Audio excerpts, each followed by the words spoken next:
to the channel. Welcome back live to the Legends of Muscle Church of Force feedback with some Assetto Corsa, the greatest simulator ever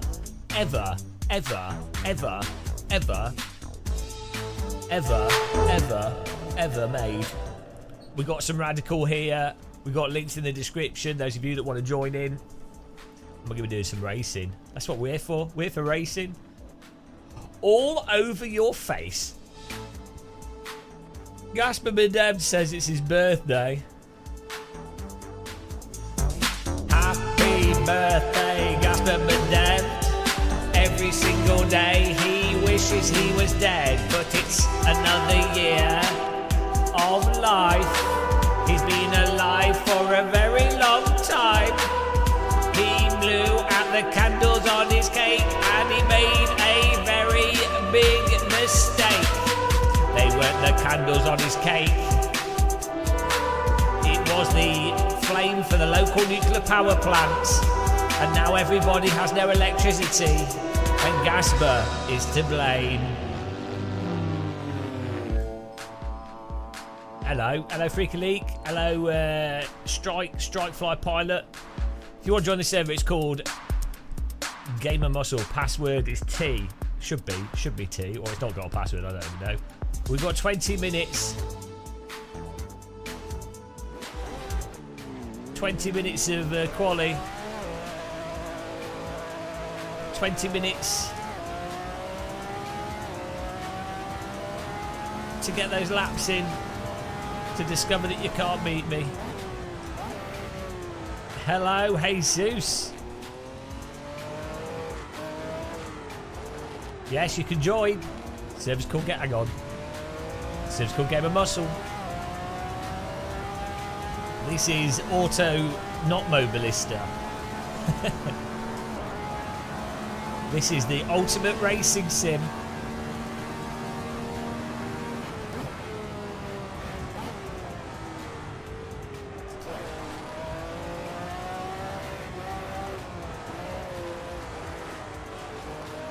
This is the real racing simulator.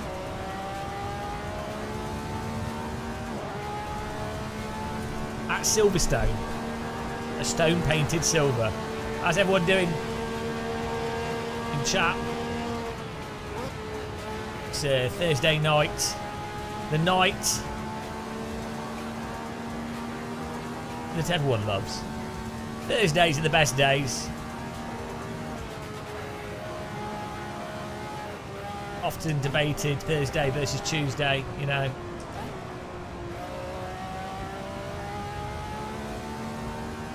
Well, we did a video on MS2, so you can watch that if you want to.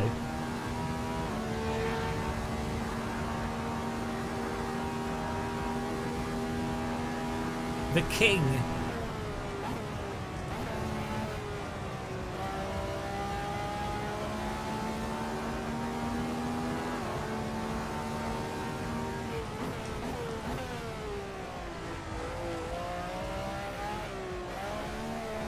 Oh, look at these lines.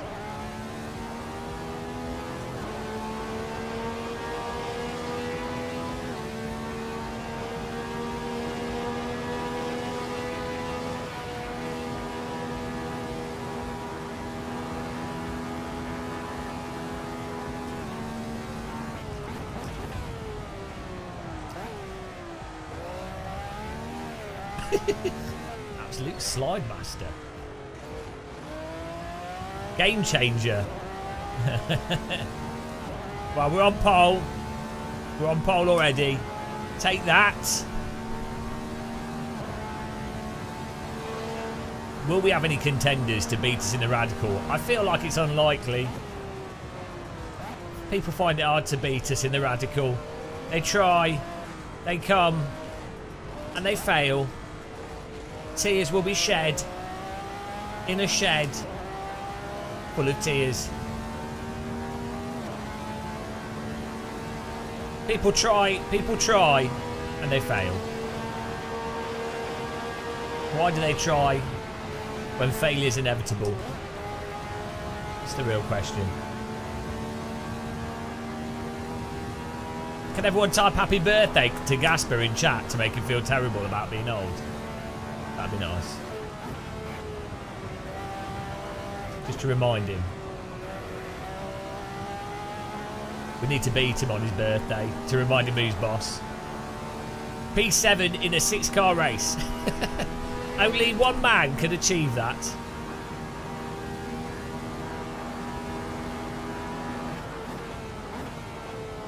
Happy Christmas. Feliz Navidad.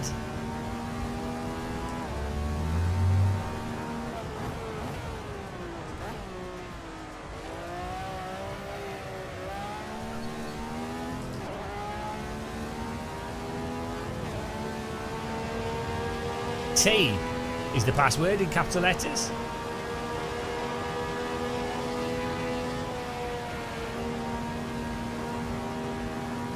I think it is, it should be.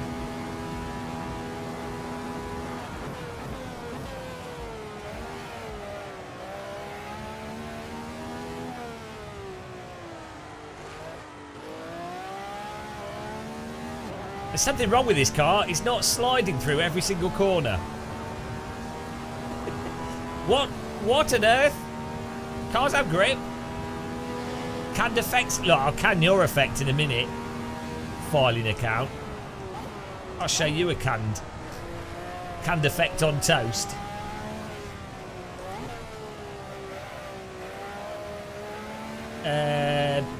Most realistic sim. The Sims 4. With all the DLC from EA.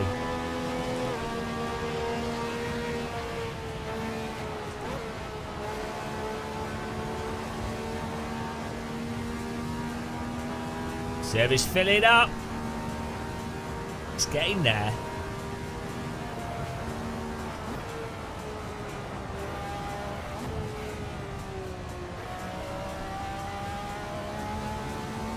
Chapel Corner. Show me the chapel.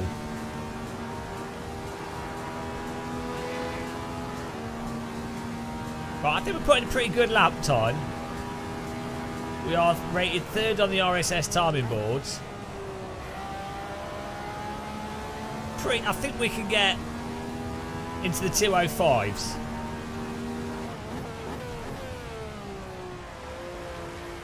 Bit of a drift. Bit of a woggle. Robert Oola's in the server. Hello Elvis H, how's it going, man? I'm alright, yeah. We've been eating, I've been eating kebabs. I made my own kebab. Use RSR live timing. It's a free app and then it records all your times. Oh, it was already dead when I ate it, so I don't think it noticed.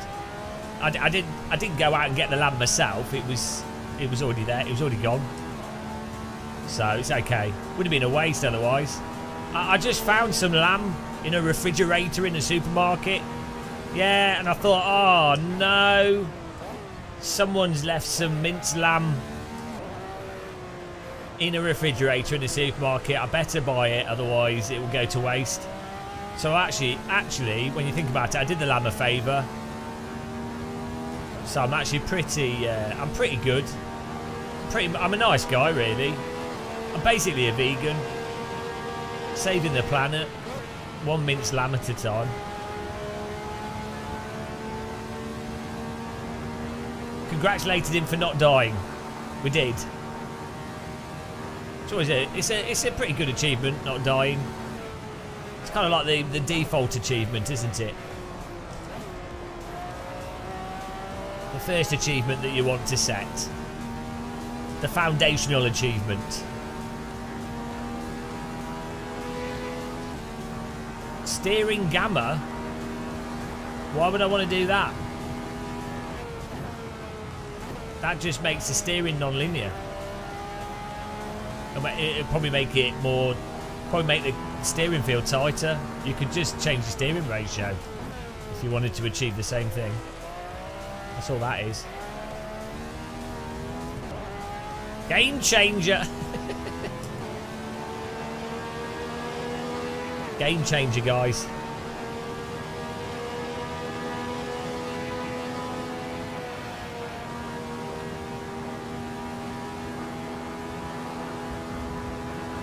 Yeah, presumably the default is a gamma of 1, so it is linear.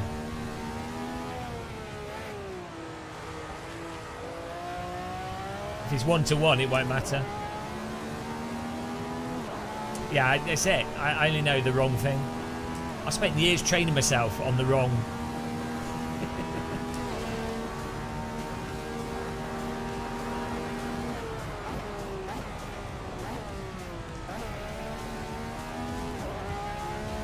The link to this mod, by the way, is also in the description if you want to drive it. If you think you can take us on. Which you can't. You could try. I have seen that mod, yeah. Not really my sort of thing.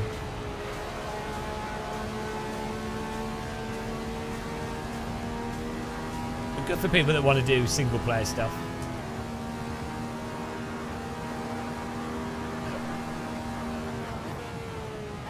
Eight drivers, 8 people to beat.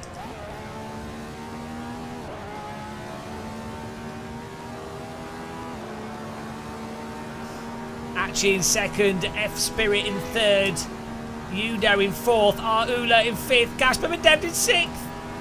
Car 8's joined. Oh, C. Gamma.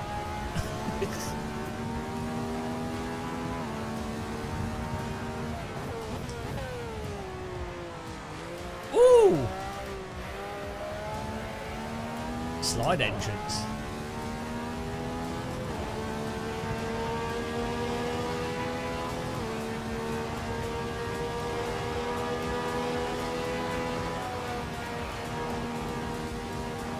I don't think AC is very twitchy, to be honest. I've always found AC to be one of the less twitchy simulators.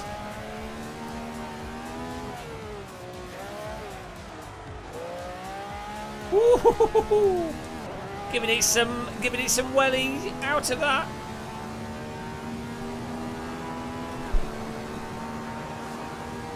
Beautiful.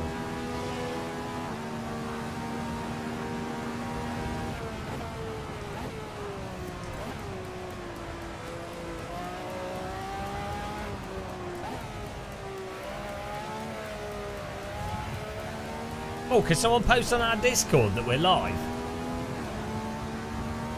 Just so people know. I forgot to do that. What are you on about, Bobby A? Bobby A, you're drunk. Gamma doesn't increase slip angle. Slip angle is defined by the tyre model in the simulator.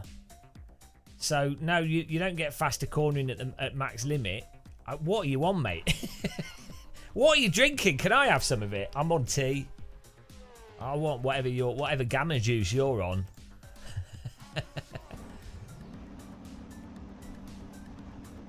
Give him the gamma juice. Look at this. We've got Martin Vandis in here as well. Hello, Adam Smith. How's it going, man? Welcome. Black tea.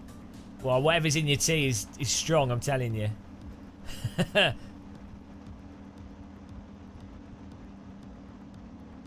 Beautiful stuff here.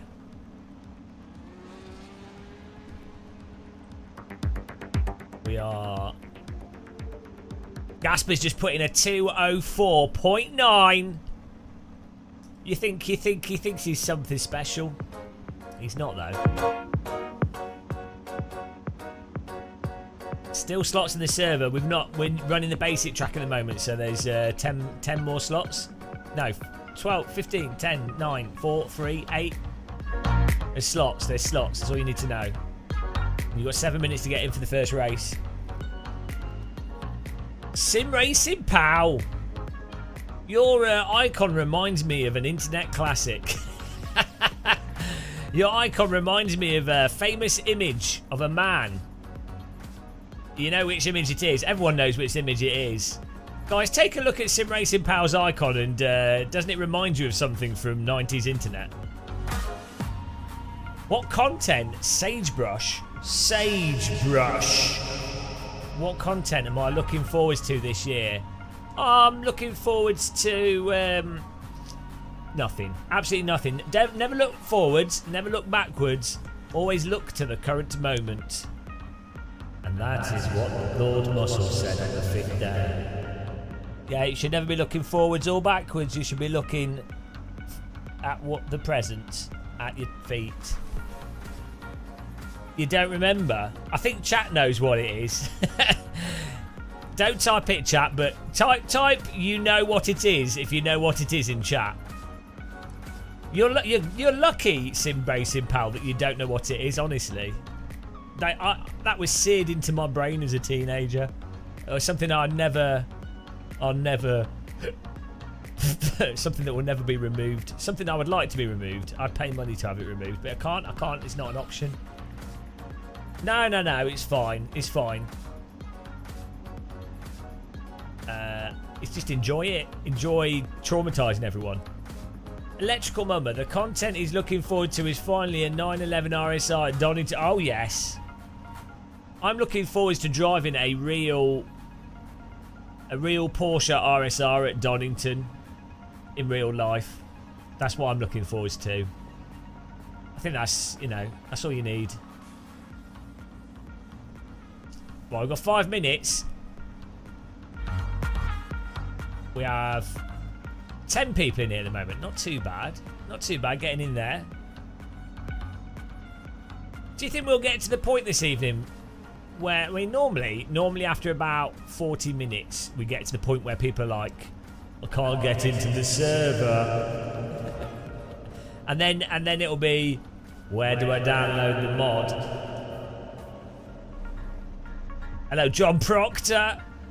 Look at John Proctor showing his rig off in his icon. He's like, I need an icon for YouTube. What can I use? I'll use my rig. Sim Racing Pack. Right, okay, guys, type in chat. Type I know in chat if you know what I'm talking about when I say that Sim Racing Pal's icon is disturbing. Just type I know if you know what I'm talking about.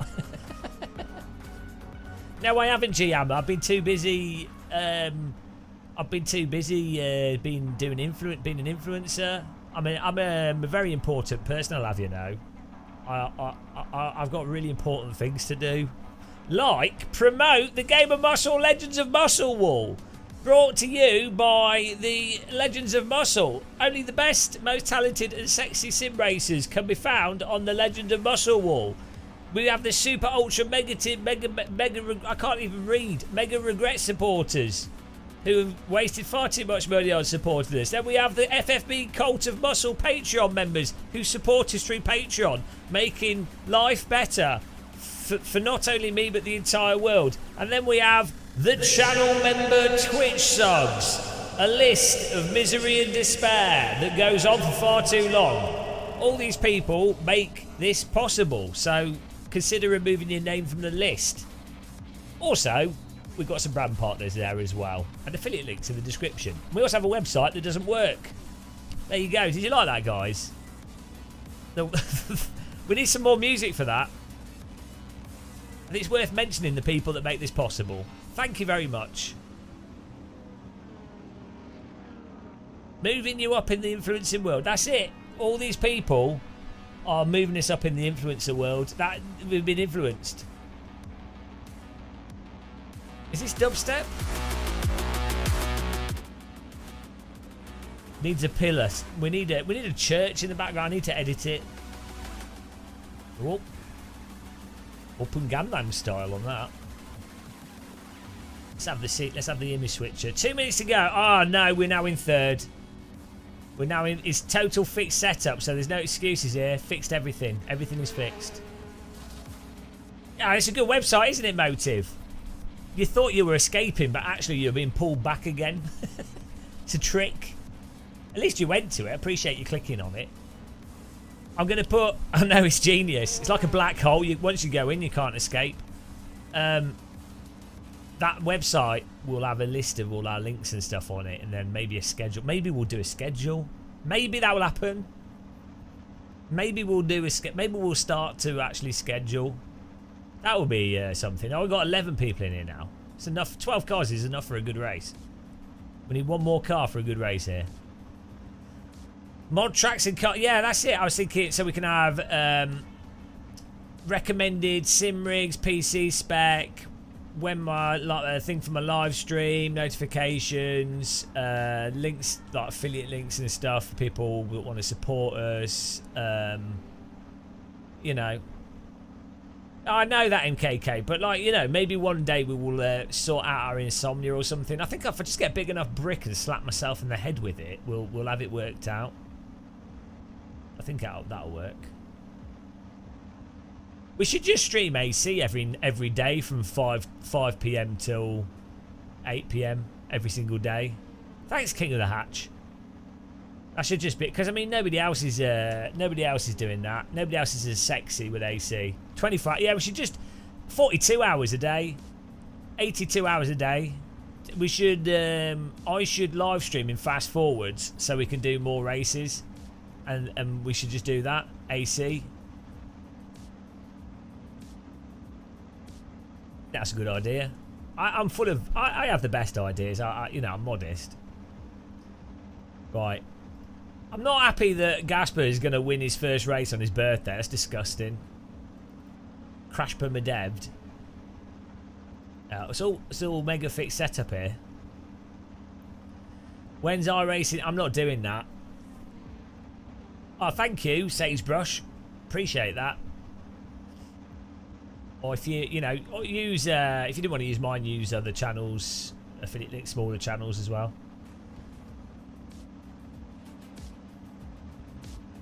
Skywilk, yeah, that's because, yeah, look, that's because most people are not playing AMS2. This stream has almost half of the current active players of AMS2 just watching this stream, so you know. Most of the people watching AMS2 content are people that just are like, oh, is it worth getting yet? I don't know. What do I think of the iRacing Rainfish? I don't know. We'll see. I hope they drastically change the tyre model. So we'll just see. Here we go. We're off to the race, guys. We looked at the player numbers. At the end of the day, everyone's 33,000 people are playing Euro Truck Simulator. So I don't think player numbers are the thing to go off, to be honest. 180,000 people are playing Gran Turismo 7, which drives like a wet flannel, being tugged by a barge. So, you know. Yeah, I don't need to clickbait AC because all the educated people are here. Look at these 11 people in here. They're all, apart from Gasper, who's an idiot. Everyone else in here is highly educated, sophisticated, game-changing drivers, yeah. Right, I'm happy to start in third, though. You're older now, we can take the piss out of you even more. You should be wiser. Just realised, I'm so wise, I left my biscuits upstairs. I need to get my biscuits. It's alright, we'll survive without them for a bit. 6-lap race here. I'm ready. We're ready to educate these drivers. Oh, now I'm in fourth. That's good, though. So what are they? 2:02:39 by Gasper. You guys, why are you guys so slow? Come on, guys. Do we need a school of gamer muscle? They're not that slow, actually, compared to me. Why is there a tiny plant? That's not a tiny plant. That's a really big plant. Have you seen the size of the... Have you seen the size of the... Oh, it's not working. There you go. Have you seen the size of the fish in that plant? That's beautiful. That's how you get a better performance out of that.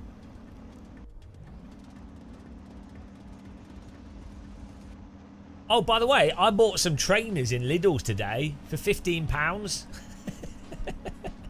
Well good. I've wanted Lidl's trainers for years and finally they had some. Yeah, the plant absorbs nutrients from the fish. That's how it works. Do you not understand botany? It's like a Venus fish. It's a Venus fish trap. plant. That's why there's fish on it. God. I have to explain everything to you guys. Idiots. Yeah, I'll put the Lidl shoes on my rig. £15. Oh, the LED light behind me. Oh, there's the Housinkveld sign with the big fish on it and a little plant next to it as well. Do you guys like my shirt as well? I like this shirt. I got this from Mountain Warehouse. It's well good. It looks alright. It looks better on stream than it does in real life. This is like a £15. Yeah, it's quick dry as well. They just need to take the logo off it here. Yeah, it didn't have the logo on it. It'd be even better. Like a substitute teacher, yeah. That's what I'm doing in sim racing. Substitute teaching you all how to drive whilst being in 4th place. Here we go. David Berwick's in there. Ryan Fuller. We've got a race here. First race then. Here we go. Remember, whoever loses this race loses at life. Whoever wins this race, unless it's me, is an idiot. So, it's important. It's important we get a good result here. Radical SR3 at Silverstone.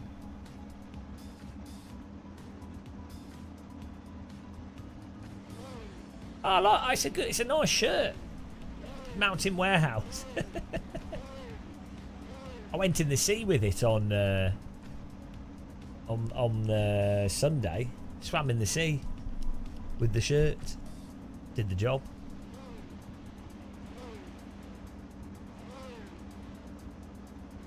Get ready, guys. Joss, are you getting in there? I want to see you in the server. We need to beat Gasper so he doesn't have any fun on his birthday. How dare he have a birthday?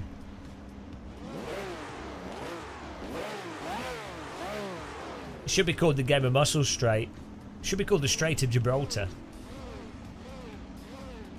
Here we go.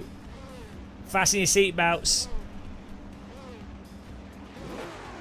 Conceal your teapots.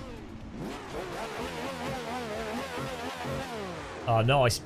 I just made my own kebab. Lidl started selling kebab wraps and minted lamb kebab. It's well good. Here we go, guys. Good luck to myself. Bad luck to Gasper. Don't jump the start. Go. Woo, light it up. Oh, the Lidl shoes don't come in boxes. Don't be silly. Lidl shoes come bare. Lidl shoes come in a middle arm bucket. Oh, we go full send. Oh, we got cold tyres. Get away with it, though. Oh, what's Gasper doing? He's out of control. He's had too much birthday tipple.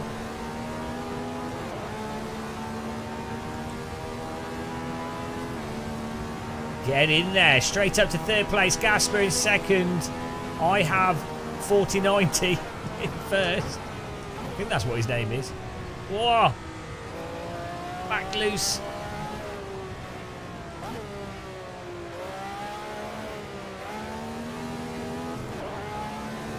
Oh, where's Gasper going? Spot of lawn mowing.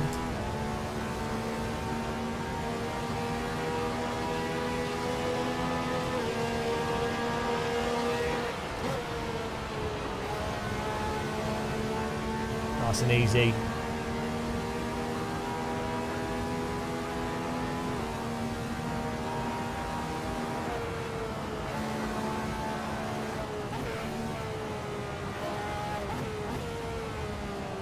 Oh. Got a convoy of cars behind us. My look back button doesn't work. Oh well. We just have to keep our eyes on front. We've got a mirror. Amazing technology that in AC. Huge innovation to sim racing. The old rear view mirror. Let's run it a bit wide out of there.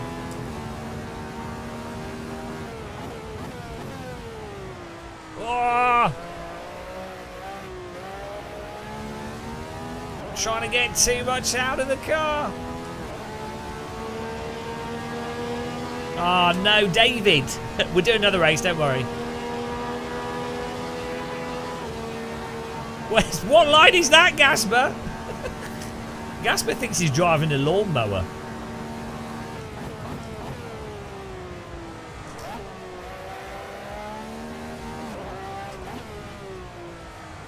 I guess anything's a lawnmower if you try... Where are you going? What is he doing? I'm telling you, he's had too much drink on his birthday. It's gone. Gasper's gone. Your ping's 200. Ah, the old ping excuse. It's well known that ping affects tyre grip. Is everyone else's ping alright?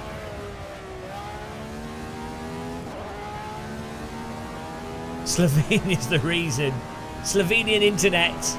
A dour-faced 20-year-old is delivering his packets.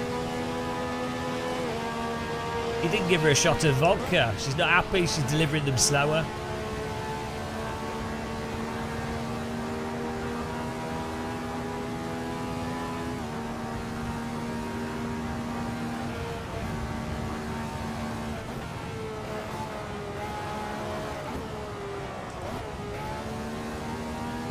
Hello, Sim Maniac. How's it going?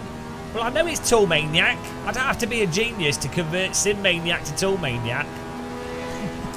Oh, don't tell me you're another R Factor 2 player. Get out. Wrong. Look, AC's better than R Factor 2. Everyone knows that. I'm going a bit wide out of that. Hello, Bob Windy.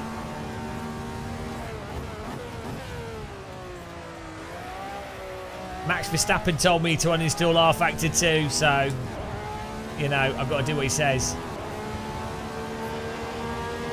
R Factor 2 only seems realistic because there's no one to play against, so you can't tell how bad it is.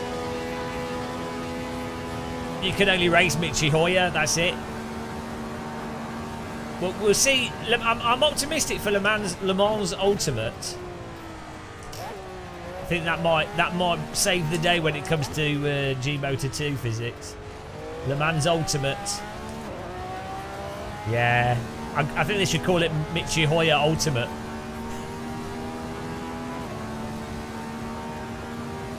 I'm meeting up with Michi on Saturday. Going to be doing Formula E in London. Follow the Formula E Twitch. And I think they'll live stream our race and they're going to live stream the pro race as well. I'm going to make sure I crash Michi Hoyer on the live stream. So watch that.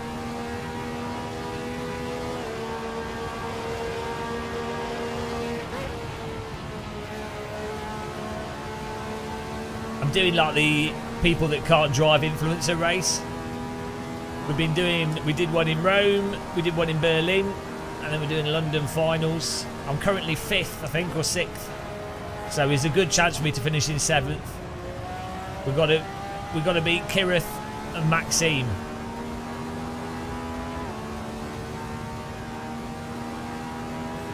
Best in class force. Oh, look, here we go. Simmaniac. It is until you get to the limit. You have to give you the force feedback limit lecture. R Factor 2 is a bit bland at the limit. It is the second best. I'll give you it's the second best sim after AC. The torque steer is too aggressive in R Factor 2 as well. And the suspension tug is too aggressive. So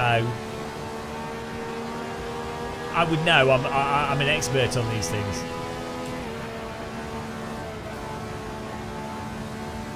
All the cool racing stuff happens across the pond. You went, hang on. You've got amazing racing in America. You've got drive around in circles racing. You've got what else have you got? You've got IndyCar. It's bloody good. You've got the support races for IndyCar. There's loads of good racing in America. What are you on about? More racing in America than the UK. Way more. No one can afford their electricity in the UK, let alone race cars.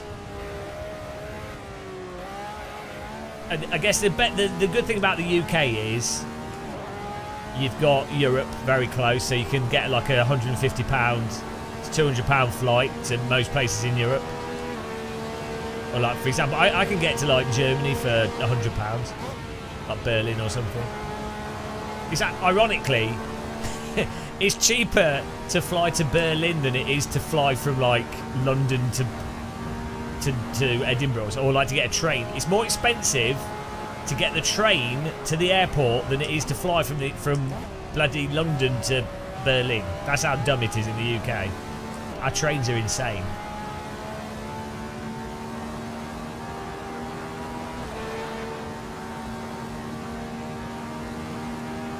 Well, I say, of course, Simmaniac, of course you agree with me, because I'm correct. But yeah, no, I actually do really enjoy R Factor 2. I do really enjoy it. It makes me motion sick. So that's why I can't play, because you can't filter out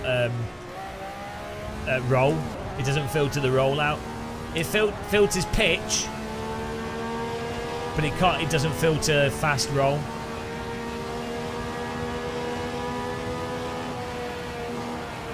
Yeah, the SR3 is good fun in R Factor 2. It's quite close to a real SR3 as well, but yeah.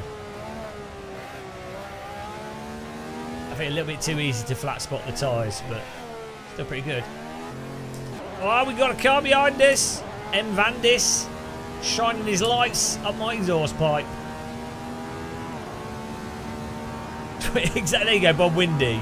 Jesus Christ. I mean, it's a joke, isn't it? Oh, no, he's going to... I'm too late to defend the inside there. I absolutely left the door open. Nice clean pass by Martin. Not much I can do there.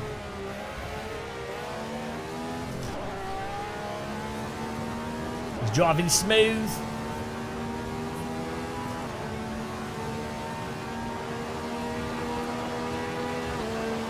But I think all sims should have the force feedback options that AMS2 has, to be honest. Where you can really, really change the force feedback depending on what you want or what equipment you're using.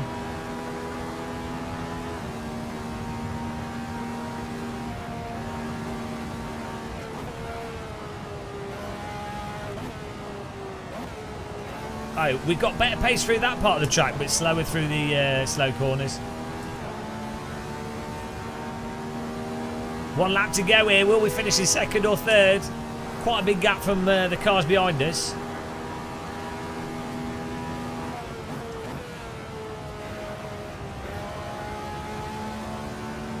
Taking liberties here. Every lap.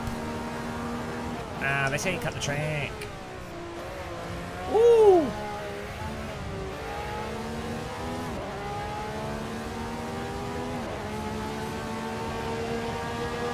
Oh, this is the race, guys. Awesome battle. Flat out. Oh! Thank you, track. Got just a little bit of track where I needed it there.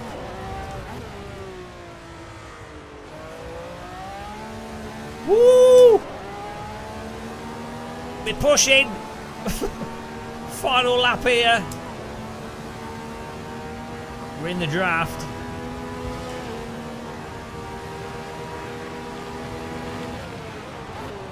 Oh! Oh! Oh no! I hit him! He's still there, he's still there. He's still there, it's alright. I just did a little bit there. It's alright. Just racing, guys. Close racing. Can't believe. How can she slap? He lives to fight another day. It's a gentle tap. It's radical racing. We're on the limit. Will he survive another attack? Awesome battle.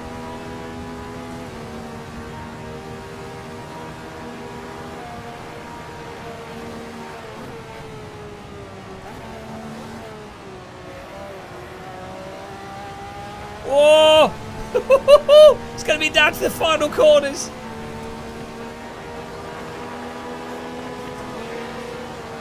We're holding him to the right. He's not going to get the angle. Oh! Oh, he's not moving! It's contact! It's a squeeze! Oh! Oh, we're still on the inside! Oh! Oh! It's a door banger! Oh! Oh, oh no! Oh, it's all over! It's all over! Rough and ready driving. Whoa, it's a pucker! Fantastic racing there. Oh, we get 4th place from that, but it's a great battle. What a drive. That's PKC with the Radical, guys. That's what it's all about. On the limit, door banging. What a race. So good. Oh, dear. Oh, we passed out. There's too much excitement.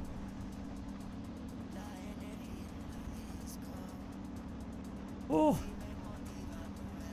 See, we're dead. I'm dead. We're going to do another race, guys. That was good fun. Good driving, guys. Well, apart from the fact that I didn't win. That's terrible. Oh, man. I can't believe the Crowd's Garage got through there. How much does the 4090 cost now?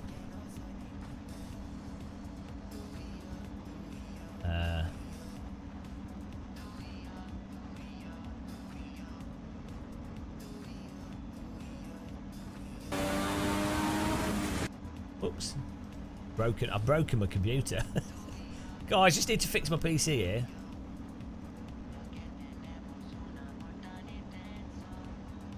Please hold. Please hold. Please hold.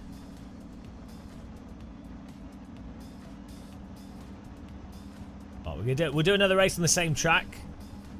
I just ran out of space on there. I've actually just bought a new SSD.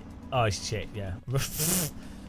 Running out of space. I just bought a new SSD for this computer, so we can reformat it and have a lot more space, which would be nice.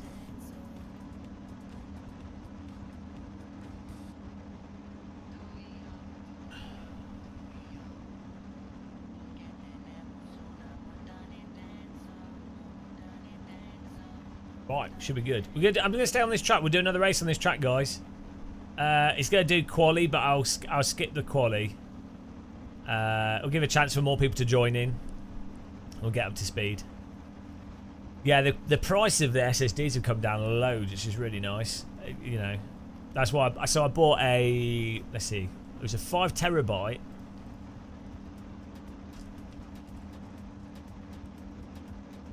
So the 3D NAND as well is particularly cheap. And the thing is, people are like, oh, 3D NAND, it's not as reliable. But actually, it's fine.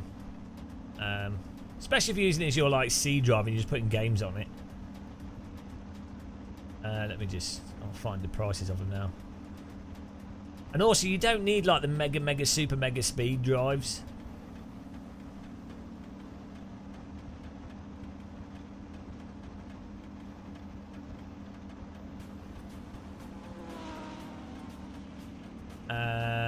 Which it says the crucial is Gen 4. I know, let's find out what I ordered. My orders.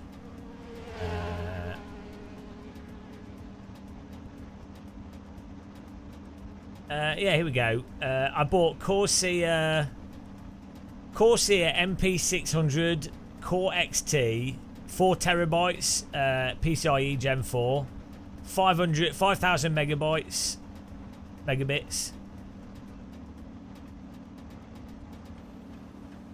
So it is. I think it is 3D. I don't know. Either way, like the point is, for I think it was like £400, £300 or something. Yeah, I don't think you can buy it anymore. It was on a. Anyway, for the price, for what it is, actually surprisingly good.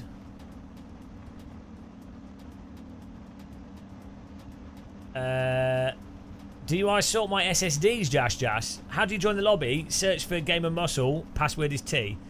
Yeah, what I do is I have like I have a huge So I record directly onto an SSD on my computer, and then I have like a remote drives and stuff, and I have like large storage backup as well. So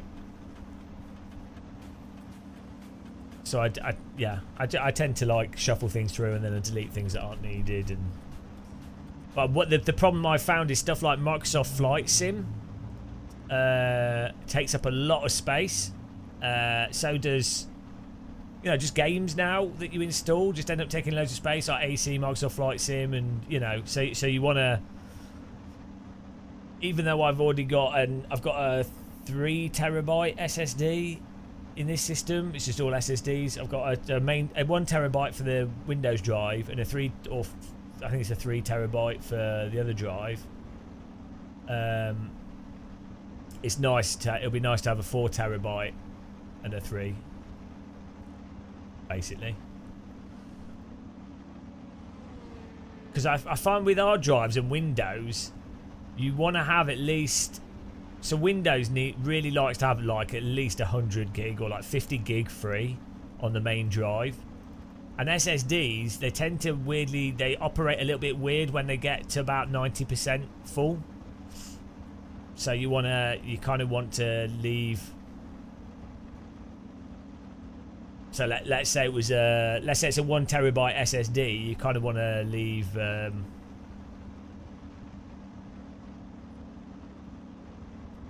don't know, like a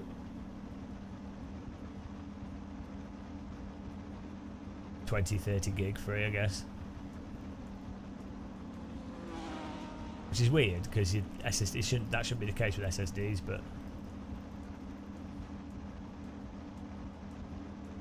I think they have a lot of redundancy to them, and they're not exactly they work in mysterious ways. Do I think Rennsport will have as much mod support as AC? No, well, it's gonna. So they've got they'll support tracks and cars, and but I doubt it won't be as open as Assetto Corsa, and I think they'll sell mods through their own store.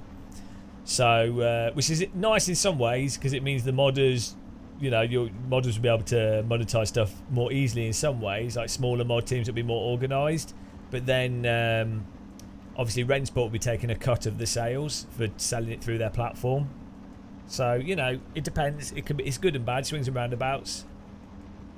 Yeah, but possibly less piracy, and they'll have it more tracked, and then I think they will check content. So, from the way I understand it, I'd imagine that Rennsport's content and store and stuff will end up operating more along the lines of how Microsoft Flight Simulator Store operates. That'd be the most obvious way for it to operate. And then I think they'll have like the option for microtransactions for like car skins and, you know, ways to support esports drivers and stuff that you see in like CSGO and things. Pete Jarram Sim Racing, evening. No, I didn't moan about AMS2 physics at all. I don't know what you're talking about. I never moan about stuff. I did a video. We did a video. I never moan about stuff. Not once. Not once have I ever moaned about something. What about NFTs? Well, I'm pretty sure they'll use NFT technology, just as Steam does. You know, why wouldn't they? It'd be silly not to. But I don't think they ever planned to do NFTs in the same way as like, you know, like crypto art and stuff. And then they'll want to do it so it's like, oh, you could buy a car off someone in the game that's got certain victories or some prestige associated with it, a virtual prestige, which is fine. I mean, I don't care. Like I'm happy for people to have ways to waste money that support a game as long as it doesn't affect the gameplay.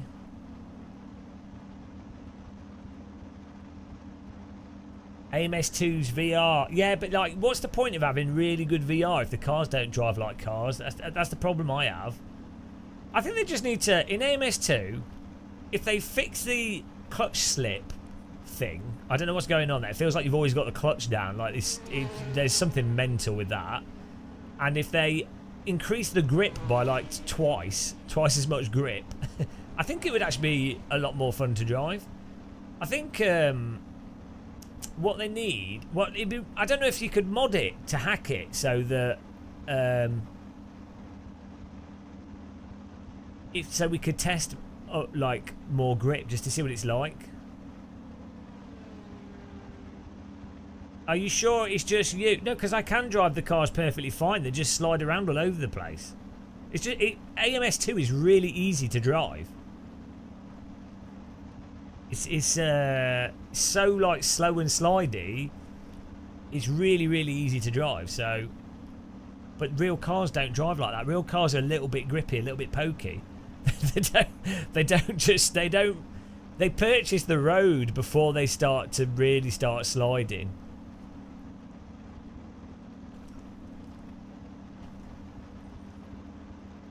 They're not always in a huge slide unless you really push it. Well, we're going racing. No, we went through all the cars in the sim. They're all like broken to more or lesser extent in the same way. T in capital letters.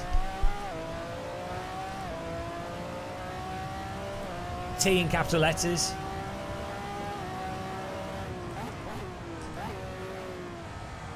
People left the server, get back in there. You can't just arrive and disappear. Just because we beat you.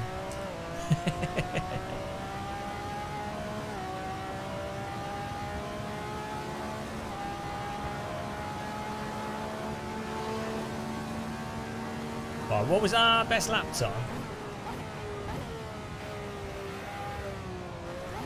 Yeah, it's all right, Sim Maniac. It's all right. It's just I've played R Factor 2 in AC. AC's 10 years old. I just expect physics to be better. I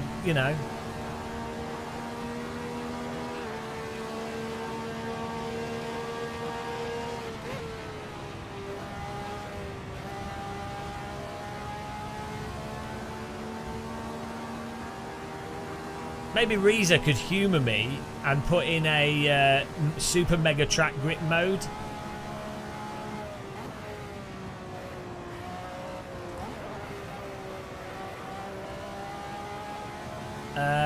Well, iRacing's broken at the limit, isn't it?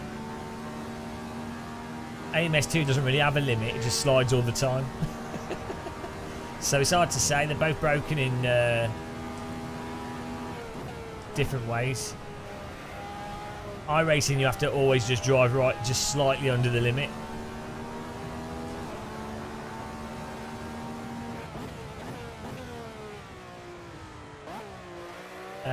Is there any equipment differences to be took into the conversation? How do you mean?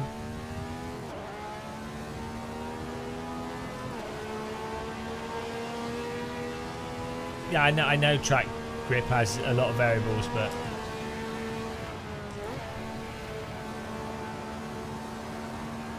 no, I've been on a real racetrack in multiple real cars, on slicks, cut slicks, on green tracks, on rubber tracks. It's still quite grippy. Yeah, if you've got as I say, if you've got a budget wheel, you're not going to notice differences as much. I think AMS2 is probably it's a lot easier to drive than most sims. It's so slidey and so forgiving. It's doesn't require you to be as precise in order to not spin. Real cars feel really responsive and pokey as well. It's not even open to debate. Just play AC. I'm not even talking about it. I don't care. Max Verstappen says AC is the best. It is the best by a mile. Deal with it. It's not even a debate. There's no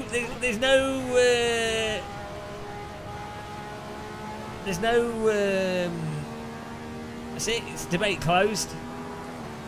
We're racing. I mean, AMS2 is not even better than AMS1. It's more advanced, does more stuff, but no. it's just the truth. Deal with it. I can't. There's no point arguing, because I guess if someone can't tell themselves then they either can't drive well enough, they've set the wheel up wrong, and they just have never been in a real car to know. I don't know what I don't know what else I can say.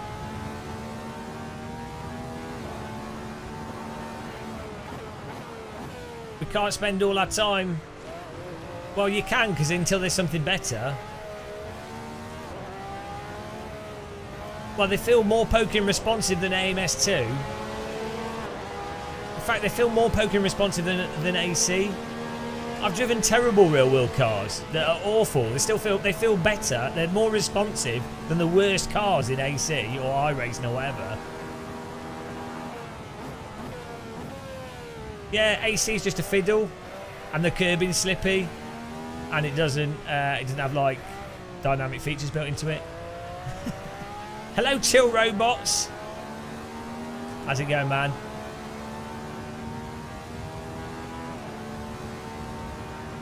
Yeah, well, but AMS2 is not a sequel, is it? It's just Project Cars 2 with some mods in it. It's Project Cars 2.5.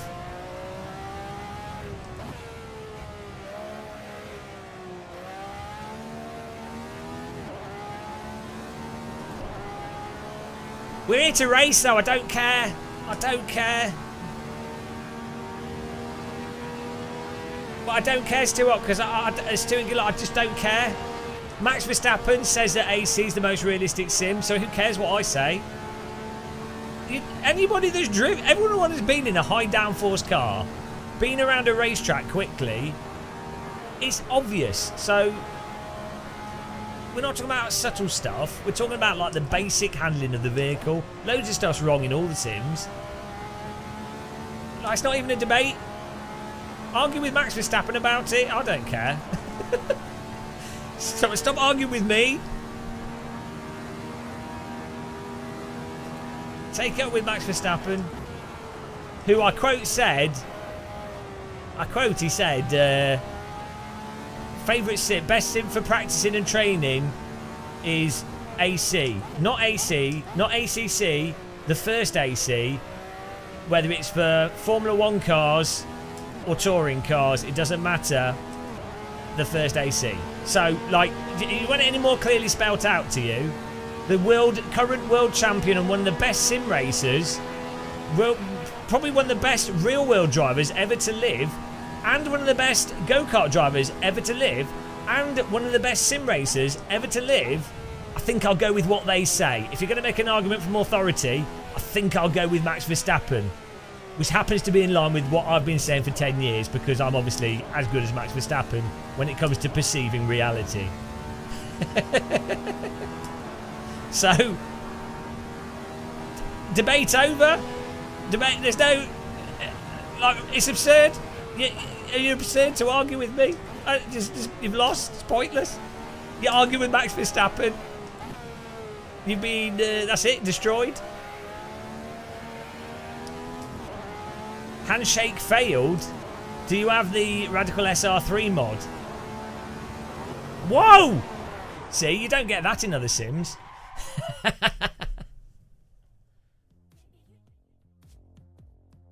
King of the Hatch, yeah. So, right, do I have to list cars I've been? I've been in an Aston Martin GT4 car. I've been in a Ferrari F550 or something. I don't know what it is. On road tyres. I've been in a Radical SR3 on slicks. I've been in a Toyota Celica with cut slicks. I've been in an Aerial Atom on slick tyres. I've been in a McLaren, I don't know which one it was, one of the supercars on road tyres. They were all like AC, and aspects of AC, aspects of AMS1, aspects of R Factor 2. None of them were anything like AMS2.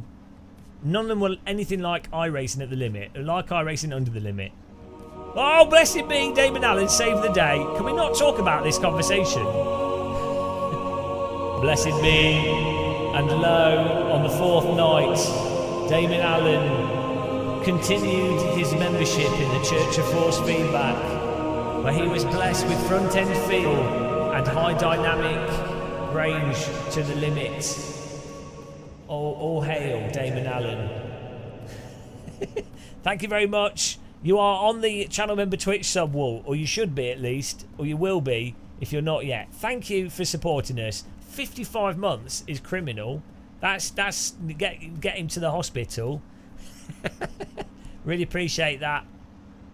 Thanks for making it possible, and thanks for allowing us, those of you that are channel members and stuff and supporters, thanks for allowing us to be honest.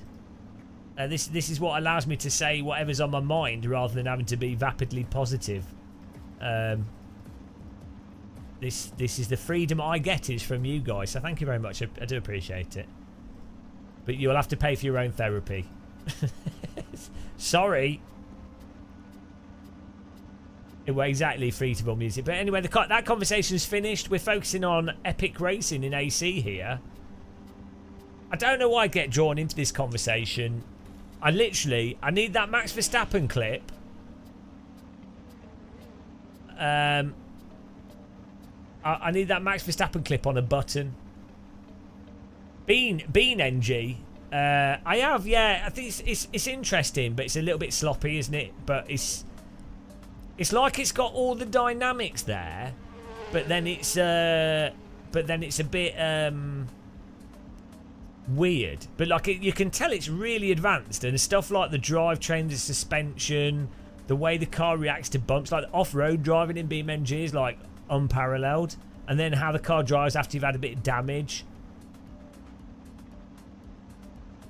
Yeah, but Pete, I've cancelled it now. That conversation's been cancelled. We're going to talk about biscuits and Lidl's trainers.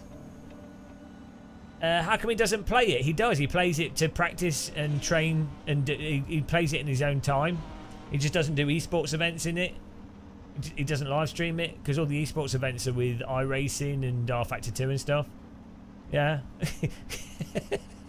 He literally said it's he uses to train. I know multiple real world fast drivers that use AC to practice with. So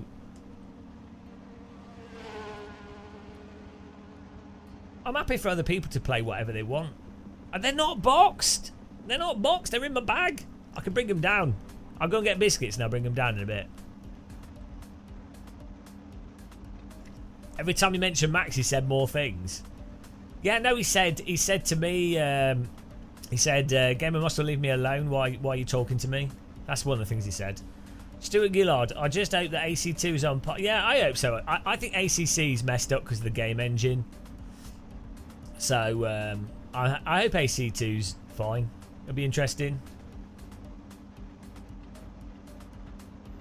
But anyway, we're here to race. Let's. I have 4090 on pole, showing off his graphics card. Guys, we need to beat I have 4090. We cannot be beaten by a superior graphics card. I have 3080. Felix, Achi, server's full actually. Are these guys not in here? What's going on? Oh, it's filling back up. Get back in there, guys. Don't be a noob. Alright, let's get a lap in. Yeah, unfortunately, Ray John. We'll see. We'll see.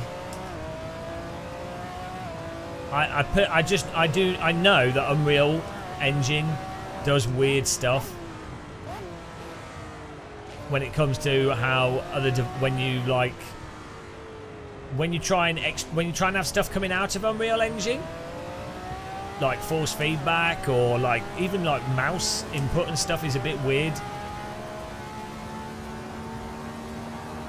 You just get weird. Unreal Engine just does a bunch of weird stuff because it works great if you've got a console game or like a pre-rendered movie or cutscenes, you know, like a super generic platformer.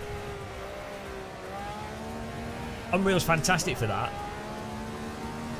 Or like, you know, like your average game console game that's running at 60 hertz or locked frame rate or something.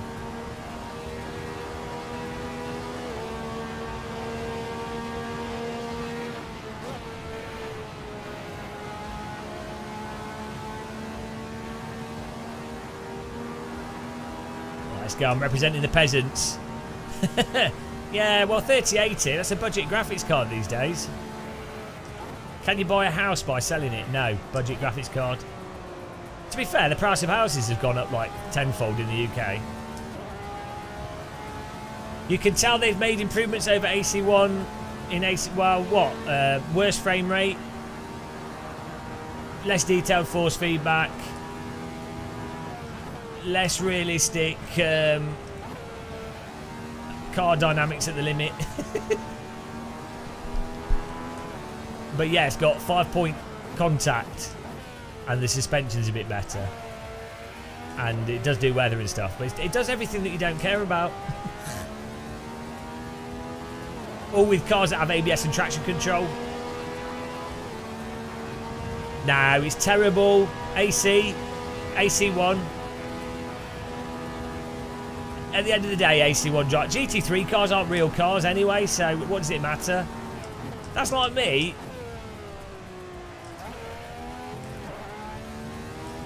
You know, GT3 cars aren't real. Yeah, but it drives worse, so I don't care. Right, sim racers are pretty stupid, I think. This is my argument that sim racers are stupid. They latch on to, like, details that's promoted in a sim, and they might, you know, flight simmers do this as well. They're like, oh, look at these data, it does this, it does that. And it's like, yeah, but does it drive better? Or does it fly better? No. Well, who cares? Who cares? Sim racers, like, read stuff rather than just playing it and going, oh, actually, no. Doesn't matter the reasons behind how something works, it matters how it works. I don't care, Skywill. I just don't. We're here to race. Boring, boring. Max Verstappen, Max Verstappen, Max Verstappen on your face. I'm not arguing with you. Max Verstappen's taken the burden off me. Yeah, I like ACC as a package, to be fair. I like the idea of just being able to jump into a game. It's clear what it's got in it. It's got a selection of content. You know. That's the one thing I don't... I do like mods, but the one thing I don't like about mods is that it's not... You know, you don't really know what you're getting. And really, what you need is, if you've got mods, and hopefully this is what Rensport does, if you have mods, what you really need is like an in-game mod manager that's really easy to use. So like, for example, if you guys were going to join this server, you would just go, you'd load up AC, and you'd click on the server, and it would automatically download the car, and you would just load in. You know, that's what you want. Which you can kind of do in Content Manager, but it doesn't really work perfectly. Here we go, guys. Race number 2. Yeah, R-Factor 2 tried to do it with this stick, but R-Factor 2 is a complete mess. They didn't do it properly. Yeah, because they did it really badly. Because they had their own crappy mod manager, and they had to load mods before you got into the game. And then they decided to integrate it with Steam Workshop, which meant that you had to go to some rando page on Steam, subscribe to something on Steam, then update the game when launching it, and then go into it. Like, the game engine just couldn't support that.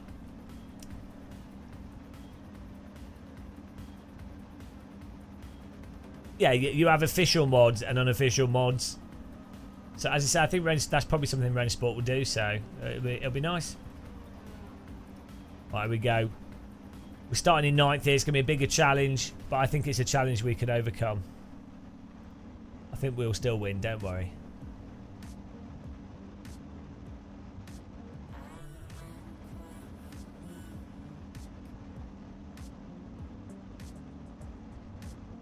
We have this in the bag.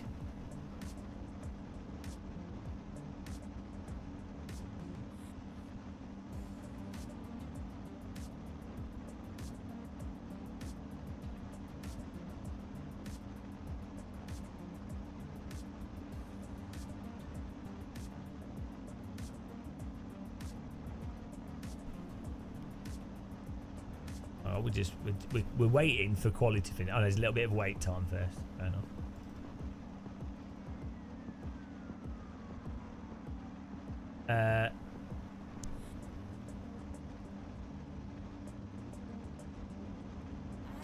Oh, here we go. It's working now.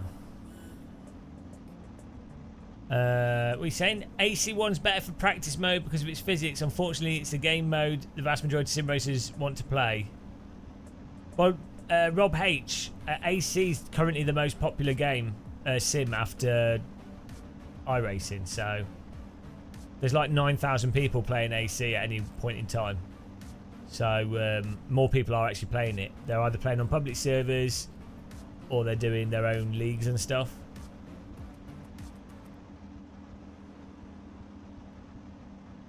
Well, we've got people here racing, so... Oh, take it with Max Verstappen. I don't care. You guys are boring. You guys are just boring. I don't care. We're here to race. If you don't want to race, if you can't join us on track, I don't care. Pixel therapy, hello. I don't know. It's moving along, isn't it? I think game development just takes a long time. It was alright. They need to fix they need a camera that does lock to horizon or iRacing so I can play it. I quite enjoy playing it.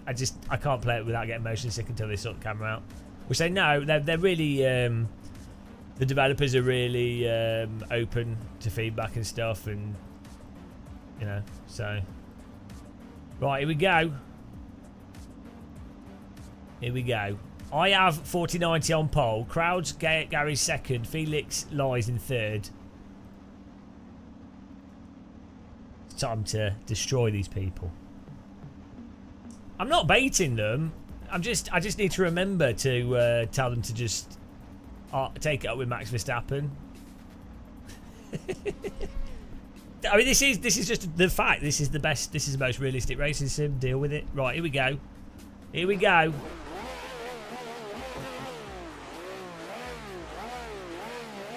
Yeah, basic facts. Really basic facts. Upset people that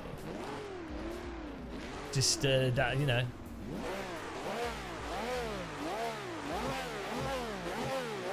Backs off, guys. Here we go. Started in 9th.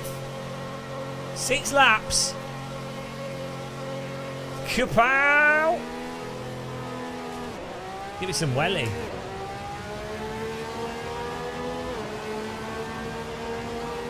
Beautiful.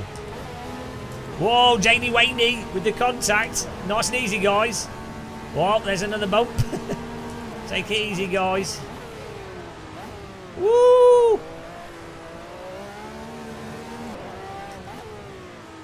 Getting spicy. Up the inside. Oh! Too much welly. I gave it too much welly. I pushed too hard. Pushed too hard. Cold tyres. Huge error.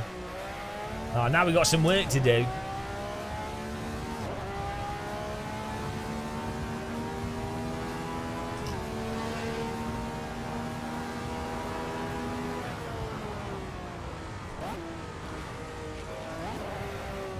Robert Ola's having problems as well.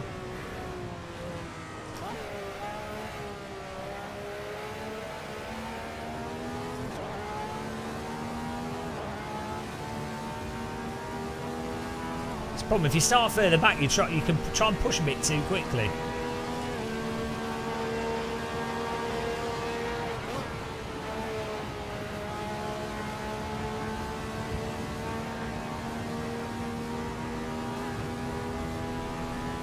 We'll catch up though. No worries. No worries.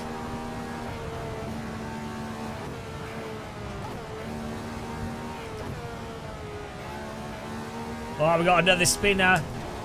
They're all just copying me. They just saw how cool I was at sliding and they were like, we should try that.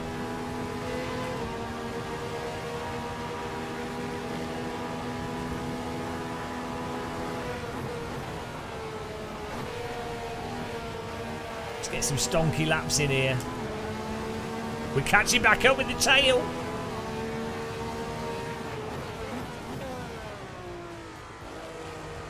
Oh, 3 cars. What's going on there? We've got 3 cars off. Oh, that pushes back into 10th place. We're in the biscuit zone.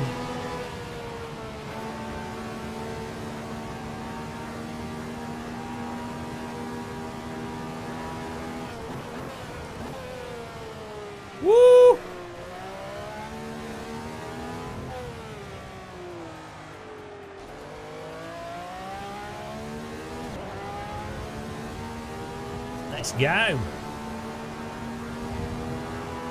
Defend the inside.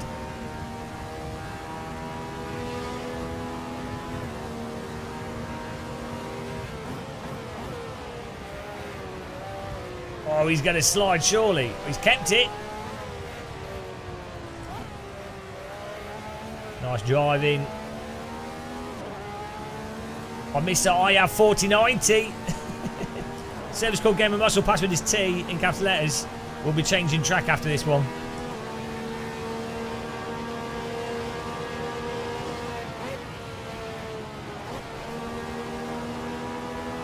Give it the welly through here.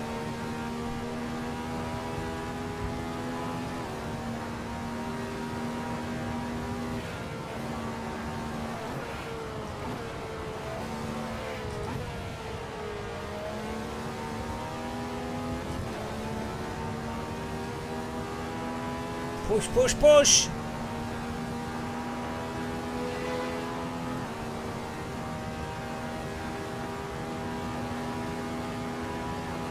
Tenth place is unacceptable.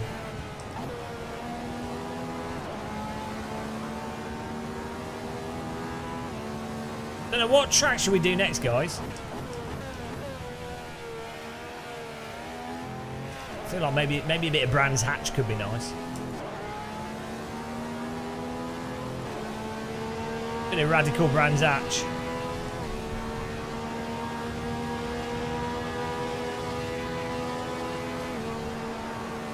Yeah, Laguna's good fun.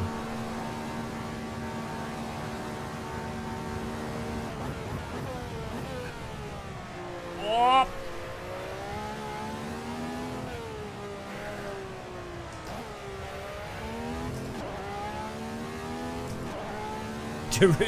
Darude Sandstorm.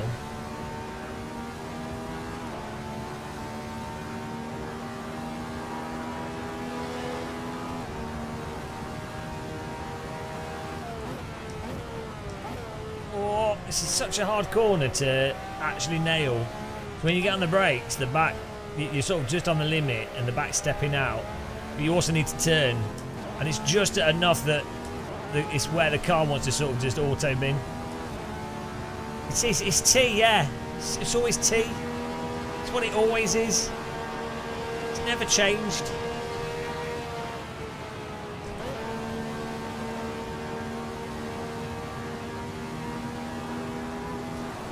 It's the best drink. But you won't be able to get into it because we're racing. Oh, Dr. Longmount's trying to hold off. I have 4090. Can he do it? 4090 powers up the inside.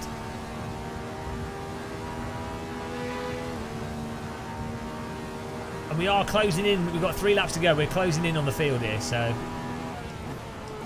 not going too bad. As 4090 goes around the outside, I'm going to be a cheeky and that's all right. We had the grip there.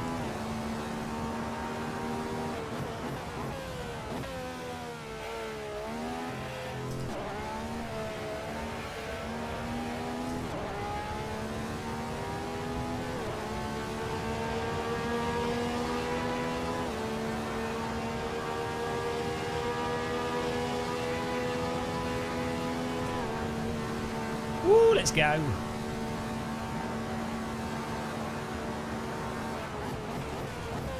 Oh, we got a spin. I've got a yellow flag.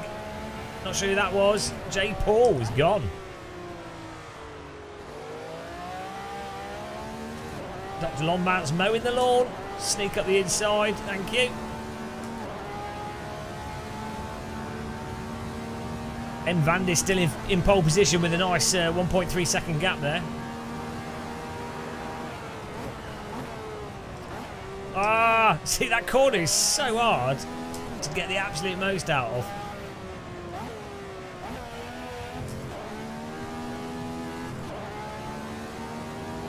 Yeah, I think we can hit the traditional 7th place. Still a few laps to go. 7th is always possible.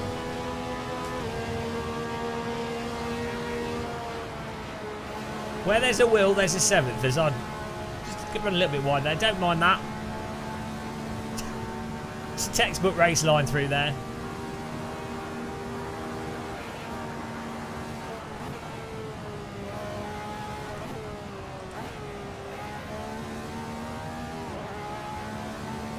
Yeah, it's the it's like VIR track limits, where they just ignore the track entirely. They're like, I feel like going wide on this corner. There might be a white line, but if we all go wide, then the white line's irrelevant. It's like a metaphor for social disobedience.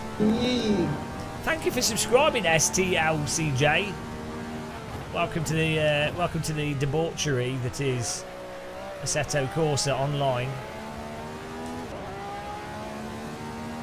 Sad that you found this channel.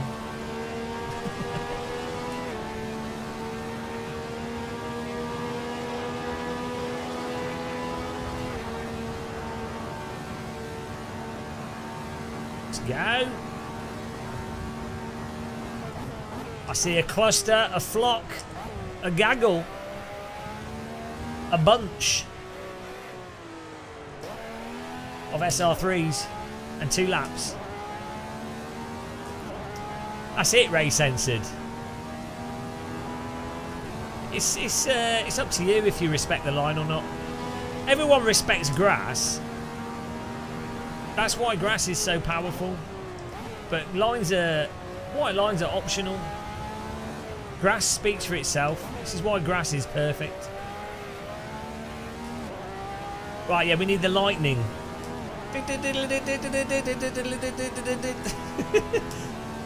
I mean, if I had a rocket, we could take all of these cars out.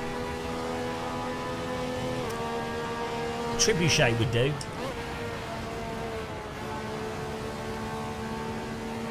Oh, we got a gaggle of speed gaggle. I'm Rick James, bitch. Woo! I may have cut that a bit too much. Ah, this is good memories. Oh, did you do something 5 hours ago at Silverstone? Ah.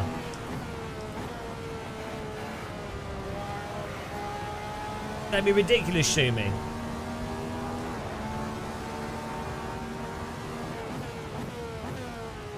Oh!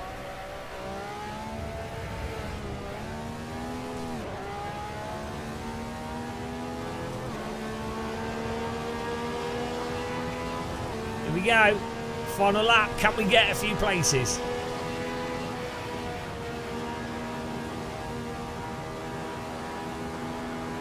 Oh, what a gaggle! Great racing in front of us. That's what it's all about, guys.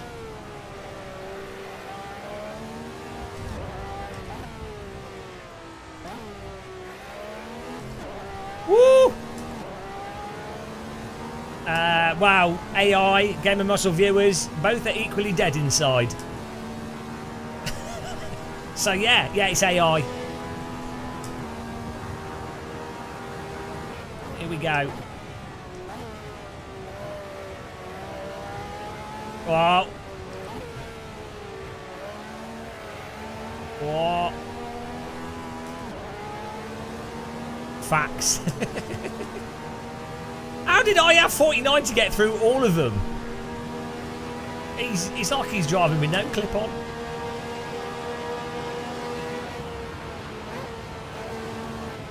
Whoa, we got an opportunity here to go. Oh, one down. He's still there. Oh, that's going to be a bump. Oh, we got away with it. Oh. Oh. Chat Game of Us All PT. GPT. AI. GP cup of tea. Oh, we go for this send. Are we going to squeeze him wide? I'm sorry. Cheeky squeeze. Sorry, not sorry. Oh, he's going to... Oh, we got it. Nice driving. Nice. Oh, a bit too much welly. Ah, sixth, not seventh, 6th place. Nice driving there. Good job, everyone. Whew. Bit of a Norton recovery on that. Good fun. Nice driving, guys. Right, off to Brands Hatch, I think. We'll look at the results in a second. I'm going to turn this off. This is slow my system down here.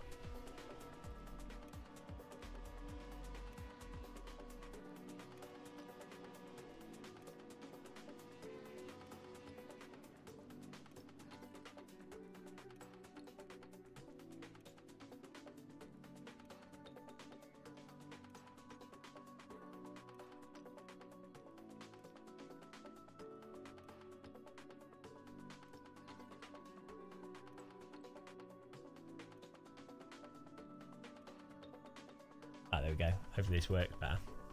Yeah, nice driving, guys. Let's check the results. Martin Vandis with the win.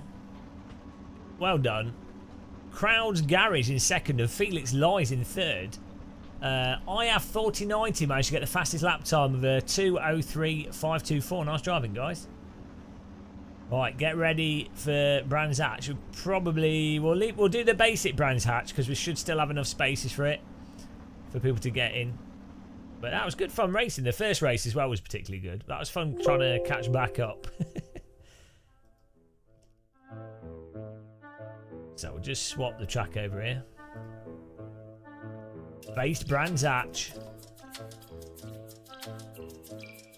There you go.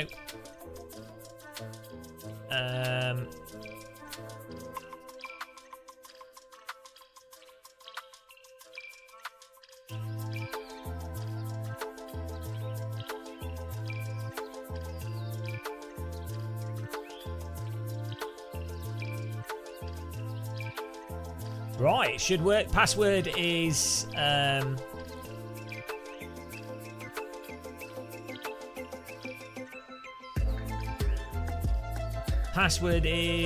T.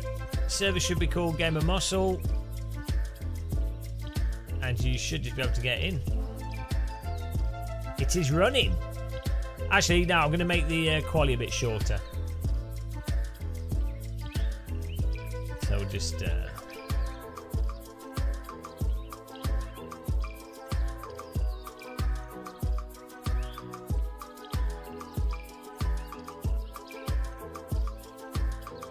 Okay, it's up.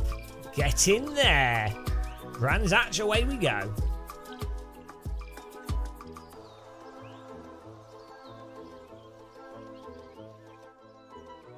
This is the most graphically demanding circuit. I don't know what is the most graphically demanding circuit if you had to pick.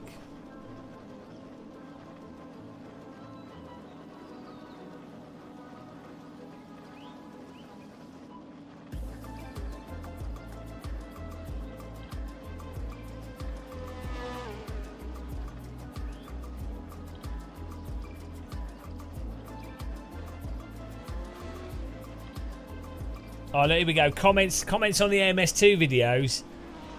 They knocked it out of the park. This feels like the best sim racing has been.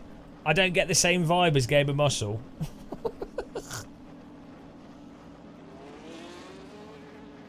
AMS2 is my favourite sim by far. I totally get that people don't enjoy it, and that's totally fine as well. Everyone has different tastes, and that's cool. What a useless comment. What is wrong with people? Like, that is just such a pointless thing to type. You've had nothing of value. I like this. Other people can like things. Great. I like ice cream. Other people can like other ice cream. I like vanilla. Other people can like chocolate. Why are you telling anyone? No one cares. What?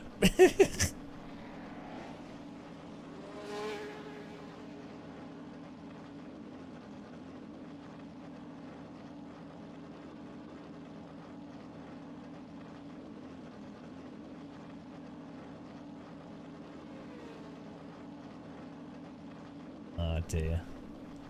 Game changing. Right, here we go, we're racing. No, comment on video, on anything, but write an actual comment. So someone could say the cars in AMS2 are really slidey, but I enjoy that. because I'm using a lower end wheel, or because I'm not good at sim racing. I'm not able to catch the cars in iRacing or AC or R Factor 2. So I like that AMS2's cars are really slidey all the time, and really slow to catch and everything. Or I don't know, or say you don't like mods, or you like just be able to buy a game and play within that game, or you like the AI, or like there's multiple good things you could type. Mint ice cream's the only one. No, you can disagree, but like I don't disagree with people. Oh. DD girl. DD girl with a DD wheel. What a babe, what a beauty, what a Jared Paul. It's a DD girl with the DD wheel. Jared Paul has a in his bag. DD girl, DD girl. Everybody needs a DD girl. What a babe, what a beauty, what a sexy lady. DD girl. This is the drunken version of DD girl. Jared Paul has a DD girl. DD girl with a DD wheel. What a babe, what a beauty, what a sexy lady. It's a DD girl with a DD wheel. She likes to complain about the underlying physics characteristics of driving simulators. She only plays sims with exquisite tyre models and perfectly calibrated wheel settings. Some say she's never even touched Assetto Corsa competition. She's not been sullied. What a perfect woman. Thank you. Thank you, Jared Paul. You will be added to the member list. The legends. You'll be added to the legends list of despair. Appreciate you supporting us and allowing us to continue our debauchery of complaining and being objective. Oh, my game just crashed. Jared Paul, you broke my game.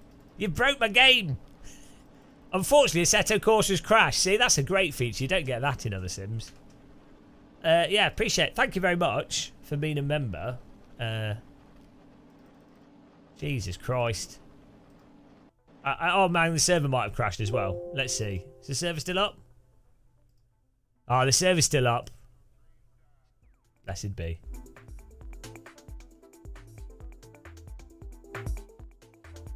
Yeah, no. We actually have another model lined up. Right, we go. We've got to do a lap here. Hello, Ray Smokey. How's it going? Yeah, appreciate the really do appreciate this sub. As I say, I've pivoted, guys. I've pivoted in sim racing. One choice is to be Crowd's Garage. Thanks for the races and all the years of entertainment GM. Heil to the FFB Church. Okay, maybe not use the word heil. That's a little bit risky. Thank you very much, Crowd's Garage, for the $5 dingle 50s. I really appreciate that. Yeah, we're pivoting here. We're pivoting. I'm telling the story. We could do, you know, we could play Gran Turismo and do videos on that. I could do loads of reviews of stuff. We could just be positive, or we're like, I'm falling back on you guys that are members and supporters. And we're just gonna be. I'm gonna be as honest as possible with everything. I don't care. This is it. I've put my chips on the table. We are gonna be the bastion of honesty in sim racing at all costs, to my sanity and your sanity. So I appreciate the support. Yeah, we'll still be positive, but I'm doing like, I'm not compromising what's I'm like. We're doing what's, you know, AC's the best. Unless something better comes out, it's fine. Damn good slagging match. Yeah, maybe, Pete. I don't know. Maybe not. Like, actually, to be fair, a lot of the sim companies are actually really sound about that. You just don't get invited to things, but I don't care. So, here we go. Put your chips in your sandwich and not on the table, exactly.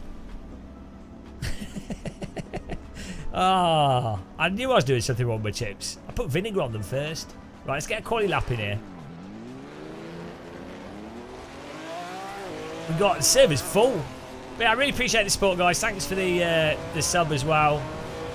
You will be added to the list of despair. No, it doesn't work at all. It doesn't work with anything, but I don't care. So, why is my game stuttering? This is something I have an issue with. You'll be added to the list.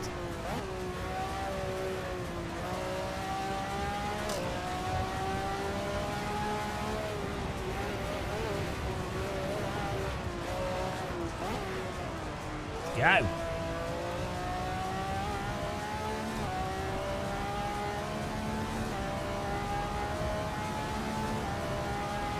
Brutal honesty.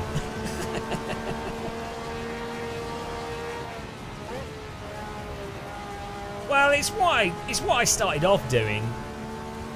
I think the problem is you get into things and then you're kind of like, you get coerced into being anodyne as well. In the sense that, like, when I was playing VR games and other games, I would just say, or like trying VR headsets or whatever, I just say exactly, you know, exactly how it is. I think the problem is sim racing is such a niche that people are like overly sensitive, and I don't know. There's something weird going on. Yeah, that's it. Well, I mean, there is a point of pandering to a circle jerk. There's a lot of money to be made. There's a hell of a lot of money to be made.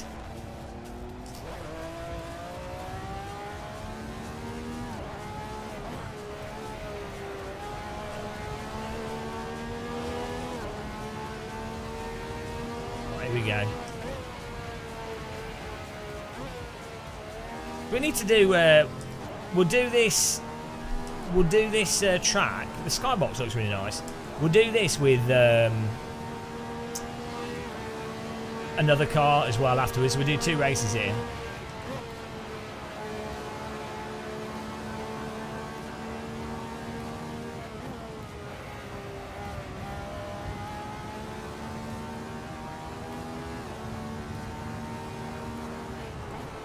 And we'll get a good lap time in here, and we'll see what times other people have.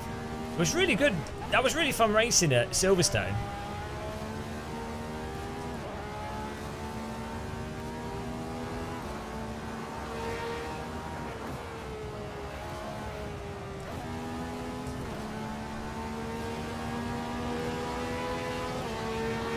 I think with this car, if you like,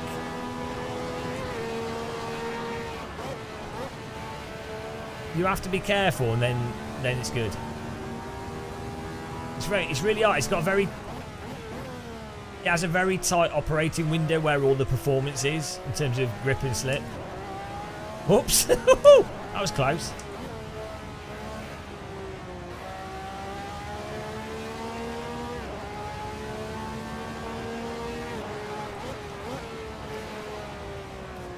Yeah, I think it's a fine balance, isn't it, of like, the problem is it's not being nasty. You don't want to be nasty about stuff or vindictive, and you want to be honest. But it's a balance, isn't it? Like,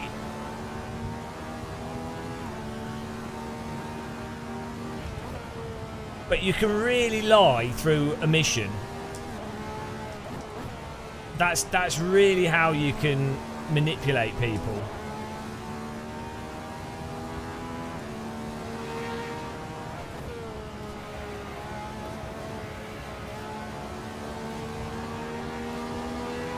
No, this car's... I swapped the sound file. This is a night. This has got like the sound of a 1970s Formula car. Unfortunately, the sound in this car is not very good.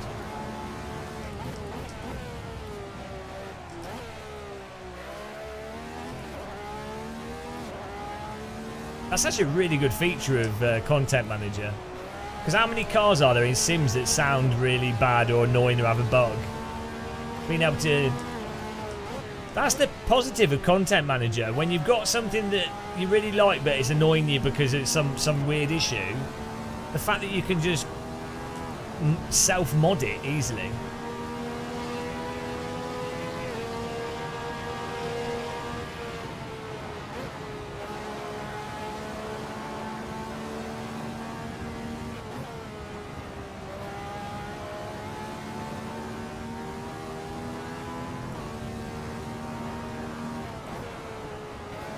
Woo! Ah! That was a cheeky line. Server's full. Beautiful full server. GG, LOL, Ruffle.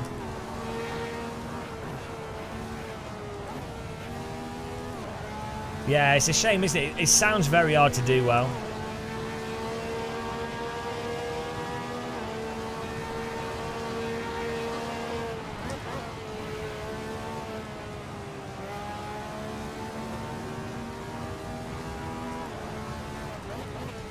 This is a really good time of day that I've accidentally set.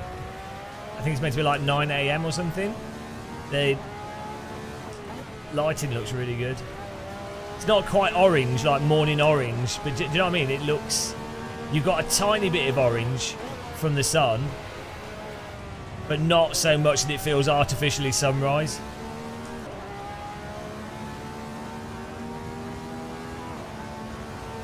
G-Hammer, yeah, well, that's part of it, but it's also how you record those sounds. Then also the way that a lot of the sound engines work, how you loop the audio, and where you set like the audio from the RPMs and stuff is can be quite hard with it, you know.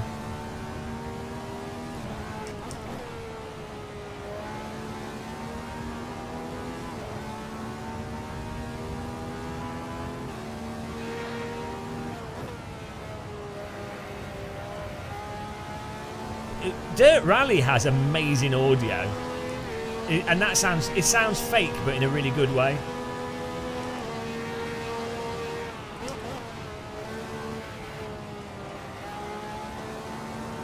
Really good depth, really good. So the one thing that's almost always missing from driving sims is that in tune, depth, also loud but not obnoxious. But that kind of trombone, that sort of a tin, the sound of the audio bouncing through and off metal, which is like, it's like when you, yeah, if you play like a brass instrument, you'll know what I mean. There's like a tinny, there's a metallic nature, and there's a ringingness to the sound quality. With cars, it's normally really subtle. But there's just that, and it's not a high-pitched tinniness. There's still quite a lot of range to that. It's really hard to put into words, but like Dirt Rally does a really good job of it. I don't think they sound like actual cars necessarily, but they sound really nice.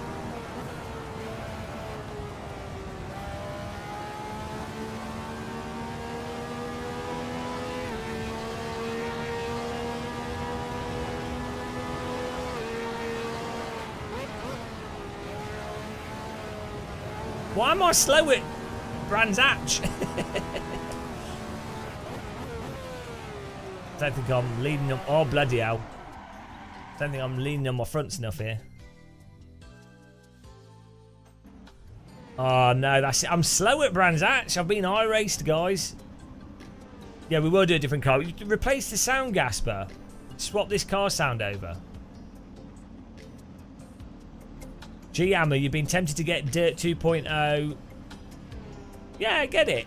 Yeah, no, it's a different game. Like, so Dirt Rally 2.0 is basically Dirt 1, but with slightly worse force feedback, but more content.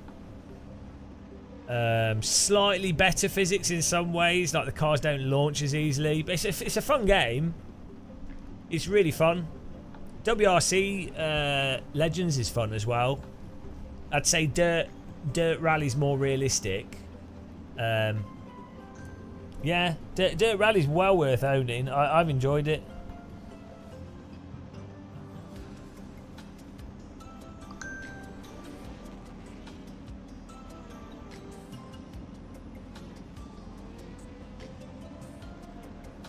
I need to get a fresh cup of tea after this race.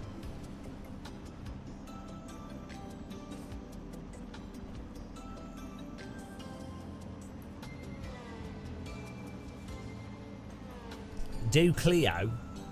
Oh. I don't know why I keep calling it Legends. WRC Legends would be a better name than Generations. That's why. Luciano Oliveira. Some of the sounds would be a lot better. Internal. Yeah, that's what it's that depth, isn't it? It's the stereo separation. But it's hard to do it well. And if you get stereo separation wrong, it literally gives you a headache. Literally gives you a headache. Sound is really important for like balance and stuff. If you've ever gone in a soundproof room, it actually makes it harder to stand upright properly. I think a lot of gamers are not playing on headphones as well, so they probably don't notice how bad some of the sound is with some sims. Like if you play some games not on headphones, they sound fine. Imposter Pete Jarum. Here we go. We got some speedy potatoes in here. Nico, I have 4090 and Mixel 38 in the top 3. Absolute wall hackers. We've got a full server. Brands Hatch, here we go. Beautiful. Content Manager needs an option that forces other people's headlights off in the day and forces them on at night. I need to message Ilya and get him to do that. The orange earth in iRacing. Yeah, I don't mind how iRacing looks. It don't give me a headache. You don't use headphones to play. Oh, it's repeated quality. This stupid bug. It's alright, we'll do. Don't know what causes this bug. What? I qualified in 3rd. It's all gone to plan. They're reworking the sound, so it's hard to say. Some of the cars are okay. It's passable at the moment, but they've got a new sound artist in, and they've got content there. So from the beta to they're changing stuff. So. Well, try and drive safely, guys. I won't, but... I know, Thomas. Oh, you in the race, Thomas? Of Schmidt. Spelt incorrectly. You started last. Oh, not quite last. You got absolutely kunos. It's the Mafia. The Mafia runs the qualifying in this, and they lost the results. Kunos qualifying, deal with it. The kunos...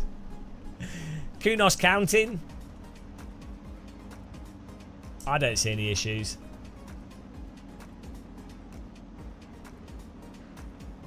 Nothing to see here, guys.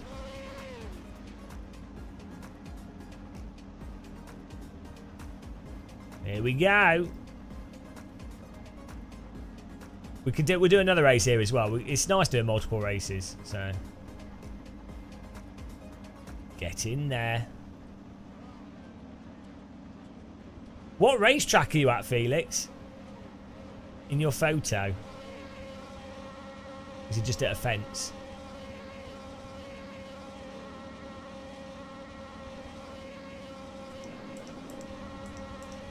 This should be interesting. Here we go. Hello, Darren of 42. Welcome.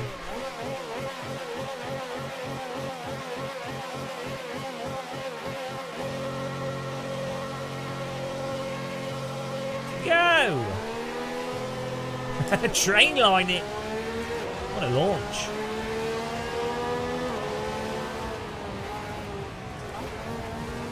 Oh, someone's lost it on the start there.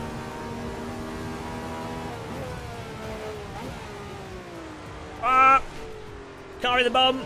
We got away with it though. We caught it. Oh, carnage! Absolute carnage at the start of the race.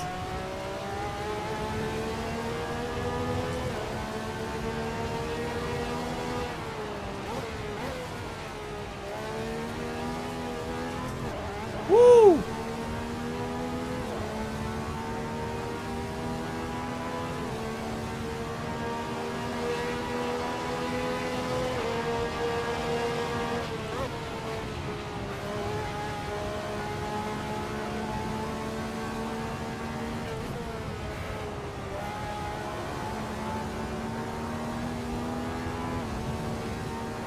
It's really good that I qualified in third. It's made it a lot easier. I even know how it works out that when you restart the when you force next session. I think it does by order of which people join the server.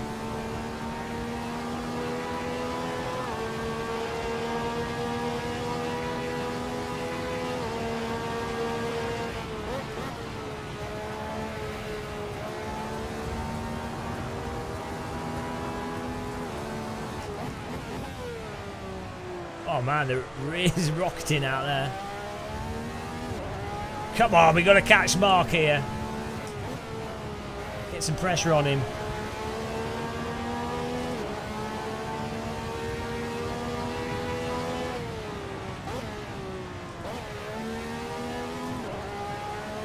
Whoa, he's loose. He's mowing the lawn.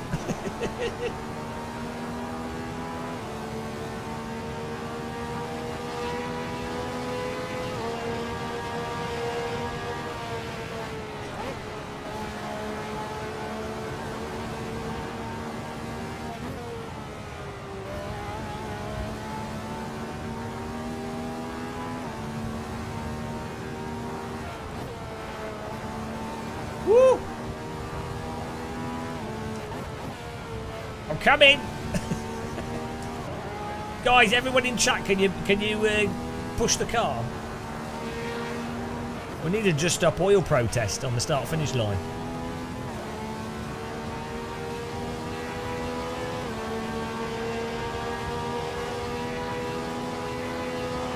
Yeah, we'll do some longer races in the future for sure.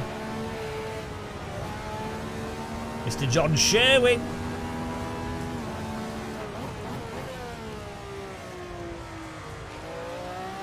Oh! We're lapping about the same time here. It's close.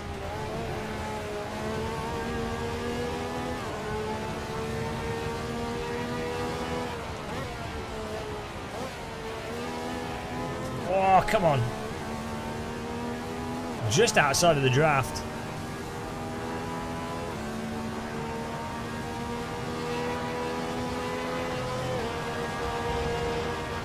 Hello, E2. E2 Hawkeye. Look, Euro Truck Sim has the most players, 33,000. So you can't argue those numbers.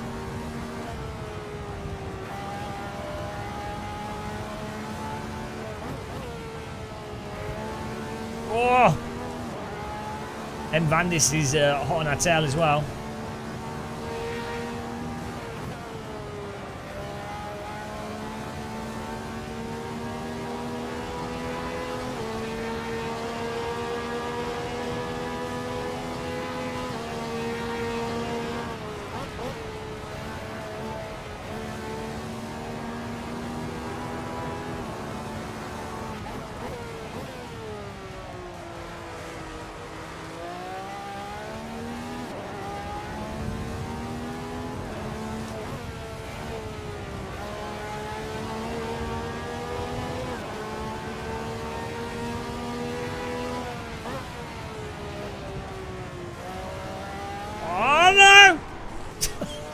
Caught it.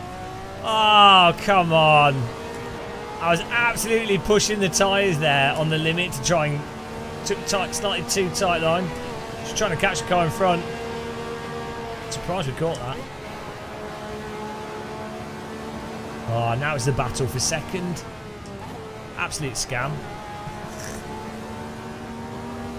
Oh, look at that giant radical wing. Looks awesome.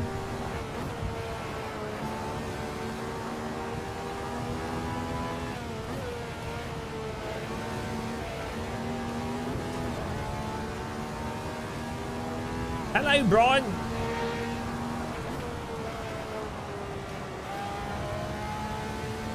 He looks radical.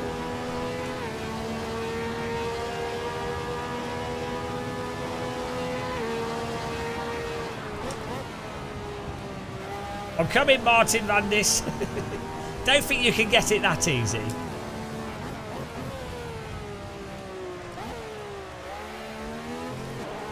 Oh, man.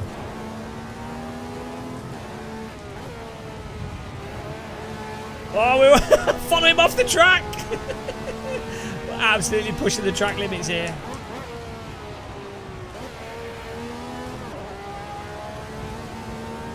Man, struggling to get the grip through Surtees corner. Sir Trees.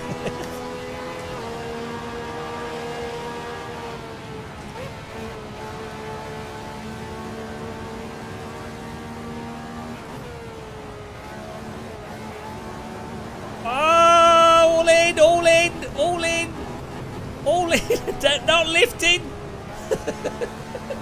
I'd totally do that in reality if I went off the track there. Oh no, we got a car behind us. Who is it? I have 4090.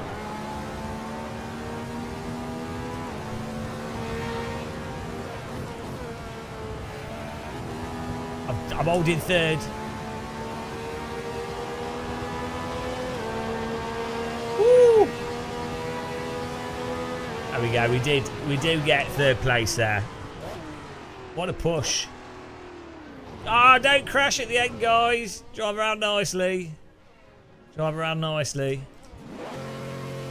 Woo. Cool down lap, guys. Keep it cool with a down lap. Let's do another race. That was good fun. Good driving, guys.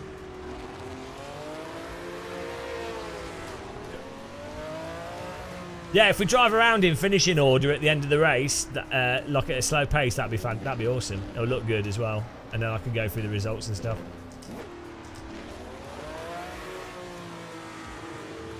Oh, I'm happy with the third place there. That was nice. I couldn't quite catch M Lines. Lyons.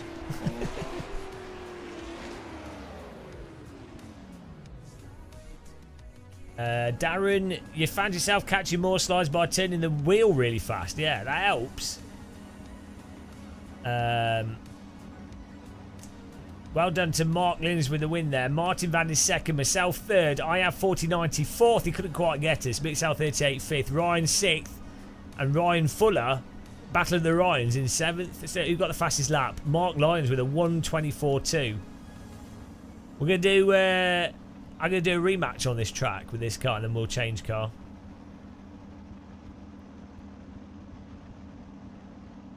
So don't quit the server.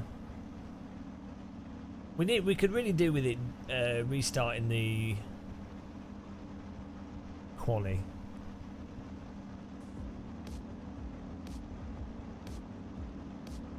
Well, we'll just do a restart race.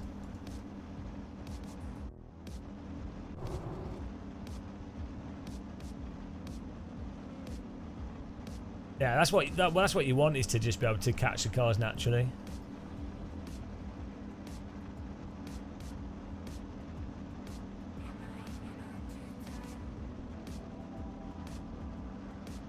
Right, here we go.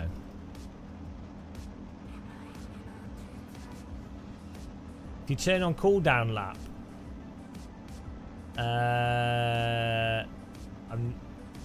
that's in AC. You would still have to drive. I don't know how it finishes it off. What's going on here? Do I need to restart the server because people are not on the grid? I'm going to restart the server, guys. Because I'm going to restart the server here. We'll do a short quali. There we go. Get back in there, guys. Get back in there. There we go. This gets everyone in the correct position.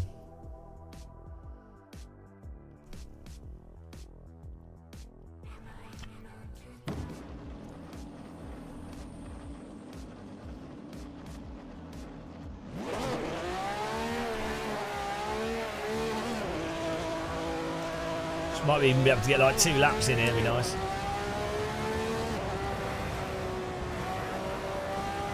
Yeah, it's got quite a good price, isn't it? It's funny how they market it though as like £200 for the wheelbase, but you have to spend, but you have to also buy pedals, so it's actually 500 still. Not that it's a terrible price, but it's just funny. What you really need: load cell brake, bog standard accelerator and clutch, or maybe not even a clutch actually. If you just add a circular wheel rim, a generic circular wheel rim that's okay, or and then a load cell brake and normal accelerator, then that would do most people. Most people driving bloody GT3 cars. Formula rim would do most people. Yeah, most modern cars don't use a clutch. I guess you could argue that H pattern's like a whole nother area of simulation for people. Like it's a sort of a separate thing, isn't it? Because most people that are doing sim racing will be using. Cause most people are bloody losers and just drive GT3 cars. The DD Wars. DD Wars. The great DD Wars of 2025.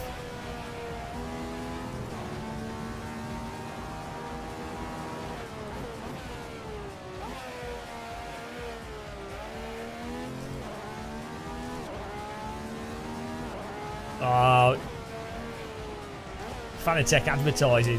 Well, if you do buy Fanatec stuff, by all means use my affiliate link in the description. I need to get myself sorted out with the Moser affiliate link as well.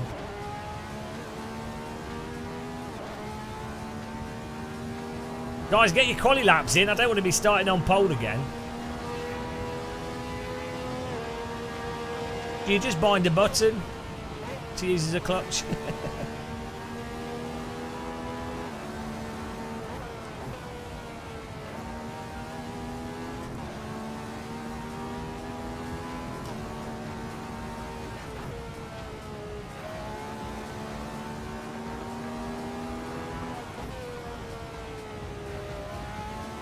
It's funny how iRacing is easier to play without a real clutch. Like, driving clutch cars without a clutch is easier. AC punishes you quite a lot. Race Room, it's sort of 50-50. Project Cars 2 and AMS 2 don't really punish you. R Factor 2, I think, gives you a little time delay.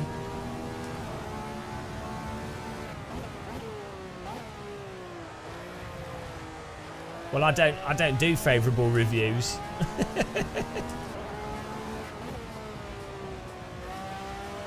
So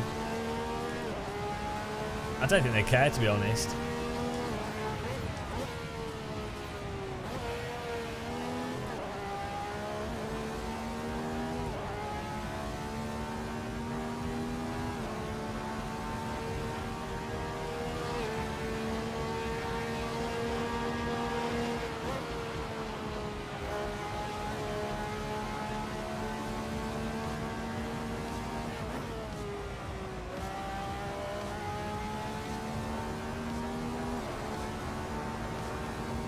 Oh, now I'm in 7th. The fast potatoes are out. The racing is on. What are you doing in the wall? He's just parked looking at a tree. Maybe he's bird spotting. Sometimes I feel like bird spotting. I do feel the side of a racetrack with cars driving past is probably not the best spot for bird spotting, but don't know, maybe he's looking for death birds. Maybe that's what he's trying to capture. And a racetrack is probably the ideal place to find death birds.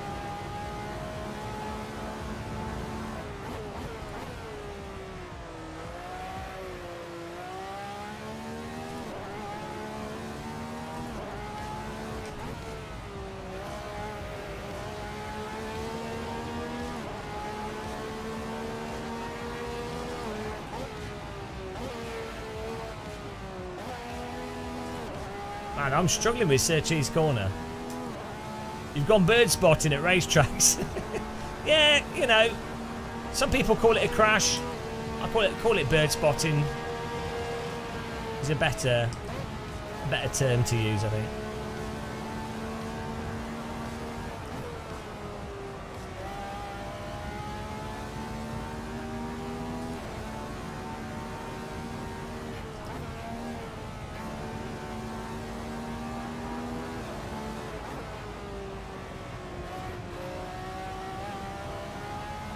I've lost my mojo, guys. I've lost my Brands Hatch mojo. I played too much iRacing and I've forgotten how to lean on tyres.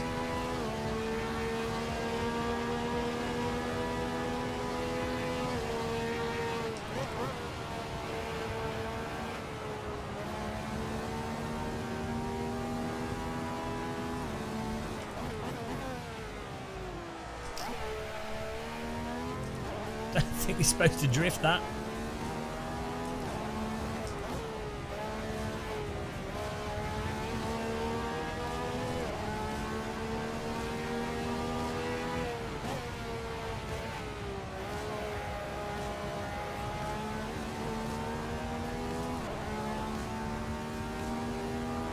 Pilgrims drop!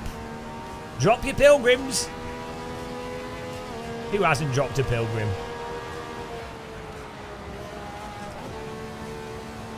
Bloody hell, a bit wide out of that.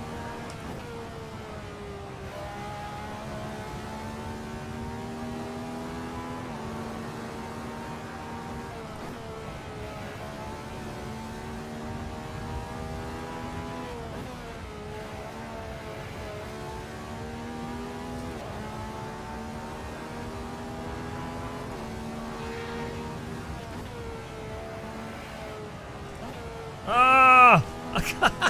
What's wrong with me?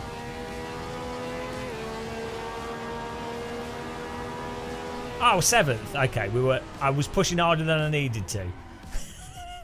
My Delta was taking my best ever lap time. Not the session, not that race, so Jesus Christ. I overdrove that last. We were on 24.8s or something, which would have been 5th.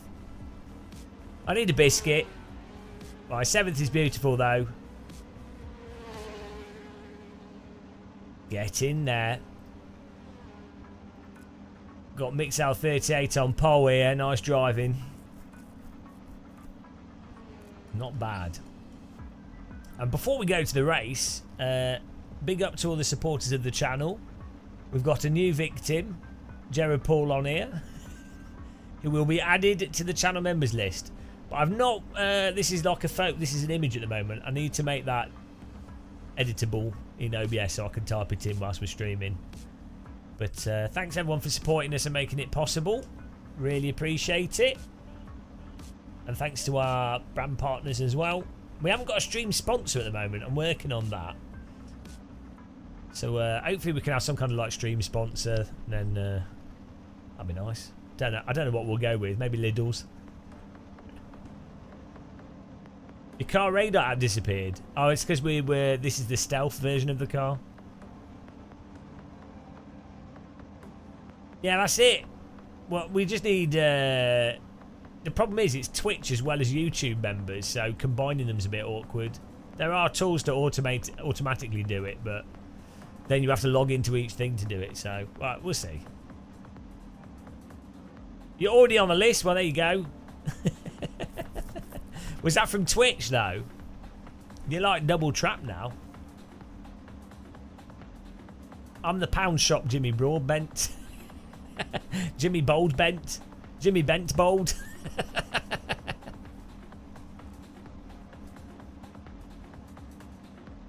Super cup of tea. Jimmy Bentbold.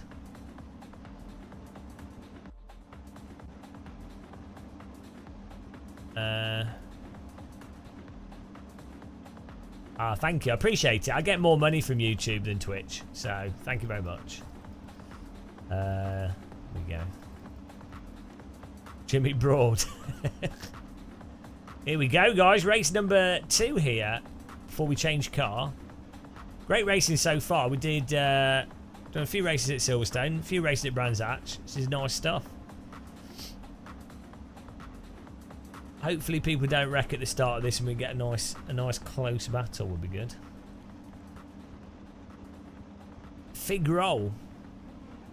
Yeah, I always think I like them, and then I have one. I'm like, oh, it's too dry. I feel like if someone produced really good quality fig rolls, they'd be awesome.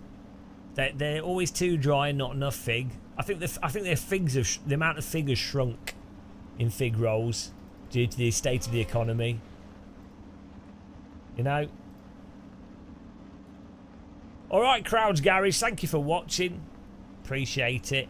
And also thanks for your support. Really appreciate that as well. Super generous. We'll see you next stream that we do, hopefully.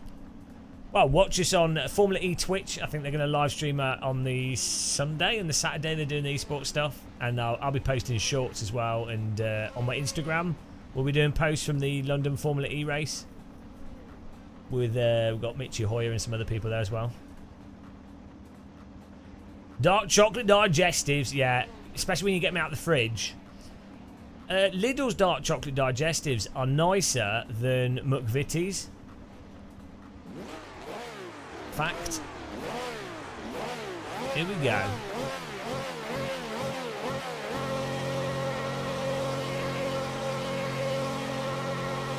Go!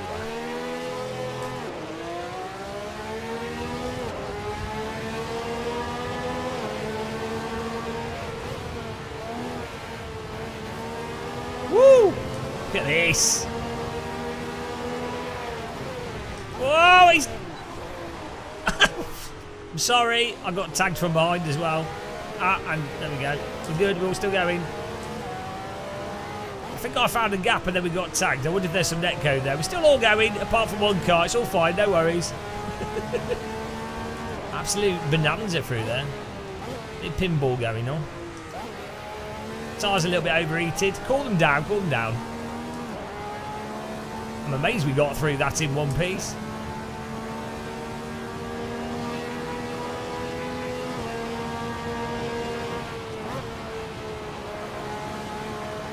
Let's go.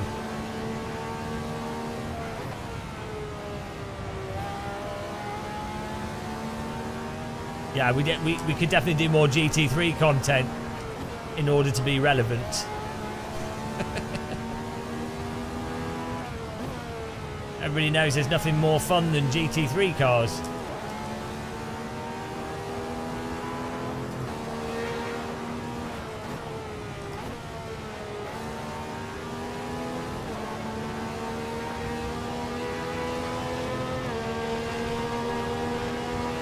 I've not tried them. Oreos with milk are quite nice. They do taste a bit weird though, but I do quite like them. Oh, who's this?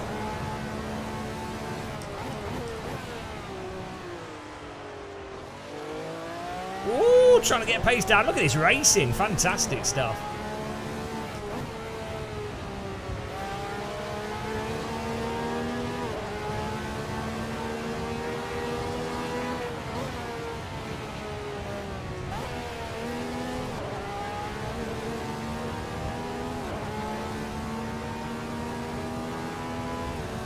Whoa!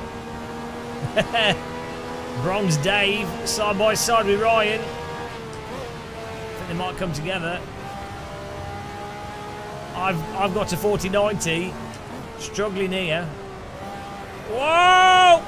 360 no scope from them. Found a way through though. They've both gone bird spotting. I can't go anywhere. There's no way through for me. Wall of Radical.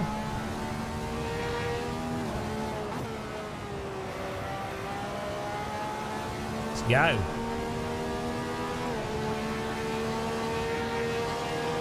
Martin Vandis and TBDG.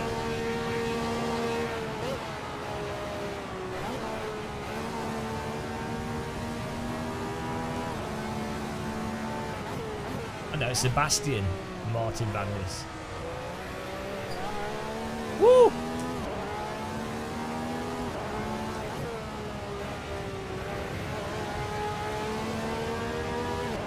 Mr. Bunwar on pole position.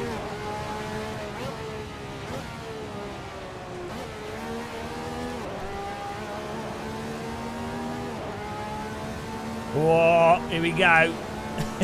Here's the battle. Get your shields out, guys.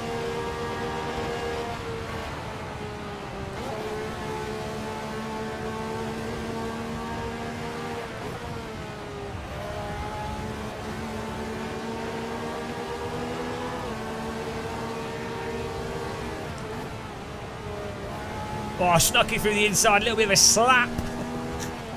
Sorry for the contact there.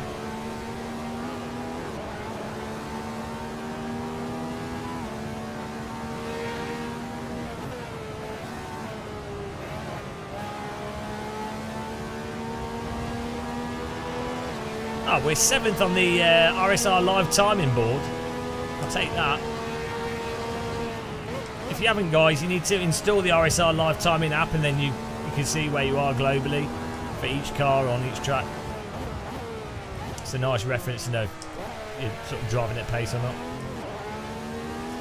Still got pressure from car behind.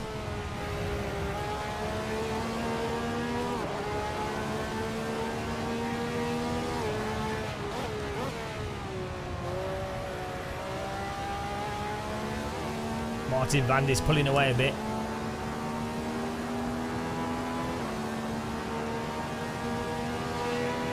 Two laps to go here.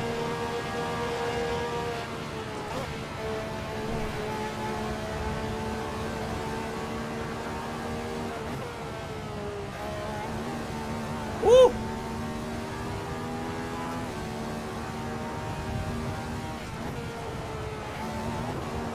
Absolutely flying it over the curbs.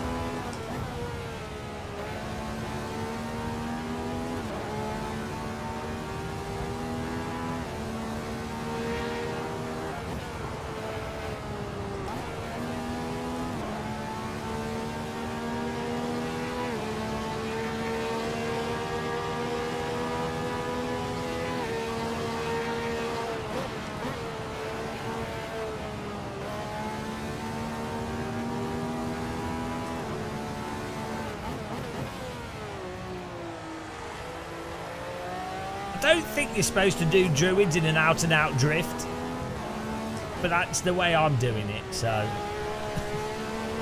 I think that should be the way to do druids. It's good for the crowds, and as you guys know, you get big crowds for Radical SR3 racing at Brands Hatch. Bigger crowds than you get for Formula 1, obviously.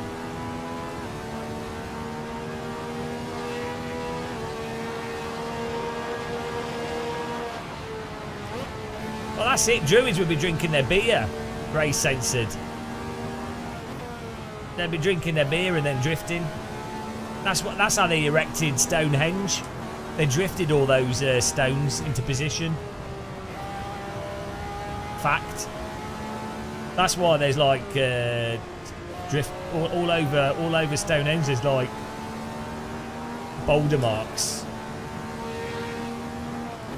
These are true tales. British History Museum facts. Drifting druids. That'd be a good racing game. Well, that's it. Cool down, guys. Cool down. Drive around and finish nice. There we go. That's it. Drive around nicely in positions. Keep going around the track. Don't stop. Don't stop. There you go. Look at that. We get a nice. That's nice. That's beautiful. Formation race finish. Wave to the crowd. Show them your tea bags. Oh, we got Holy 7th. Thomas Smith got 2nd. Oh no, hang on, it says someone's left the server. You don't leave the server until we've got the results, you idiots. Otherwise, you're not recorded. Didn't happen. The stream title? What about the stream? Oh, where's he going? Sometimes you just want to break your £100,000 car. You know, if you're that rich, why not? That car was at the end of its life, so he just put it in the wall. It's not controversy, it's the truth.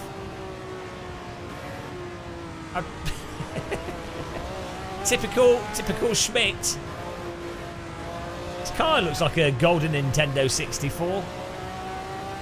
He's actually driving it with an N64 controller as well. It's quite nice in gold. Golden Radical. That's what we need to go for. But why are we not passed out yet? Yeah, N64 is the way to play.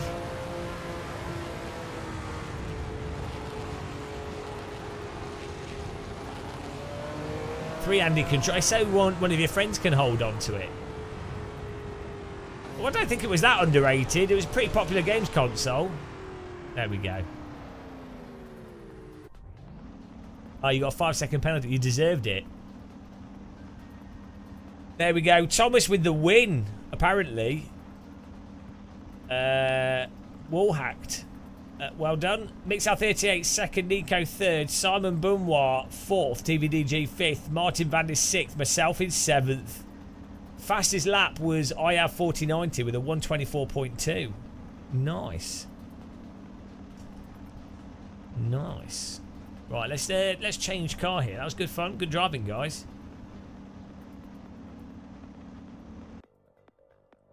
I need to get a biscuit.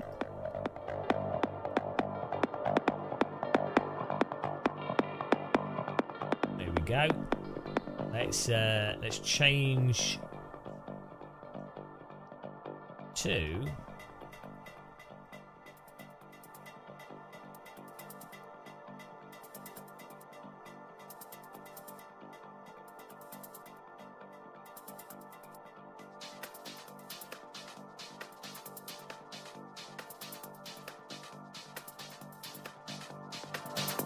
let's go for a nice car.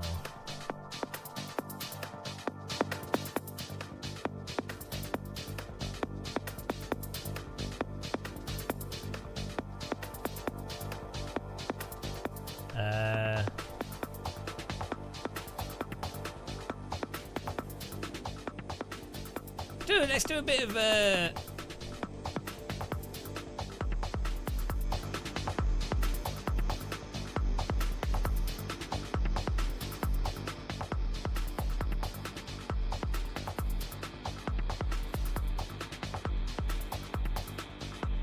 You ready, guys?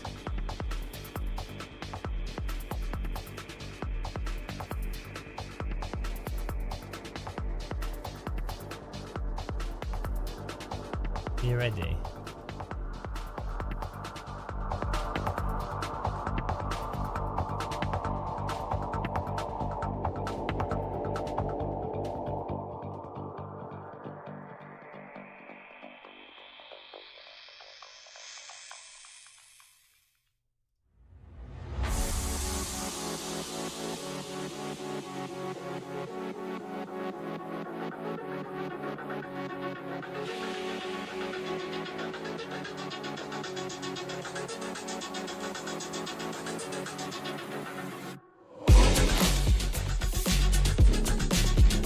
Hello, Jesus. I just make a cup of tea as well here. Okay, servers up if you want to join it.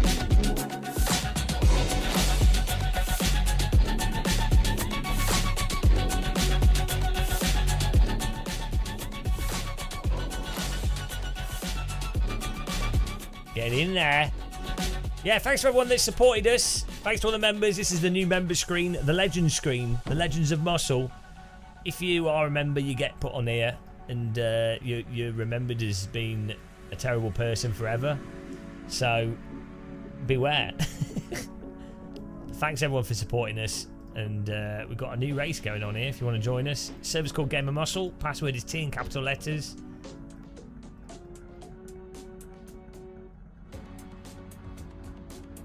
Yeah, I wouldn't want to be on that list. It's a pretty terrible list. Alright, let's see. Let's get a lap in here. If you do a good setup, share it, because I didn't have a setup for this track and car.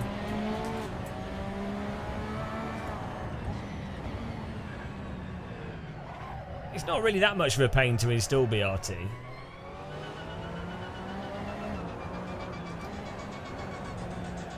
You're just scared to drive the most realistic racing simulator. I know, it's intimidating. It is intimidating.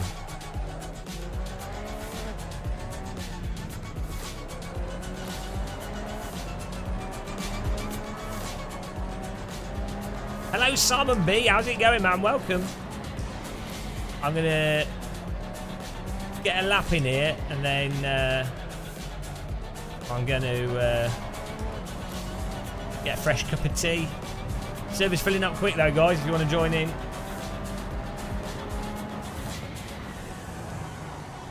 Oh, dear.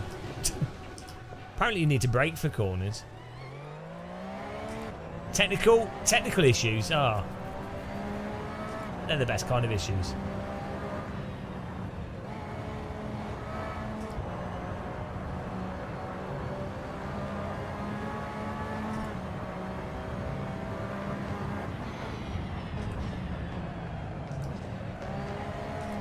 Oh, Jesus Christ! Do you want to do a GT3 race? Hawkeye with the bribes. Hawkeye's got right in there. After this race, we'll do GT3. We always accept bribes on this channel. Pure corruption. Listen to these beats. 3, 2, 1, go! For GT3 a fresh up of tea. Thank you very much, Hawkeye. I really do appreciate it. That's super, super generous donation. Pure insanity, $10. That's a birthday card worth of money. So I really do appreciate it. Bloody hell. I'd appreciate myself being able to brake for corners as well. I know, poor guy. Hello, middleman site. What's the name of the server? Game of Muscle. It's really cryptic. Password is T in capital letters. The difficulty of joining our servers is the fact that we've used the same server name and password for over a decade. So it is very hard to work out the puzzle. You're welcome, middleman site. I need to get an okay lap in here so I can make a cup of tea. We might switch to OSR tracks, OSW tracks or whatever.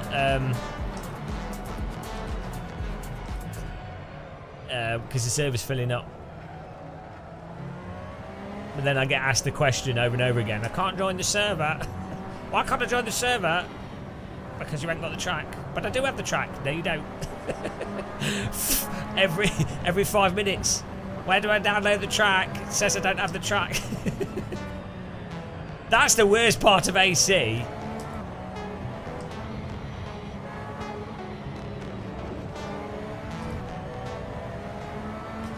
I'm going to let the car behind me go.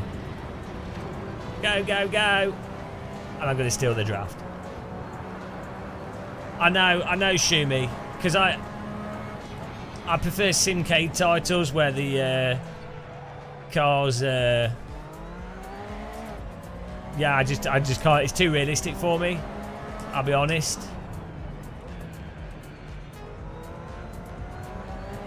Troll incoming. But yeah, Forza's got 48 times more realistic, so I'm going with that. There we go. The brakes on this car could do with being a bit better.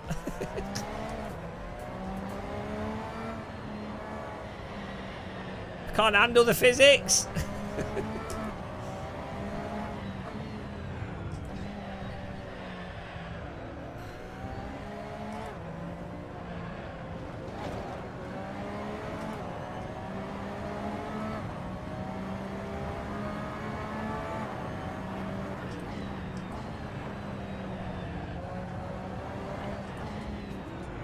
Oh no, he's gone.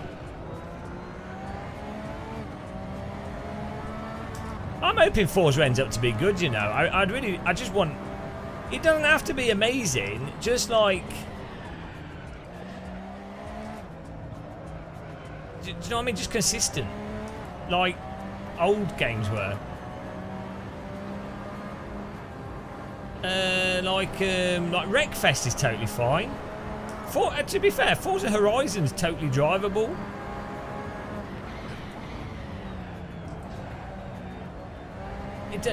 I'd rather it be not realistic, but overly grippy and overly drifty in like a fun way. The problem is when developers try to make a simulator, but do a really, really unrealistic simulator. I missed the break point again.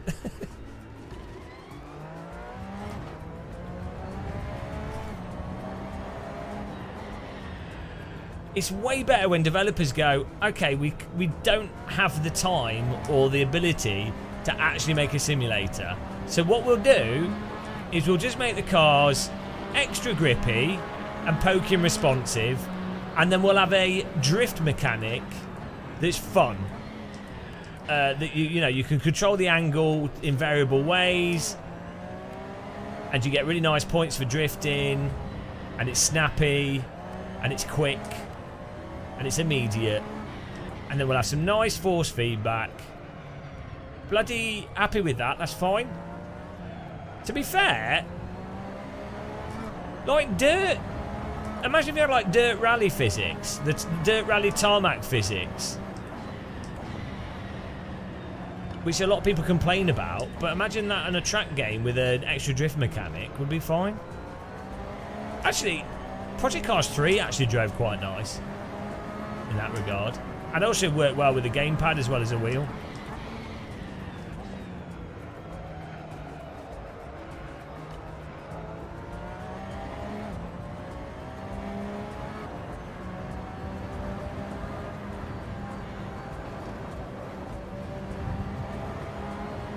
The silent majority.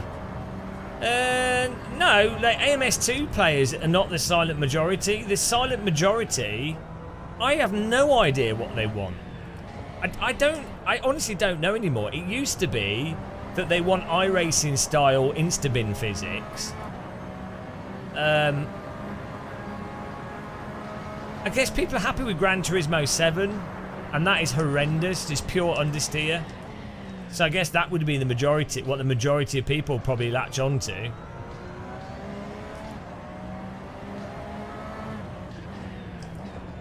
The thing with AMS2 fans is they like whatever AMS2 put out. It's the same with any fanboy of any game or fangirl. They will jump on whatever their current favourite game's handling is, no matter how different it is to a different version of the game, that becomes the best physics. So they're not operating from like an objective reality of what's good or bad, or even a framework of what they like and dislike. Their framework is, this is the developer that we like the most. The developer has said what they've done is better, therefore that's now the new paradigm for what best is. And that's probably the difference between a fanboy and someone that is like not a fanboy.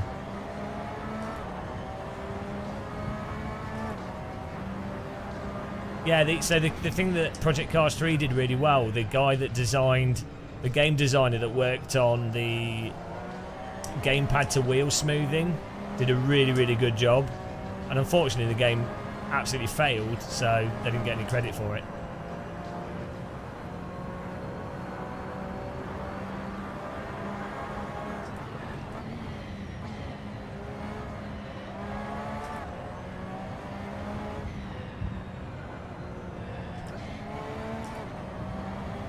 The thing is, AC's been out for 10 years, so I'm not impressed by a car just driving like a car anymore. It's like, I mean, AC's really impressive, but another sim has to either do the same or better. Otherwise, I'm like, well, okay, great. You've improved the handling. Is it the same or better than a pre-existing sim? No. Well, great. I'm not going to get excited about it, am I?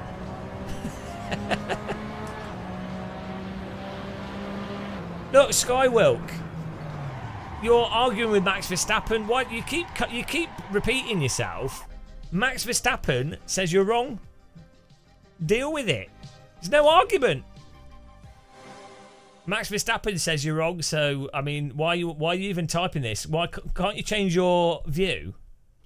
'Cause clearly you're obviously wrong if Max Verstappen says you're wrong. So.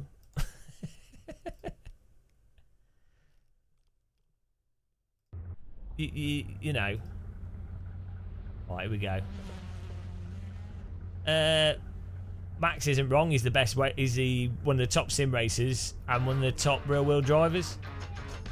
So he's not wrong.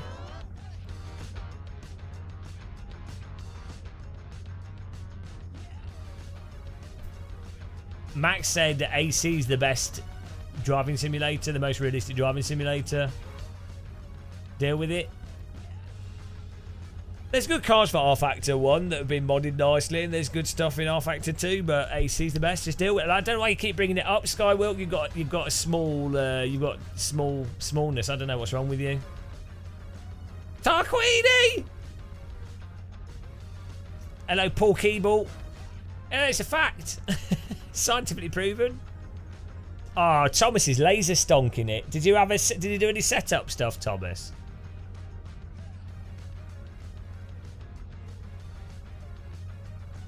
Yeah, that's it, Shumi.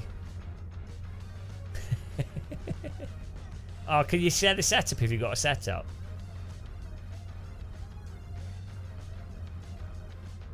Oh, share the setup, Thomas, in the chat. Thank you.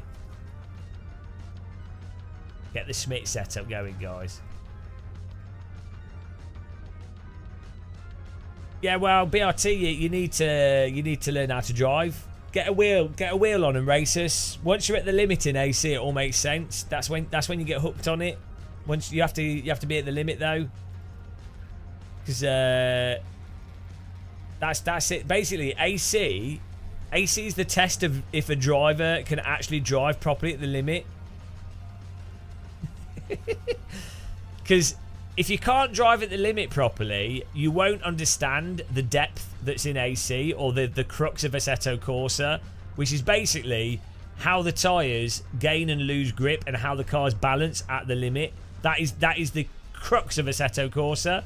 And if people can't modulate the brake precisely enough, or balance the steering and balance the throttle precisely enough in that window at the limit in AC, they don't get it, because that's where all the car dynamics and enjoyment of the handling comes from, and the fidelity and the force feedback all comes from that in Assetto. The handling outside of that is, I mean, I personally prefer how iRacing is under the limit. I'm not saying iRacing is realistic, but I play so much iRacing. I like how the cars roll into the corners under the limit, in my opinion. Yeah, but as soon as you get onto the limit, iRacing breaks. iRacing suspension, I find it better how you can attack certain curbs, or sometimes it breaks in iRacing, but it depends on the cars as well. But the cars I drive, but yeah, as soon as you get to the limit, it breaks in iRacing. But AC, the way the tyres are at the limit whilst pushing is unparalleled, and the detail for that in the force feedback. That if you know. It's a great test, because for someone to say they don't like AC basically means they can't drive at the limit. That's why Max Verstappen likes it, because he's always at the limit. Fact. No argument. Conversation over. Right, here we go. It's time to Schmidt the Thomas. Maybe BRT, but maybe not, because it turns out that you can have 130,000 people playing Gran Turismo 7 or F123. It doesn't matter. Your game can be terrible. You just market it as being good. Put some IP in it. Like, you could, as a developer, literally release a game that has no dynamic range to the force feedback, and only have cars in it that are objectively dampened, have assists built into the cars that literally remove dynamics from them. You could do that, and in a game engine where you can't use a rear view mirror because you'll get too slow of a frame rate, and people will absolutely lap it up.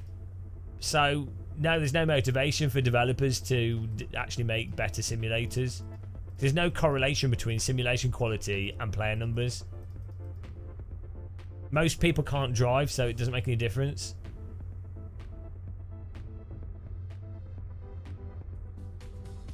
Slap an F1 driver photo on the box. Done. Here we go.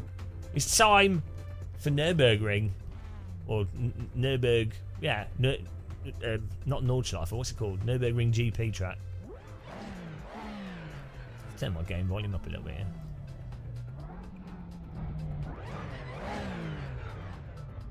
Here we go. Yeah, make it a subscription as well. Right, starting in 9th place. Thomas on pole. He's killing it. Go. These cars are normally really good for close racing.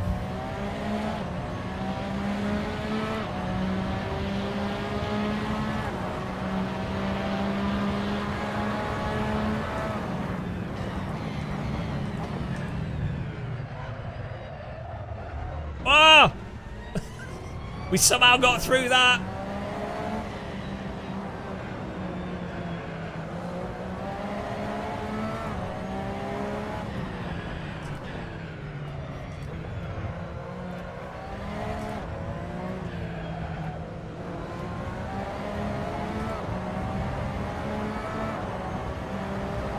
Yeah, they are really good cars.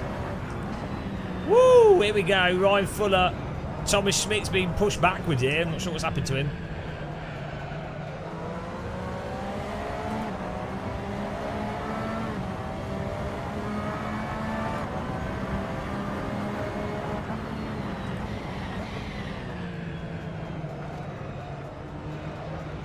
Oh! Ah!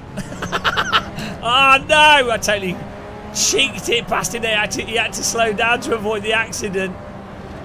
I'm going full send. Ah, Thomas has just been schmitted. Mixel 38 in front of us. Oh, I've locked up. I've locked up.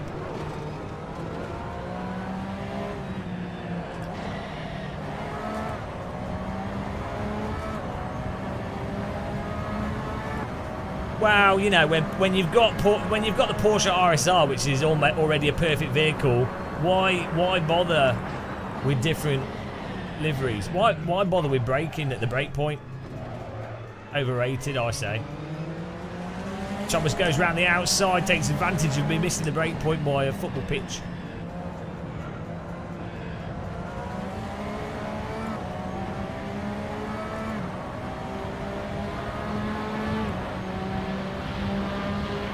Get a bit of draft.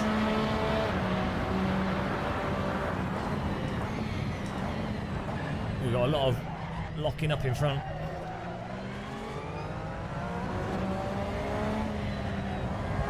Oh, hang on. Someone wanted us to do a GT3 car after this because they donated. I forgot about that. We'll do a GT3 car after this. Keep forgetting. Did they want us to do the... which car did you want? If we don't do an AC car, people probably won't join. So we...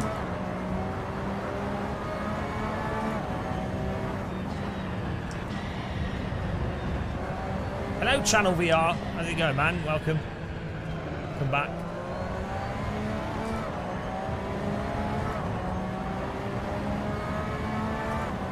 Right, BRT, you like ACC, so I can't trust anything you say. You don't think there's any issues with ACC's force feedback, so you're excluded. You've been excluded from school. There's no space for you in the Church of Force Feedback. You're in the cellar, where it's like there's water dripping from the ceiling.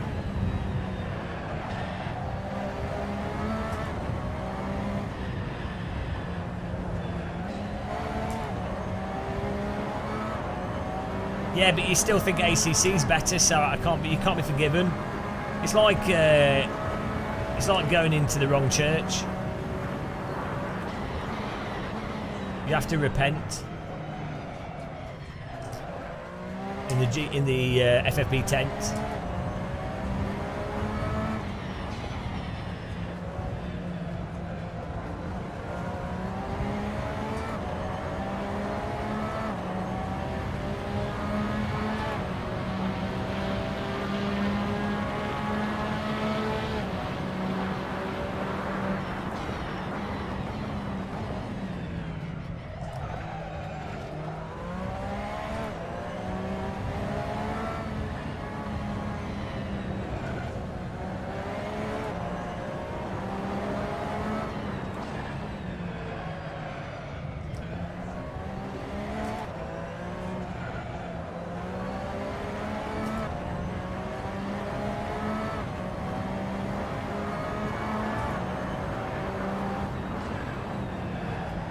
Where my wheels? What happened there? Oh, I got grass all over. The soft tyres said nope. Oh no. Maybe we should have gone with the mediums. Soft just went nope. Do you want to grip round that corner? Nope.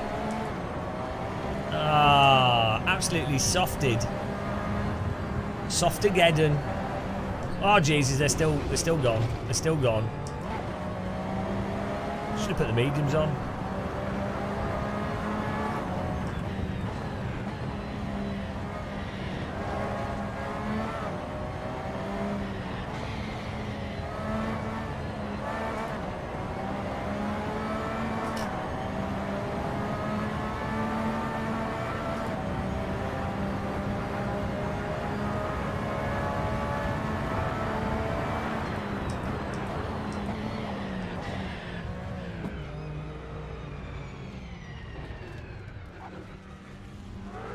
I gotta wait.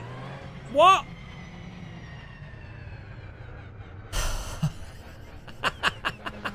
I've been penaltied. Oh, kunos. Absolute shitter. What a shitter. Well, thanks for that. That was a fair penalty. At least the tyres are cold. Well, that went bloody well, didn't it?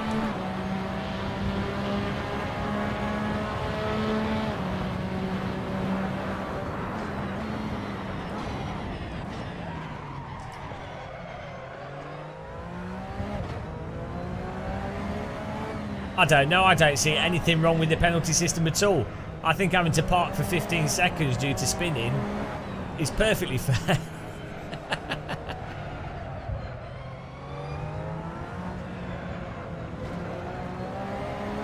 I've got some work to do now.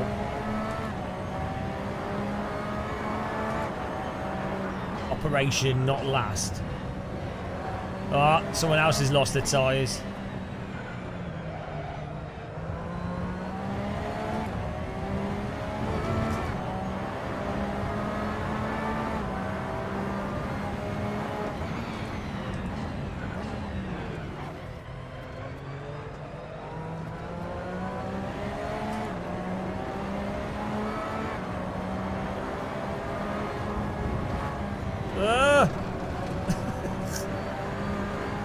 Thomas has put sledges on the back of this car.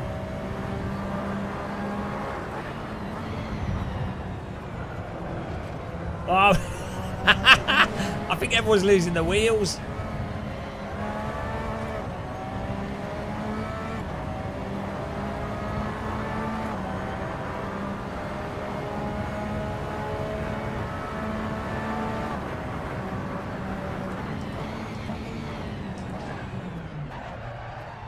Whoa!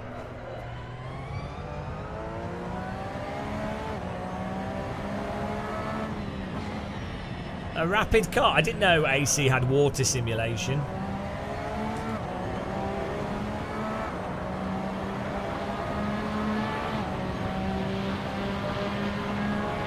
Oh, Oh man, we're 209th in the global timing boards this time. Terrible.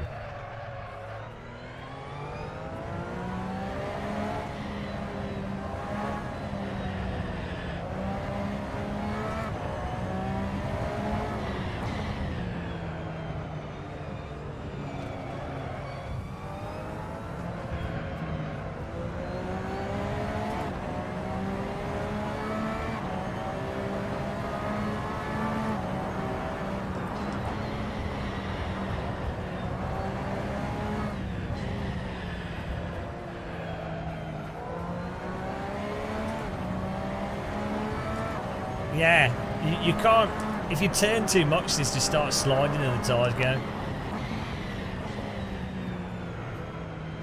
It's alright, everyone's cooking their tyres out, so it's working out for me.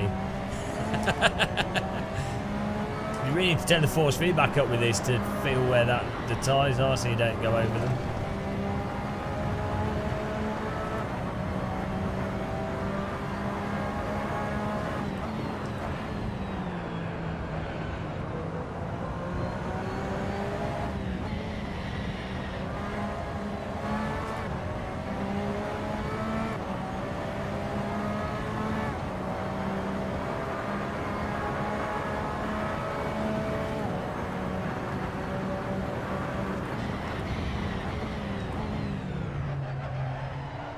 Oh.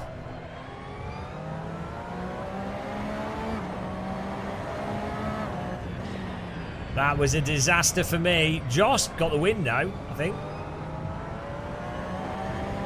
Whew. That was hard work. Bloody hell. I need a cup of tea and a biscuit. That was terrible. Josh with the win. Mixel 38. Second. Drive around, guys. I know it's hard to follow the instructions. Do cooldown lap after finishing because it looks better on the stream. everyone's just doing donuts in a cloned car. Thomas got 4th, Arfuller 5th, Ryan 6th, T4 2nd, 7th. Nice one, guys. Let's have a look at the times as well.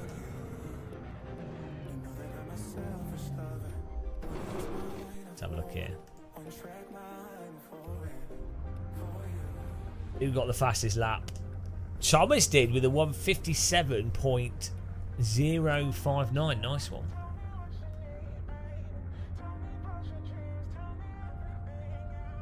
If you locate it, locate what?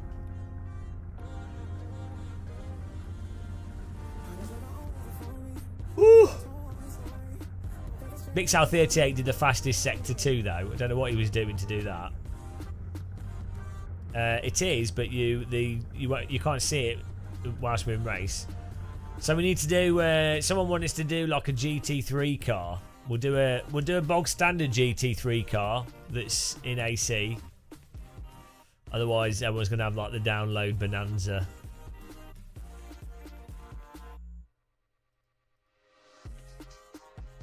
We'll get the car sorted out here.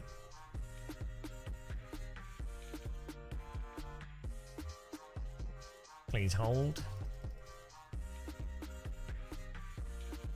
I can't listen to what you're saying. BRT, I can't listen to what you're saying.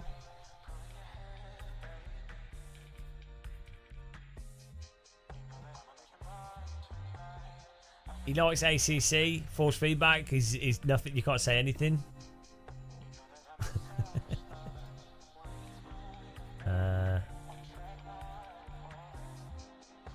Your view's deleted. He's a ghost. Spooky.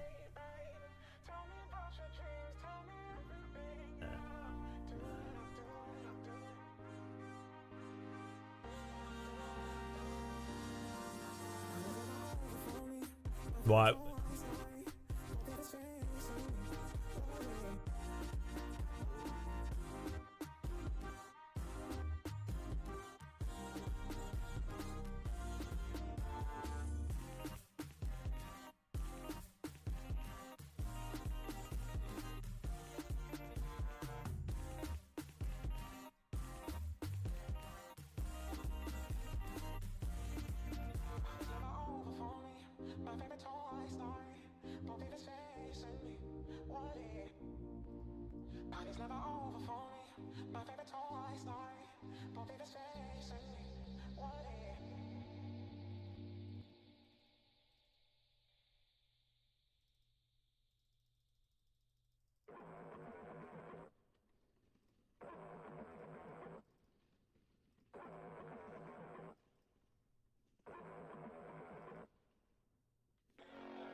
Alright, here we go, guys.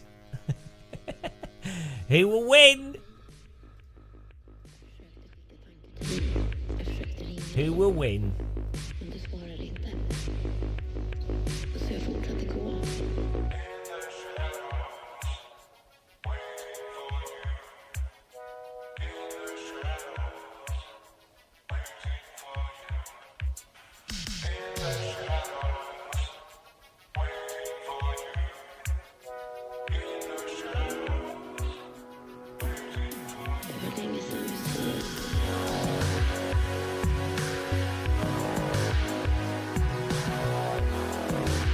Service up!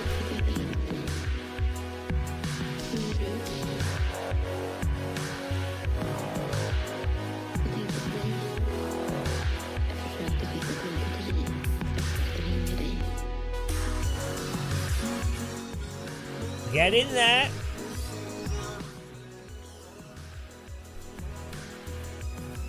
We'll find out who's the best. Well, what do you think the server name is?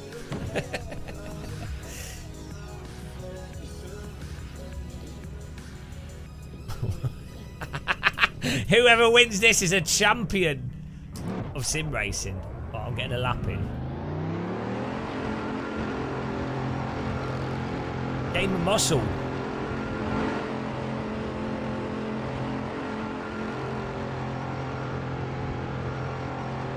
Hello, Donk. Donk.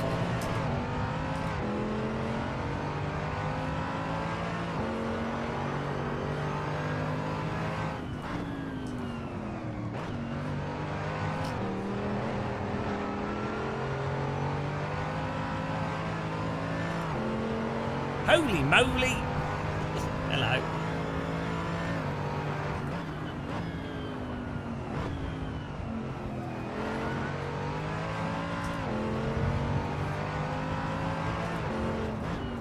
I don't know if it is. Good luck to the people that pick it.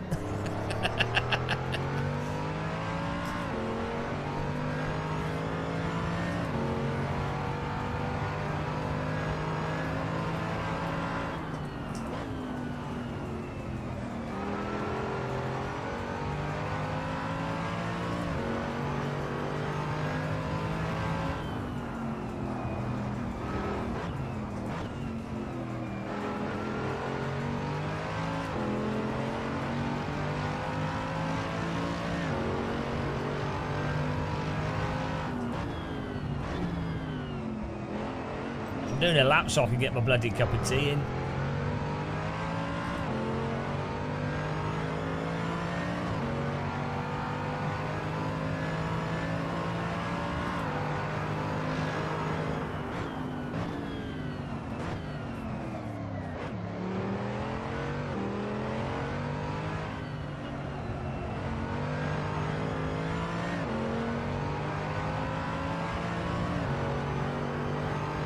Well, it is the best holy moly, so it's not a surprise. P1! It's only because we're the first people to go out on track.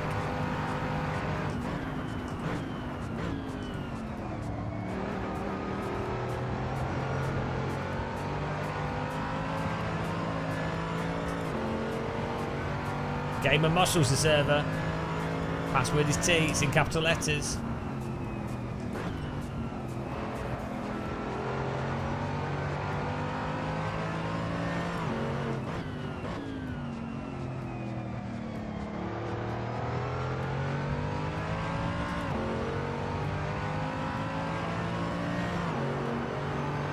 What's a console? What is that?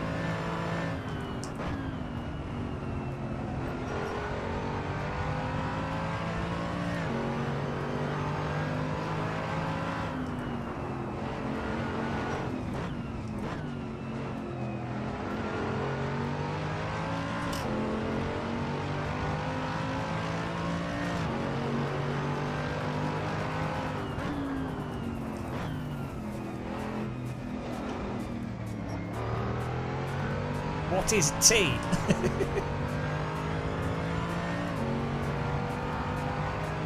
The error message reads, "You're too poor to race drive, get out." You did not inherit £1 million. Get out.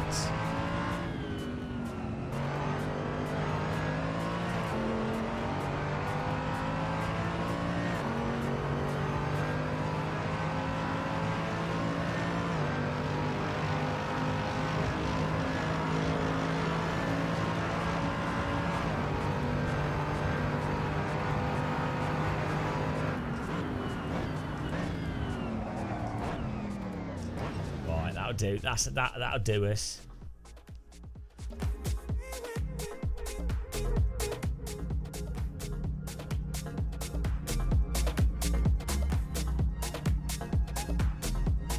I'm gonna get a fresh cup of tea, guys. The bicky.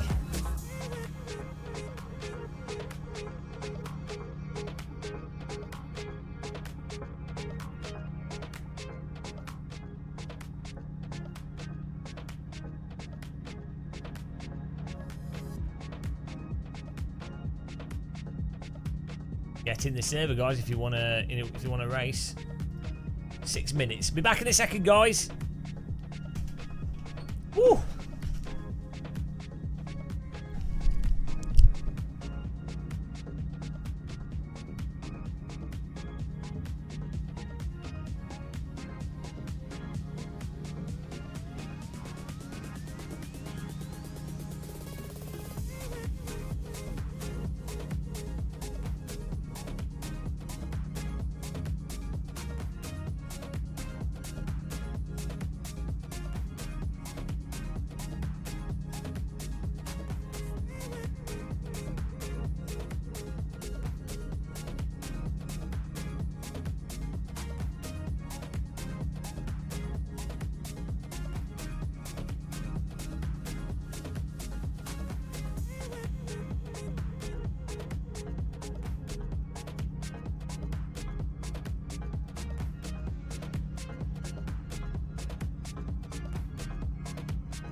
Hello? Hello?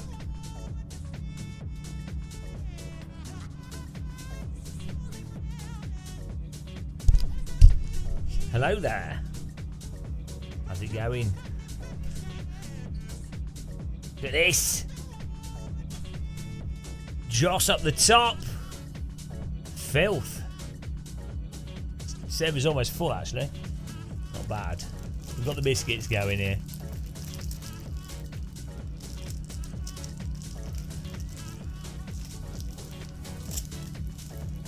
We're not running any mods on this server.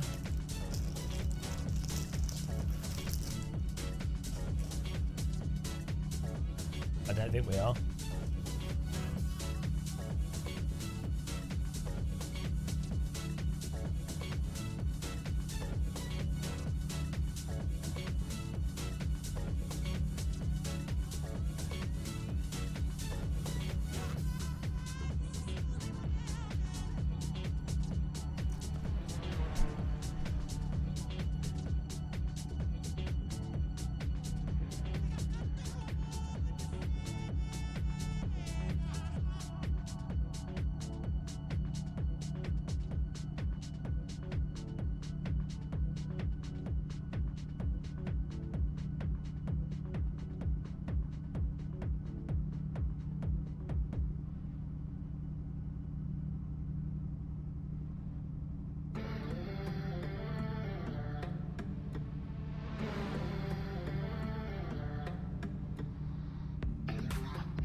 Oh dear. Here we go, guys. On the hello, Brian. On the AMS2 video. Here we go. In truth, you cannot compare AMS2 and AC because of the live track. AC has fixed track temperatures. AMS2 has live track and variable track temperatures, so you won't get maximum grip if it's set to live track and it's cold. Yeah, does a guy not realise that we've obviously will have tested it with maximum grip and different weather? Like, why would someone not test that? Jesus Christ, we're on our own server, Brian. Gamer Muscle, password is T, but qualifiers just finishing, so we're just going to race. It's what's mental is every time you say X about a simulator from the position of being someone that's spent 20 years of sim racing and has tried like obviously everything with every wheel, you will still get the comment of someone going, well, you know what it is, you didn't test it with this specific car setup or these specific weather conditions. Pete Jarham, well no, the point is his comment is ridiculous, is irrelevant, because obviously we did test it with maximum grip. Why would a YouTuber go, oh, this sim slidey, a YouTuber that's been sim racing for 20 plus years, and how would they not realise that they've just not set the track grip? Like, yeah, you've got the wrong field of view, you've got the wrong force field. It's like, no, you're just, oh god, it's everything. It's the same, like when we point out the time model in iRacing, you get the same comments. People are like, oh, what it is it's you feel your FOV, your force about your wheel rotation. It's, you know, it's like, it's really weird. Rather than, like, it's just strange. Like, they have to resort to something to dismiss what the other person's saying, rather than actually addressing the actual thing at hand. No. Yeah, you haven't driven the exact same car in real life. It's always something that's like some weird it must have a name in like as arguments, like outside of sim racing. Let's say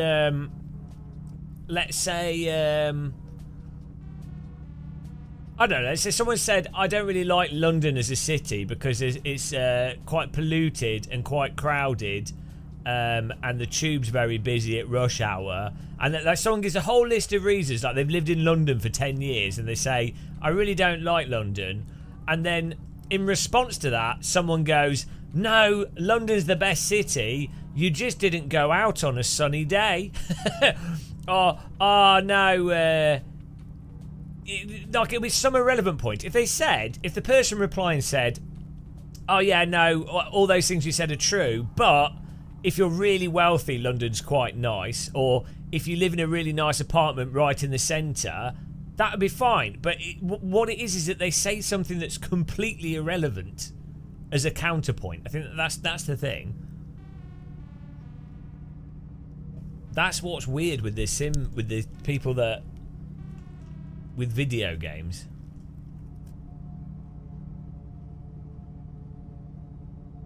Holy moly. Yeah, but so the thing with that is, in real cars, you can change the steering rack speed.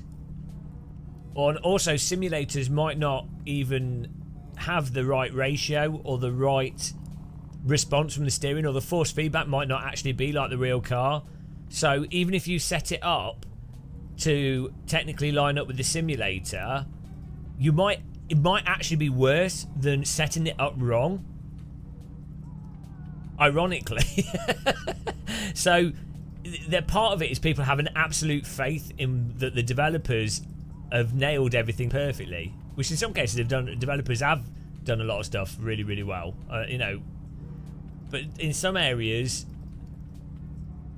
setting stuff up wrong is actually gets you closer to what a real car. Like in some cases, literally driving a different car in the simulator is closer to an actual real car than the car that's actually in the simulator. This would blow people's minds.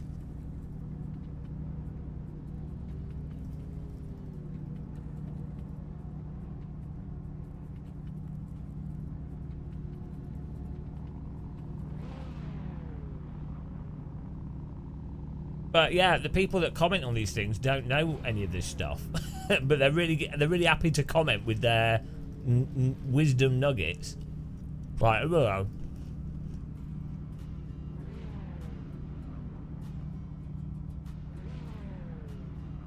You live in London, but it's not for everyone. Yeah, I'm not the biggest fan of London myself. Some aspects of it I don't mind. I don't really like the pollution. Here we go, guys. GT3 race in AC.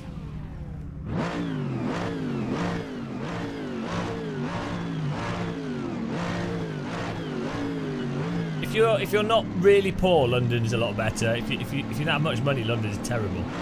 Here we go.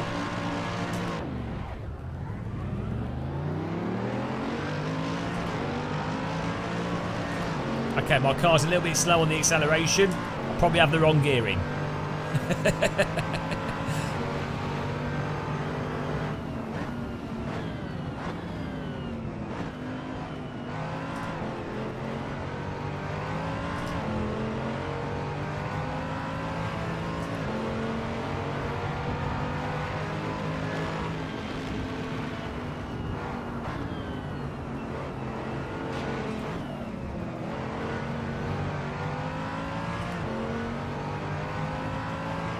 Hello Novotny, how's it going, man? Welcome along. Doing alright, we're eating biscuits and we're racing AC. What more could you want?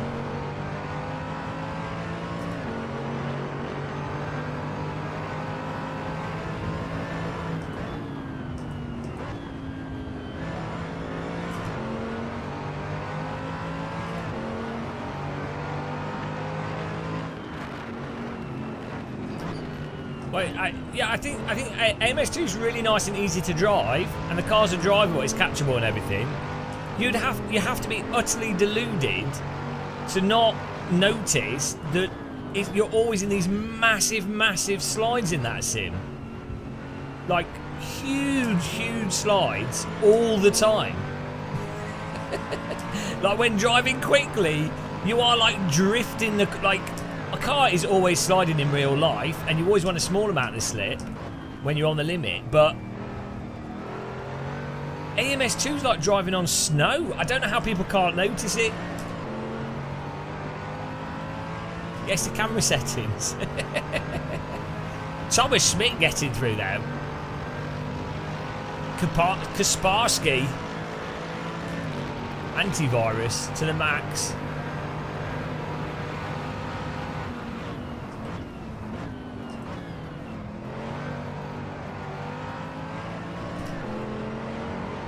Oh, we found a way through.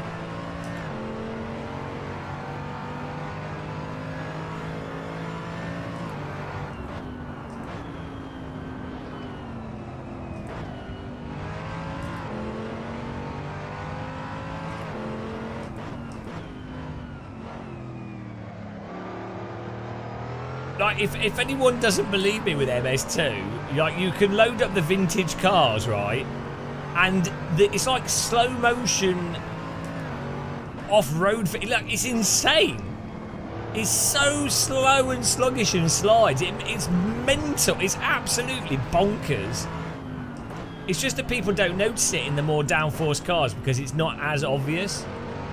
But it's still massively obvious. Like, oh, I don't know. I don't know what's going on in people's brains. I think they've decided, I don't know, maybe they don't play, like, regardless of what's realistic or not, relatively speaking, like, iRacing actually has quite a lot of grip, but you just can't slide without crashing. iRacing, R Factor 2 and AC have like twice as much like initial bite before sliding, at least. So it doesn't matter what's realistic on it. It's like, it's kind of weird. This is what I always say with like sims. Even if you haven't driven a real car, normally, sometimes there'll be exceptions to this, but normally, if something is massively different in one sim to what's the case in a bunch of other sims, either that one sim has completely nailed it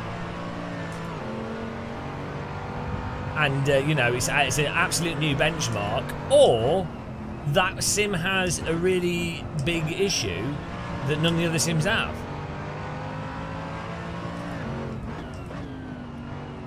And it's more likely to have not got it right than to have got it right, you know. So like, if you're playing AC and you slide on the curbing, and other sims don't do that, like pretty much, well, iRacing doesn't, R Factor 2 doesn't, ACC doesn't, AMS2 doesn't, weirdly Project Cars 1 does, but then you have to go, I wonder if AC's nailed the curbing, or I wonder if there's a technical reason behind that, you know?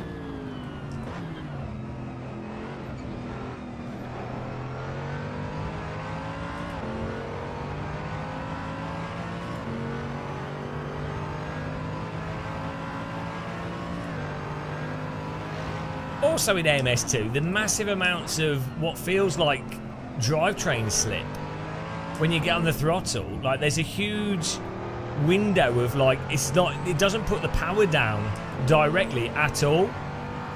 No other sim is like that to that level apart from Project Cars 2. It's like, how are the fans of the sim not able to notice that? It's bizarre. It's because it's so patently obvious. If you play multiple sims or have driven a real car, they feel connected straight away. When you get on the accelerator, it's immediately connected. There's a little bit of drivetrain flex, and a little bit of buffer, but it's not like, it doesn't feel like you're doing a full bore wheel spin when you get on the throttle, unless you actually are spinning up the rear wheels, in which case you can feel that and you counter steer it. You know what I mean?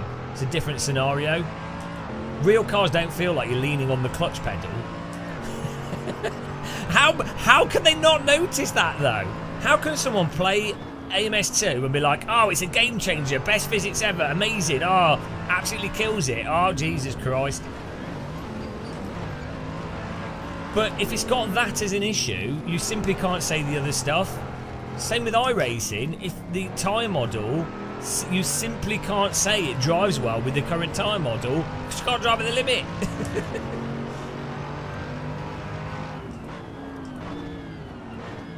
So, oh dear, I don't know what's wrong with people.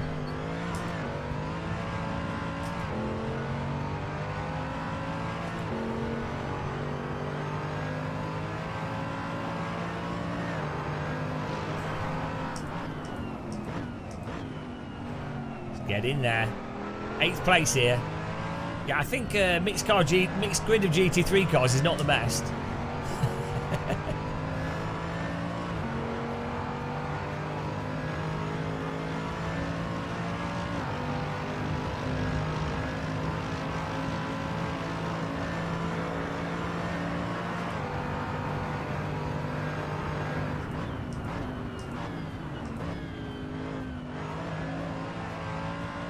Let's go.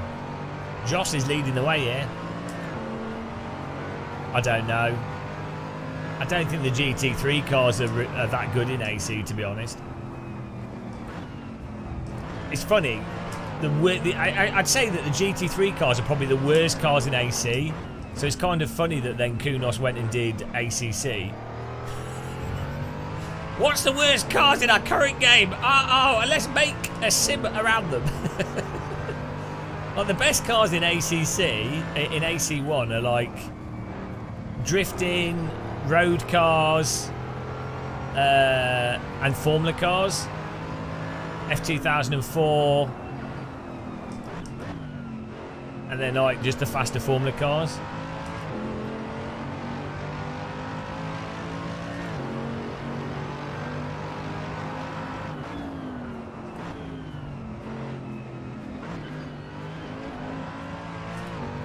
They were the, yeah, I know, Paul. They were the most raced, but that's because sim races are morons. So they were the most busy servers, but they were the worst cars in the simulator. It's nothing to do with the actual content or how good things are to race. People are idiots that will just they like the brands, so they don't. It doesn't matter what the actual. what the actual thing is like to play is irrelevant. It's the same with like F123. It's irrelevant to people that those cars are not good race cars, especially for a game on console with lots of people. It doesn't matter.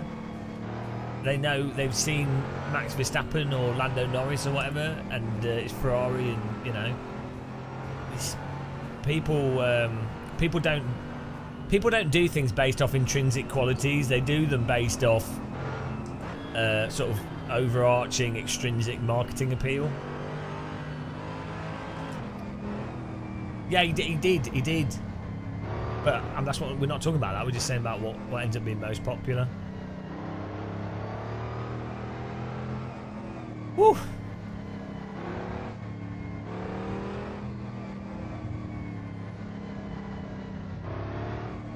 Right. Well, I don't think we'll do GT3 again, but good driving by those of you that did well in that. We'll change car. Someone donated, so we had to do it. Josh with the win, though, with the Ferrari. Well done. Mixel 38 second, Nico third, Derek Paul fourth, ATS PP Poggers in fifth, Thomas Warsack in sixth, and Sebastian Rajol in seventh. Well done. Josh with the fastest lap as well, and Nico with the fastest sector too. Well done. Yeah, terrible cars. Although the RSS GT3 is not too bad, is it? That mod. But then everyone would have to get it, so probably wouldn't work too well for the server. Right, let me change car here.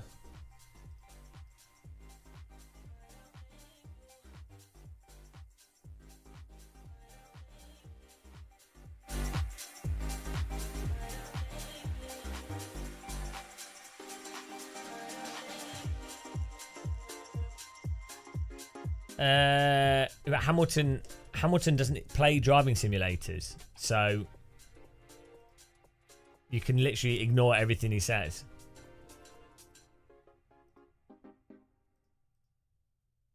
No, he doesn't. He hates. He plays Gran Turismo casually. He's not like Max Verstappen, who's like a top esports driver as well as a real world driver.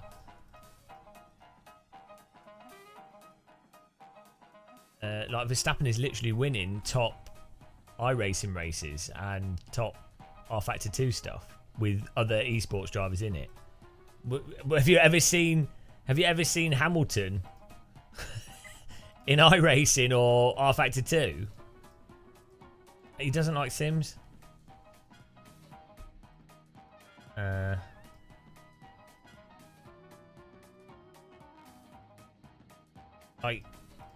Verstappen's insane. Yeah, mate. He does. But he plays Gran Turismo casually every now and again. Yeah, but he doesn't play them at a high level.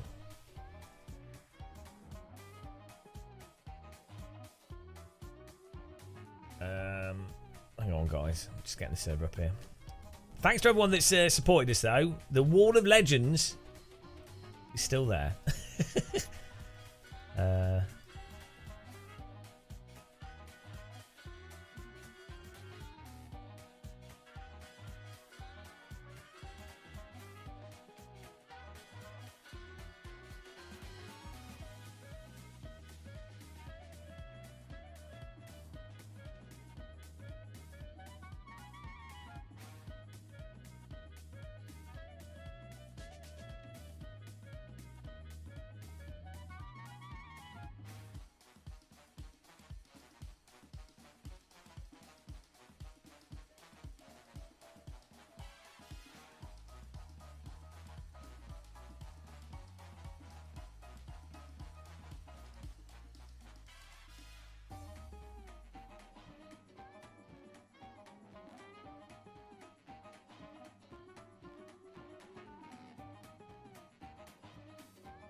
House King, you'd be wrong. Max Verstappen likes it with any car, so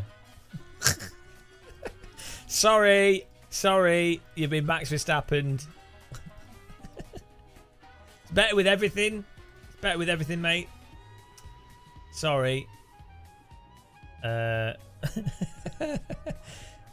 is your name on the list? It should be. Why is it not on the list? It must be. I need to automate the list. We'll get you on the list there, Channel VR. Don't worry. I'll make sure you're on that list of pain.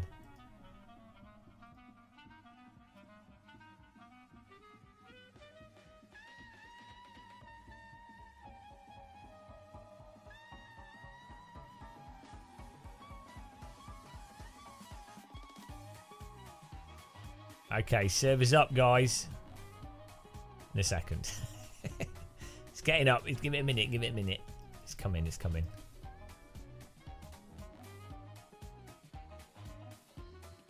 Right, server's up. Get in there.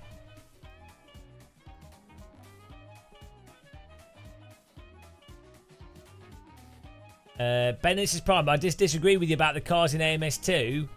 To me, they feel very intuitive and fun to drive. I didn't say they weren't intuitive.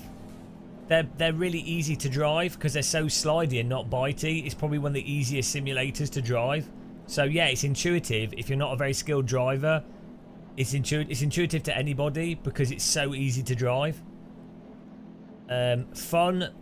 It's fun. It's probably fun if you're not very good at driving and you can't handle R Factor 2 and AC, where the cars are more snappy, which is like what real cars are like. So yeah, I mean, anything you could be fun to anyone. The most immersive is probably immersive because you don't have to drive AC. Not my problem. Max Verstappen says AC is the best. I can't, you know. Also, it's not immersive if you get motion sickness because it doesn't do camera filtering. So I mean, I'd like just take it up with Max Verstappen. Just don't argue with me. The fact is, AMS2 has like clutch slip. The diff. There's so much slip when you use the accelerator. If you can't notice that, you can't be trusted on your views of physics because it's so obvious that when you get the accelerator, nothing. It's like you've got the clutch down. It's insane, and the cars do not bite the road. They slide around loads. So. No, race room's actually harder to drive quickly. Race room's a bit harder because it auto bins. When you brake at the limit in race room, the cars get stuck, especially if it's especially when trail braking on downhill corners. Even with the engine thing they put on that keeps throttle applied to the engine, the cars auto bin. So actually, to be really quick in race room is harder. Also, race room's less progressive and less initially slidey than AMS2. So no, race room is probably harder for most people to drive quickly in. You have to you have to drive. You also have to drive into the understeering race room really aggressively, and then you have to wait ages before getting on the throttle if you're trying to drive quickly. Whereas in AMS2, it's got the Project Cars 2 thing where you slap on the accelerator and it pulls the car through the corner. Because it's got so much controllable slip, which isn't necessarily totally unrealistic. Real cars have a lot of controllable slip, but it's such a wide slip. It don't matter. Don't even argue with me. Just learn how cars drive. Argue with Max Verstappen. I can't be bothered. Can't be bothered. It's not subjective. It's a fact. Argue with Max Verstappen. You can quantify which sim's easier to drive. Yes, you can, because I just listed 5 reasons. 1, the car has more controllable slip, easier to drive. 2, you can bring it back from wider slip angles. That will be easier to drive. 3, the speed at which the car rotates out and is collected is slower, easier to drive. That's why in the new Forza game, they literally have put a mode in the game to slow the physics down and slow the game down so you don't have to be as quick to catch the car, because guess what? When things happen slower, they are easier to understand and deal with. That's why when you're learning to play piano and you're learning to play a song on the piano, you don't learn to play it at a high speed. You start at a low speed and then you build speed up, because it's harder to do things quicker. So if something's slower, it's easier. Driving... I mean, if you're talking about in the context of esports level, everything becomes the same level of difficulty because you're doing it against other pro drivers. So you're going to be... So like Fortnite has a low skill ceiling in many ways, not the building part of it, but aspects of it have a low skill ceiling. But if you're playing against another really high level pro, it doesn't matter if it's got a low skill ceiling. Or poker, for example, has a very wide variance to it. You know, you can play quite badly and still do very well at poker, but when you're playing against absolute pros, that makes it still equally hard to beat a pro player.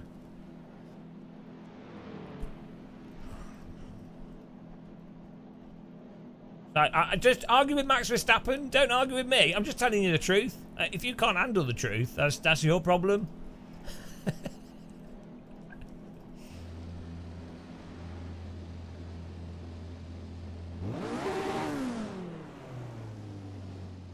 Benetis Prime. Max Verstappen literally says that AC is the most realistic sim. Max Verstappen is probably one of the best sim racers, or a top esports driver, and one of the best rear-wheel drivers ever to live, and go-kart drivers to ever to live.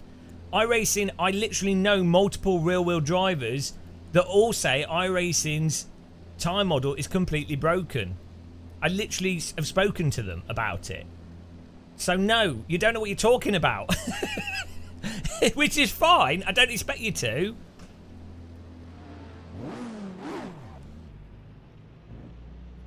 So, yeah, Hamilton doesn't like Sims, so his view on them is not relevant because he doesn't play them. Who's right? Let's see. The world champion driver that drives real Formula cars and probably one of the best world champion drivers that also spends a lot of time playing. If you were going to take an argument from an authority, it is a fallacy. Argument from authority is a fallacy.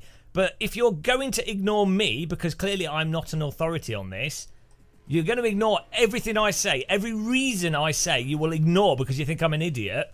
If you're going to take an argument from authority, let's see which authority would you take. Would you take the authority of probably one of the best Formula 1 drivers ever to exist, and a Formula 1 driver that plays many, many hours in R Factor 2, AC1, ACC, and iRacing? Which authority, if you were going to pick one, would you go with? I mean, come on. I mean, I literally also know multiple people that own and drive race cars that all prefer AC, but you don't know them, and I'm not going to speak for them. So...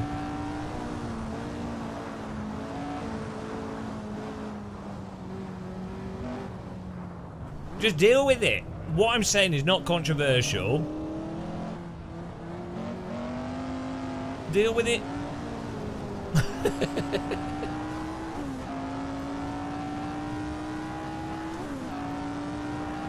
Just play AC and you'll become enlightened. I know it's painful. I know you like it's. I'm not saying you can't enjoy. Enjoy whatever you want to enjoy. You know.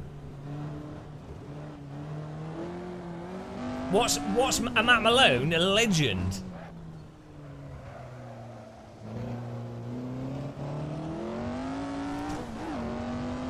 Also, I have 5,000 I rating, so what's your I rating? Are you disagreeing with someone that has a higher I rating? He's not equally as accomplished as Verstappen because he doesn't do sim racing. Hamilton does not like sims. So no, wrong. Wrong. He doesn't like sims at all. He doesn't. Have you seen Hamilton in an esports competition? No. I'm sorry.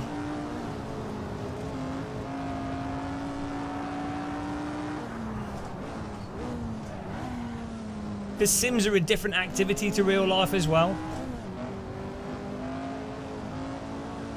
Hello, Mitchy Hund.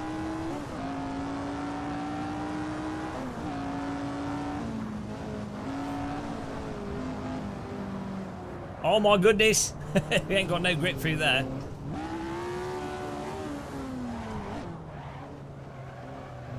I don't know why you're bothering to argue with me. Do you have 5k I rating? I don't think you do. As I said, you're not doing a very good job of arguing either. That's the thing. So far you've said, oh, we can't use Max Verstappen as an argument from authority. And then you've denied every single point I made without a counter argument to those specific points. And yeah, so I don't think we're going to get anywhere.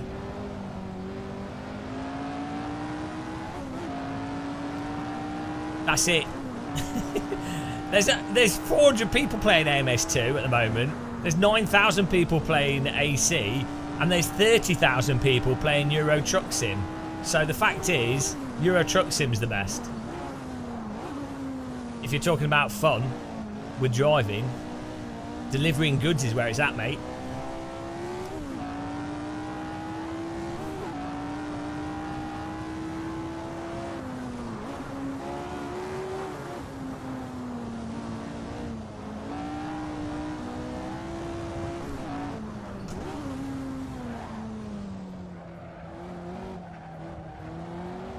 Who doesn't like a big load in the truck? Yeah, thanks for subscribing, Coach Nick. I did a video on it. And we played it for 10 hours yesterday. We went through all the cars. Like I said, lots of pro drivers prefer other sims. No, but we've just explained they don't. You're just arbitrarily latching onto which pro driver? I mean, they literally don't.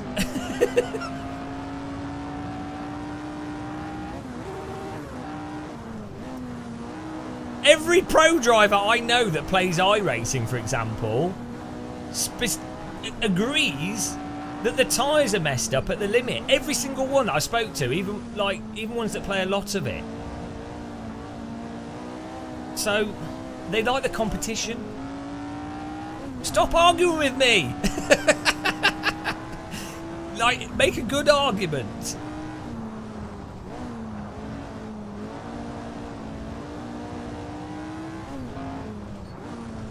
Make a good argument.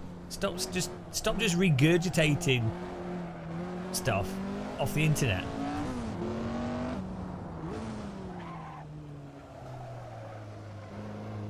You're empowering him. Trying to get a qualifying time here.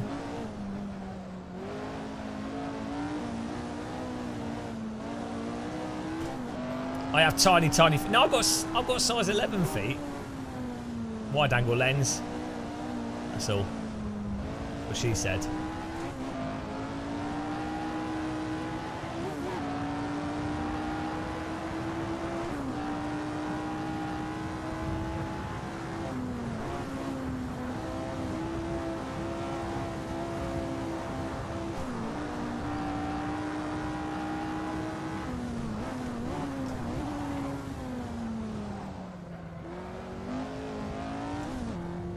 What did Aris say when you talked with him about differences?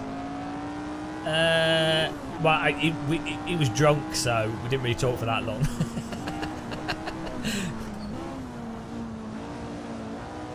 Also, you know, we're just chatting about random shit. Don't have to like accost a sim racing developer and talk about sim stuff. No, Aris is all right. Like, he's a nice guy.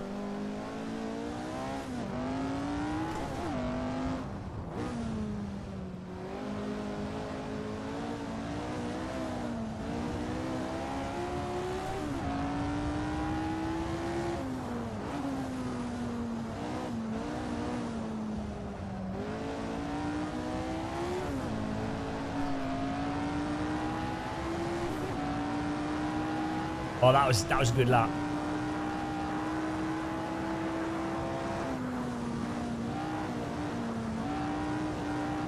Input lag in AC1.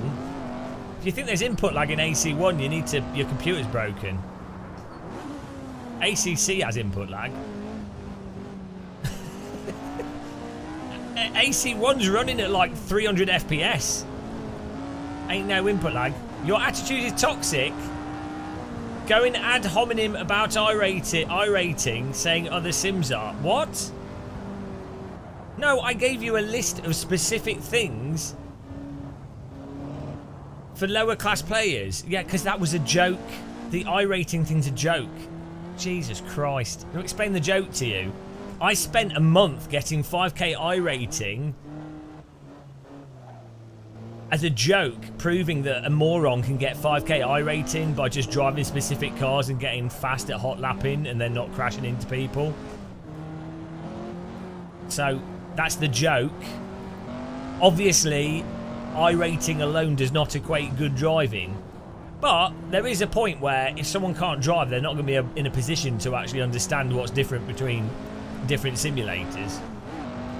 And like the fact is, if someone can't drive at the limit, they're not going to know what is a better or worse simulator, because driving at the limit is the crux of race driving. It's like someone reviewing skis that can't ski. It'd be like, well, you know. But yeah, I explained the joke there. I actually think explaining a joke is more offensive because it's a bit condescending.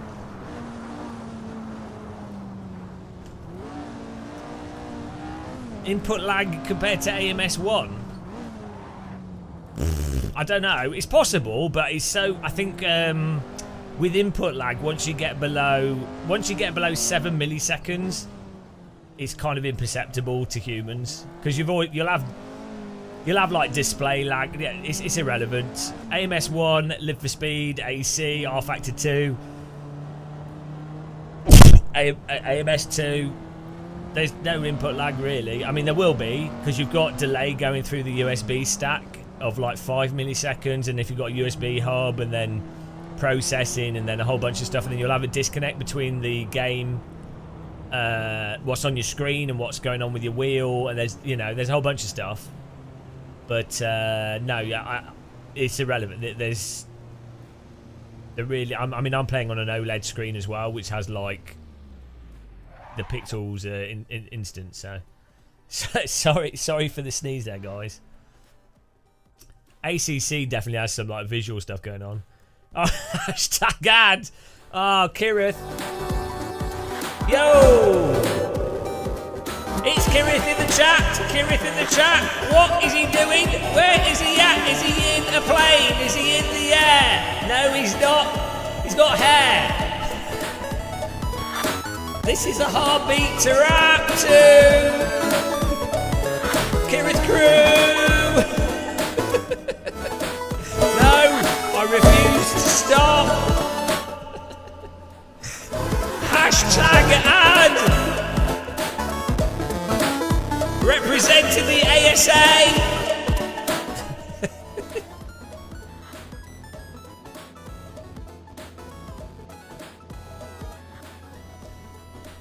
Display lag varies according to FPS. Yeah, well, it depends as well if you're using G-Sync.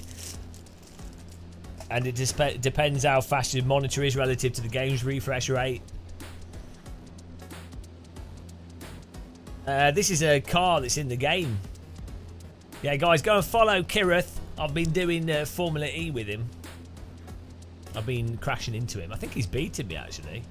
Are you beating me? I think he's beating me. He's beating me off.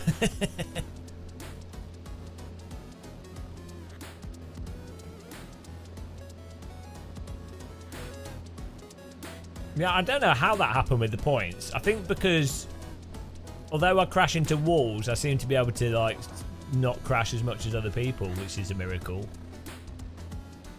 I've learned how to master the R-Factor 2 steering assist.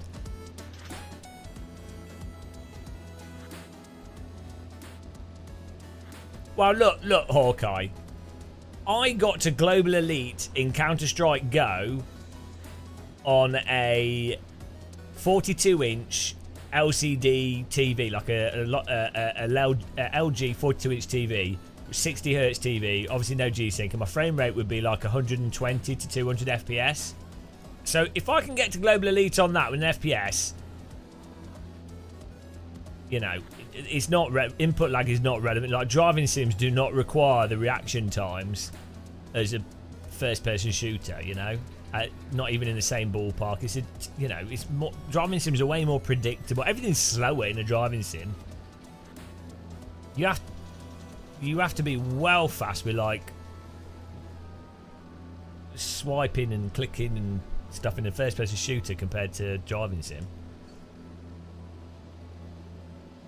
But yeah, when it comes to VR, basically anything below 7 milliseconds is largely imperceptible for the vast majority of people.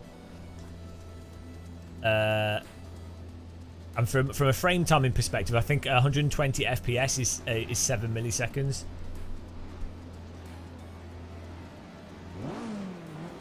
But yeah, input lag is really not an issue in most sims. Unless you've messed up your settings. Or you've got something really weird going on. Whoa, look at this. Nice clean start. Look at this. Woo! Whoa! Hey-oh! Oh! This car's insane. This is proper racing. This is what racing should be. Let's go! Oh, we've got a car in the wall there. Mixel 38 and Jamie Waby. They're gone.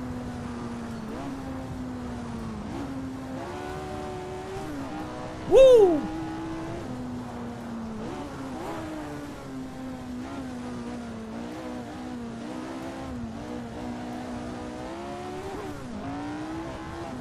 Yeah, they didn't bother rendering the back of cars back in the 1960s.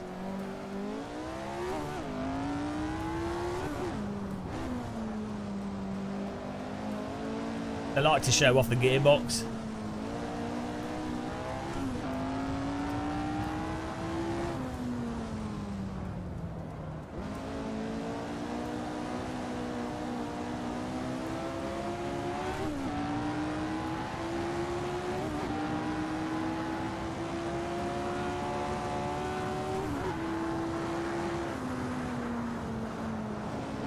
Oh, we managed to get right up to 5th here.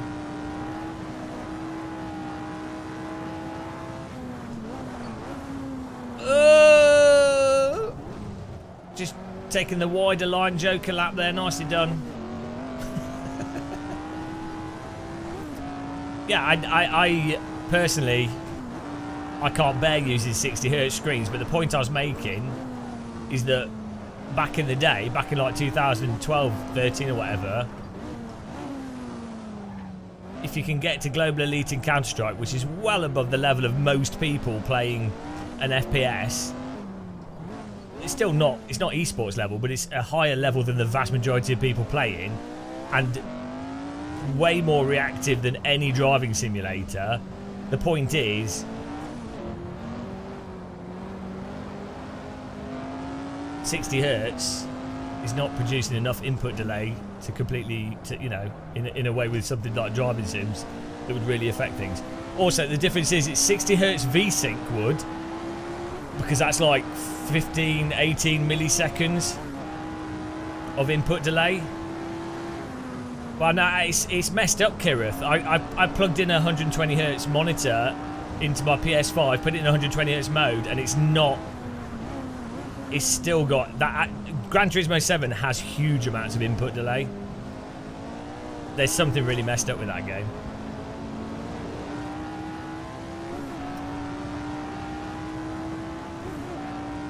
But yeah, if you're not using VSync on a 60 Hz TV, it doesn't need to render. So VSync renders the whole image on the screen at one image 1/60th of a second. If you don't have VSync on, this is why you get tearing, is because half of the screen will render before another part of the screen, or it will display stuff on the screen at different points in time. So you get a tear, but it means you don't get the input delay. Well, you get some input delay, but you don't get the same amount of input delay. You get like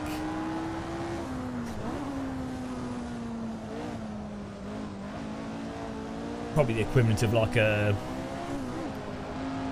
120 hertz or something. So if you've got one tear on the screen, it means half the screen is rendered before the other half. Therefore, it's updating twice as fast as if you had 1 hertz, 60 hertz VSync on.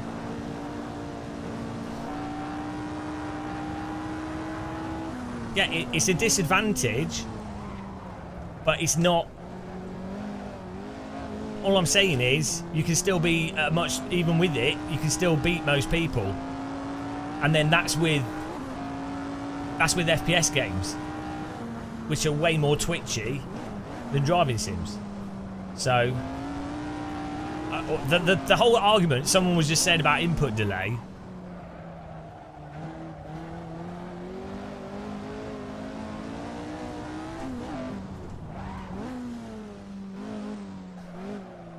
No, I play Counter-Strike Go still now. I mean, I do play on a faster screen, but I'm not saying it's not an advantage to have a faster screen. I'm just saying, I'm talking about the relevance between driving sims, and then also saying about someone saying that AC1 has input delay. If it does, it's like under like 5 milliseconds. Like it's so inconsequential, it's ridiculous.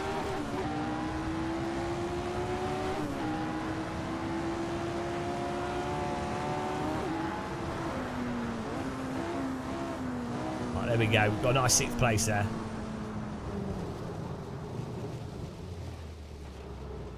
Well, did you see that? There was a thing in the Formula 1 games.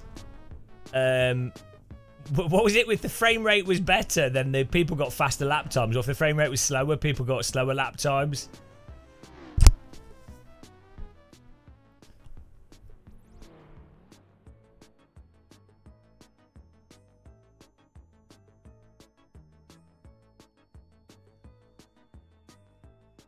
I mean, yeah, in terms of refresh rates in general, obviously VR, people are much more like refresh rates and latency and delay is much more important with VR headsets, because what you need is when you move your head, the IMUs, the inertial measurement units, have to pick up that movement in like 0.2 milliseconds, so that when you move your head, it needs to read that movement on the IMU and then move your character's head in-game and then display that on the screen, and it has to do that under 7 milliseconds. Otherwise, the vast majority or a large number of people get motion sick. So that's why, with a VR headset, that's why you also have like internal rotation that's separate to what's gone through the render pipeline of the game. Like it rotates the scene in the headset or higher up in the, or closer to the initial part of the render pipeline. Anyway, the point is, if that's for VR with your eyes, with peripheral vision, and your peripheral vision of your eyes is the most sensitive thing to motion,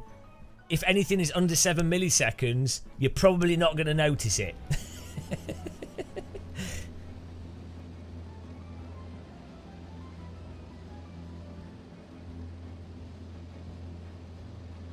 When will I start streaming 4K 120? When Kirith's going to do it for me on a mobile phone. He's going to render it on a phone. You don't understand anything? What's a millisecond? I don't know. Well done to Joss. Well done to Gasper. Well done to Thomas Vorsek. Well done to Martin Vandis. Well done to Ryan. Well done to myself. And well done Mix38 7th. Fastest laptop was Joss with a 114. Let's do another server here. Let's get another server going. Now, I mean, that was good fun. It's a bit hectic. I mean, the Radical, I think, produces the most consistent racing, to be honest, when we do servers. You want to do the new... It's your birthday, so we can do the new Clio Cup. Send me the link again, Gasper, and I'll install it.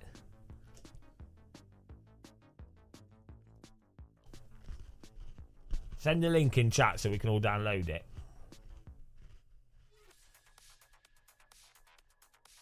Something went wrong. That page isn't working, matey. Oh, there it is. Working now. Agree.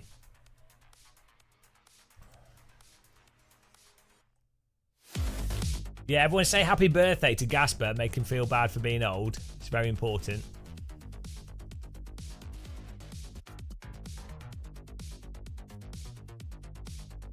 Right, is this good? Is this Clio Cup like life changing? Gasper said it is.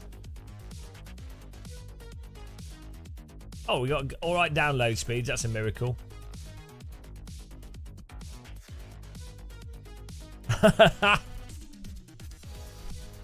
Okay. Is it better than Project Cars 2 Clio Cup?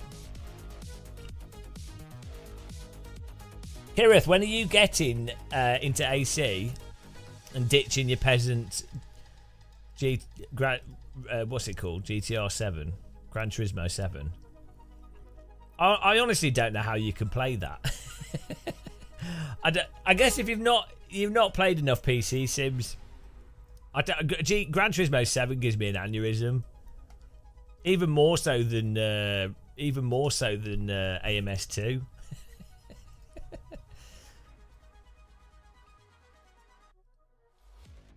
It's not fun for what it is. You can't even move the camera in the cockpit. The force feedback's clipping. It's understeer. Everything drives like a go-kart.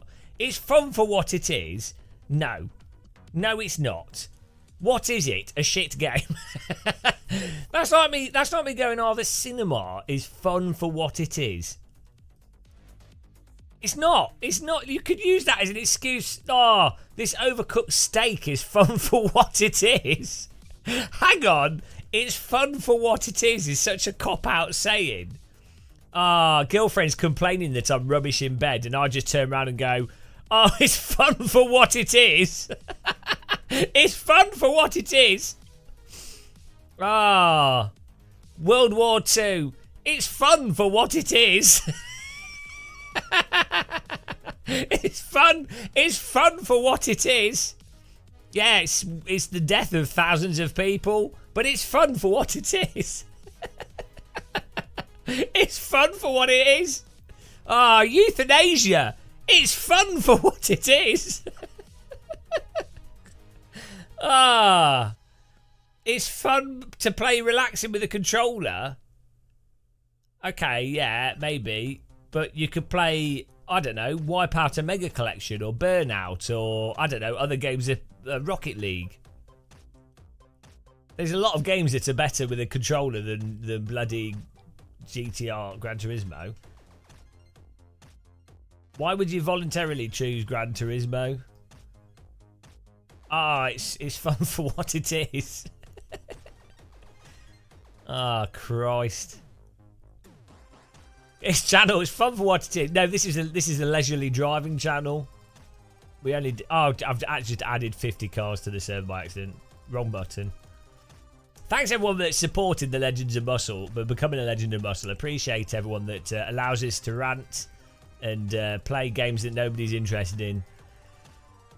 Thanks for supporting us. Without you guys, we wouldn't be able to play the best racing simulators. I'd be forced to play the worst racing simulators. But you're helping us play the best, so I appreciate it.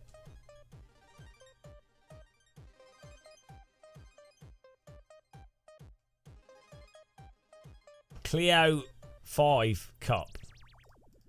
Flappy paddles this one. This is the one that was in Project Cars 2, right? Right, this better be good, Gasper. We don't have many car skins, do we? That's alright. Are they all the same colour?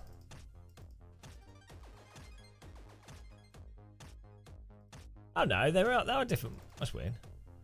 Well, it's not up. It'll be Game of Muscle something.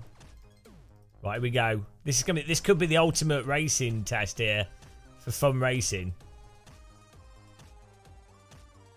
It's fun for what it is. Amputation. It's fun for what it is. Root canals. They're you can say it about anything. It's just such a stupid saying. Ah.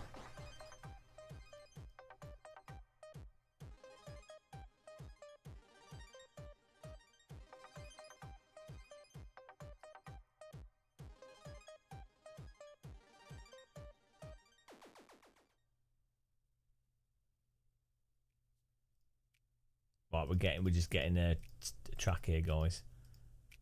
Oh, we're gonna do this. We do this. You ready? Servers up.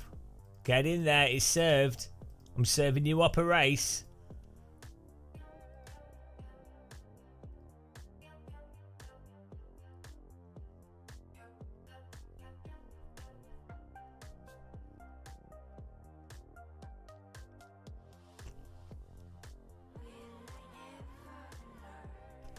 Yeah, it is what it is. It is what it is. It's like, yeah, they're just all non sequiturs, aren't they? It is what it is. It's like, well, everyone knows it is what it is. But I suppose you might as well just say, it's a polite way of saying just shut up. It is what it is. Well, yeah, but it certainly it's never gonna not be what it isn't, is it? It is what it isn't. Got my toddler in here. See.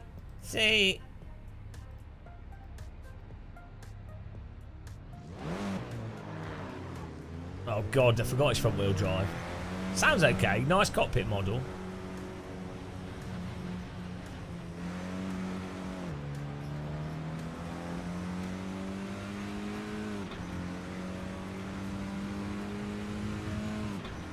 No, I didn't. I was just preparing myself mentally for front wheel driveness.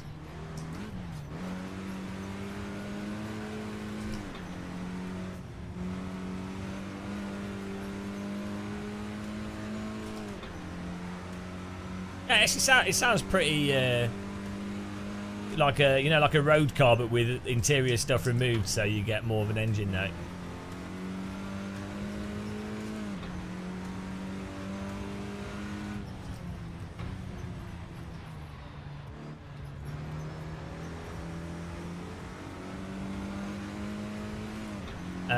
Someone can paste the link again. Do I have a job? What? No, this is my job. I'm a full-time YouTuber. I've been doing this full-time for like 5 years. My job is telling people rubbish about driving sims and live streaming. This is my job. All these people, all those victims have made it possible, as well as some sponsors and random things that I do. Imagine that.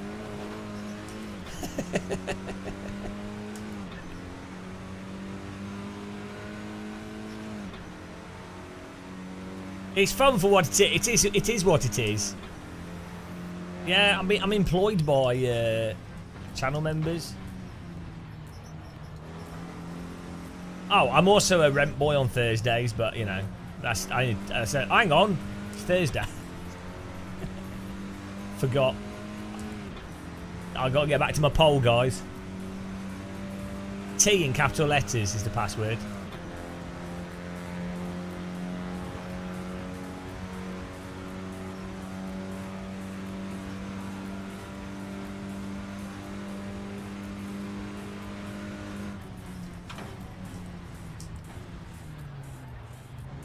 We need more rear brake bias.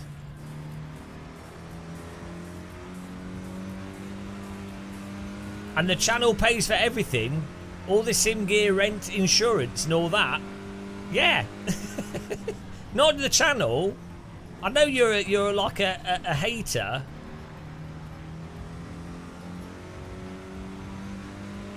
It doesn't quite work like that. So I have affiliate links that people use, and I have I do events that I'm paid for. So like I've done some stuff with ESL. I'm doing a thing with Formula E this weekend, and we've been doing that for like the last 3 months. What else we do? I do random sponsored things. I sell adverts on videos occasionally.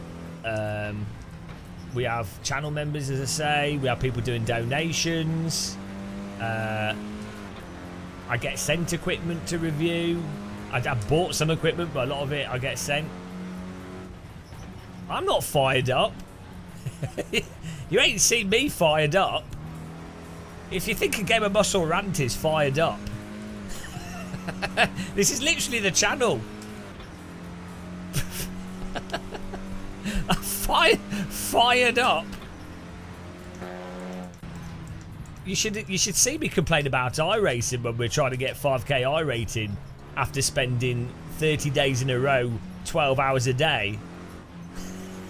I literally have nerve damage in my hand from that. It's still not fully got better. Jeez. If you think this is fired up, you should have seen us driving the F4 car against 12-year-olds at VIR. When I'm fired up, I'm remixing people's voice chats into epic tunes like Too Wide and Inside Outside. That's me fired up. Nen. Slow. Why don't you go home and play Tetris? Quality. It is what it is. It is what it is. I'm always being attacked by them. When I point out that it drives like this clutch slip and the cars slide everywhere, they can't help themselves. It triggers them off. The 5 people playing AMS2, half of them are the developers. That's why they're so upset. Because it's the developers going, oh no, our game's not selling because you and Jimmy Broadbent have said negative stuff about it. And it's not about our game actually being good. What matters more is Jimmy Broadbent and YouTubers saying that it's a really good game. But, oh, you've ruined it. It is what it is.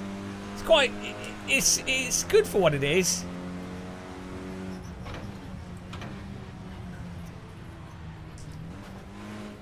This needs more oversteer, Gasper. We need to open the rear diff here. Hang on.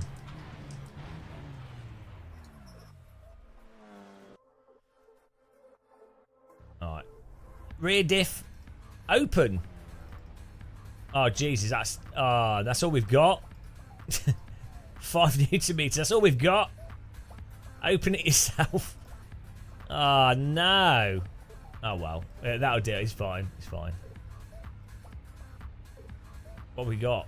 Tyres. Oh good. It does have a diff.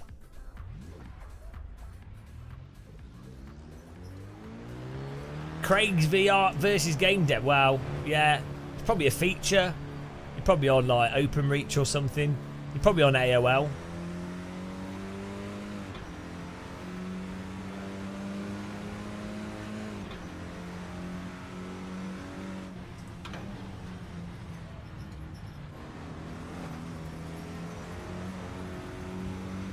This could actually be quite good for racing, you know.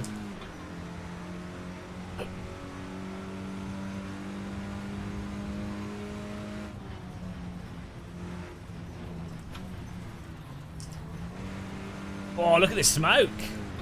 It's so slow.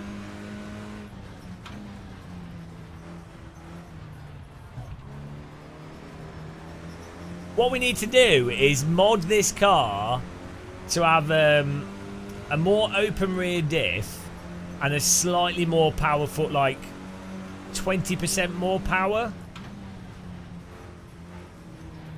So the basically you end up with a Nissan Primera.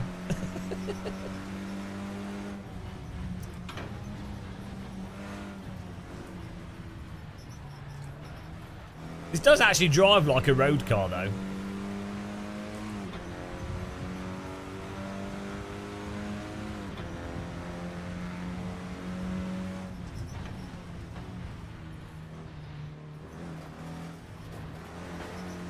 This drives like my parents' VW.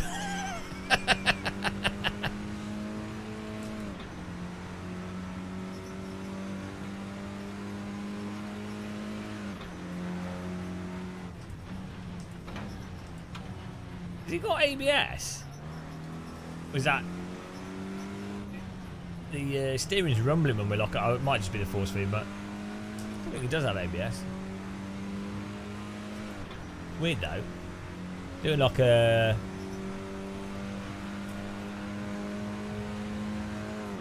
You need to download the correct mod version of the car.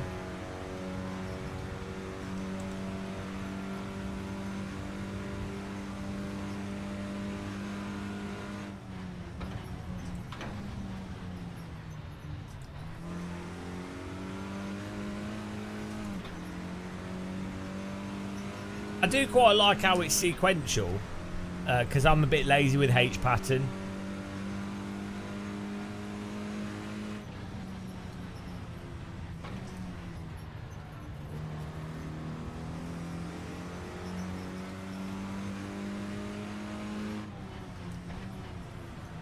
So you can actually have nice chilled out driving with this. Yeah, well, yeah, because clutches don't really work properly, and yeah, it just feels like I feel. To me, in sims, when sims have when you do H pattern in a sim, it's honestly better if you just make it so the clutch is effectively binary, and it goes in. You know, like you don't have to do it particularly right, because in a real car, if you don't push the clutch down, you can't put the gear in. So, you know. Yeah, leisurely driving, that's what we're about here.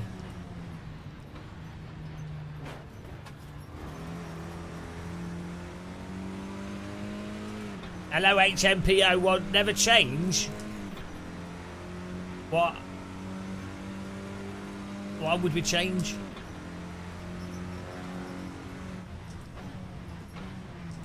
Yeah, R3E absolutely bloody punishes you. Even when you've pushed the clutch at the right time. I have no problem shifting with the clutch in iRacing, AC, God knows what. Oh, hello, Chortley, it is. Chortley. Are you not doing Nürburgring this weekend? Are you not doing that? You're not. Why aren't you in Why aren't you in Gamers 8? Why aren't you doing ESLR 1? What are you playing at, Torsley? Are you quick? You need to be making millions. Or do driver coaching. Oh, you are. You're doing the Germany thing. You're doing the Nürburgring. I almost went to that, but I'm doing. Why aren't you doing Formula E in London? Because that's what I'm at. I could have took you around London and got you attacked. Could have taken you to like the streets of London and left you in a council estate. Esports driver disappears. No, Jardier's in Dubai for Gamers 8 with ESLR 1 stuff. We're all over the place. We've got Tortellini in Germany, me in London. Jardier in Dubai. I think Iris is in Dubai with ESL as well. Everyone's everywhere. Who else is in Germany? I think Dave Cam and Random Coulson were going to do the German thing, but didn't in the end. Yeah, but look, BRT. I'd already agreed to do the Formula E thing like months ago. It's actually pretty good. It's been fun. I met some new people, which is nice. And I've learned how to edit on my mobile phone, which is good as well. But there's this Prime. Yeah, but look, bloody Rallycross is better in AC.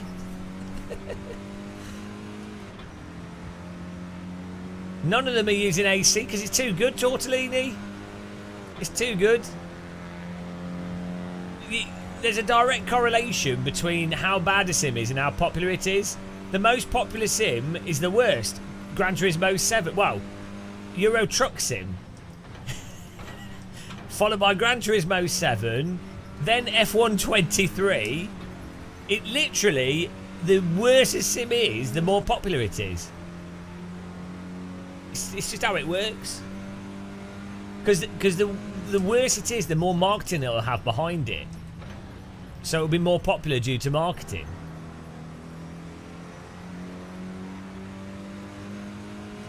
Whereas a better sim has had less marketing, so it's had to depend on its raw qualities.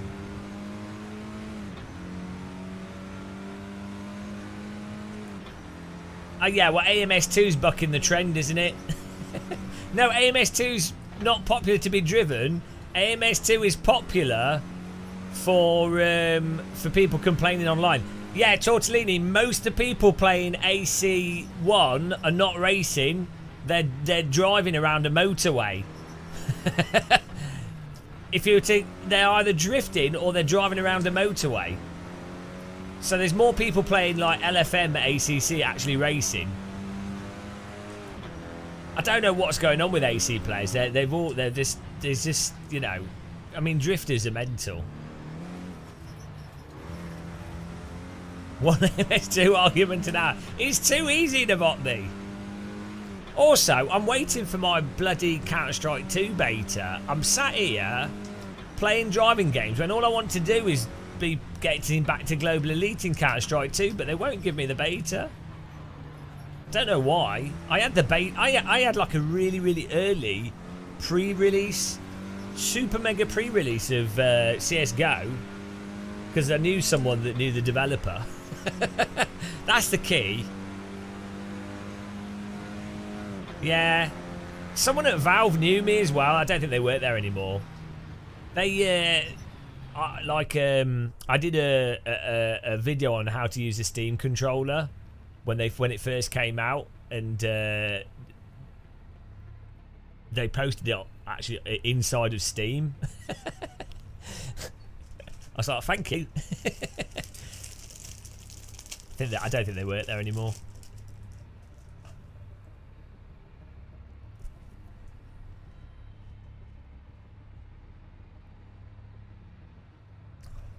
Here we go. It's really interesting. Biscuit warm up. Josh, Mix, Ryan, top 3.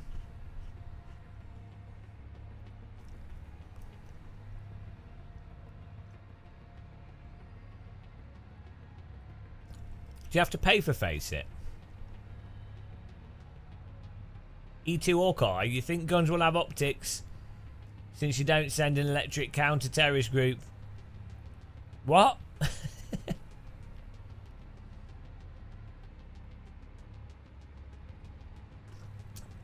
T in capital letters. We're too good to need optics. Don't need them. Oh, it's this stupid bug. I don't even know how you fix that because this is on the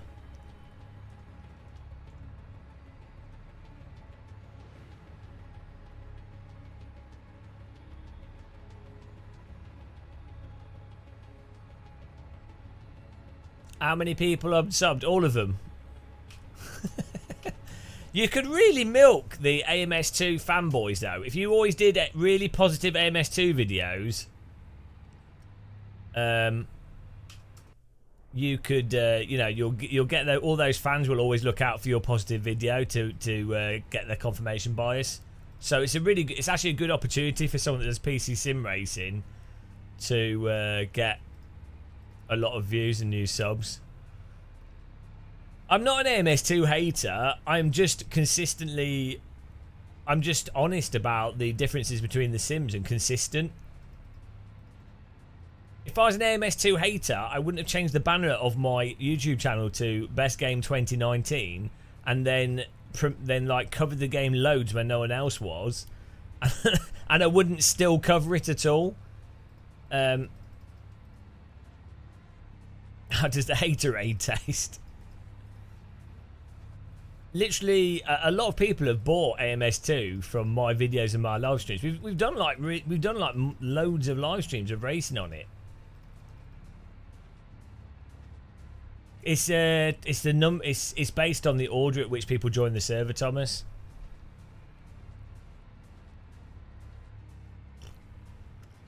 And I'm obviously very quick at loading servers because I'm skilled.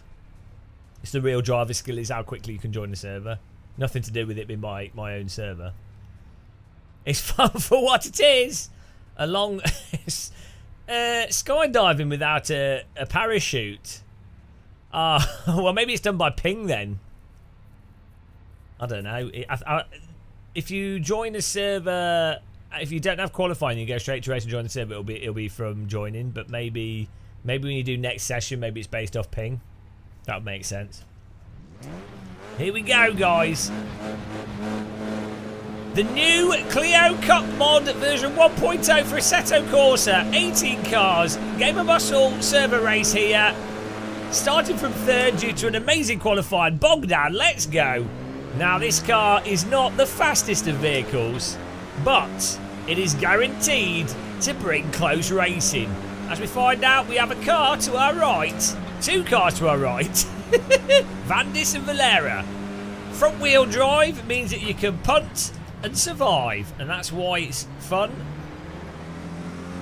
because you're less likely to get ejected from the race. You can make big mistakes and still be in it.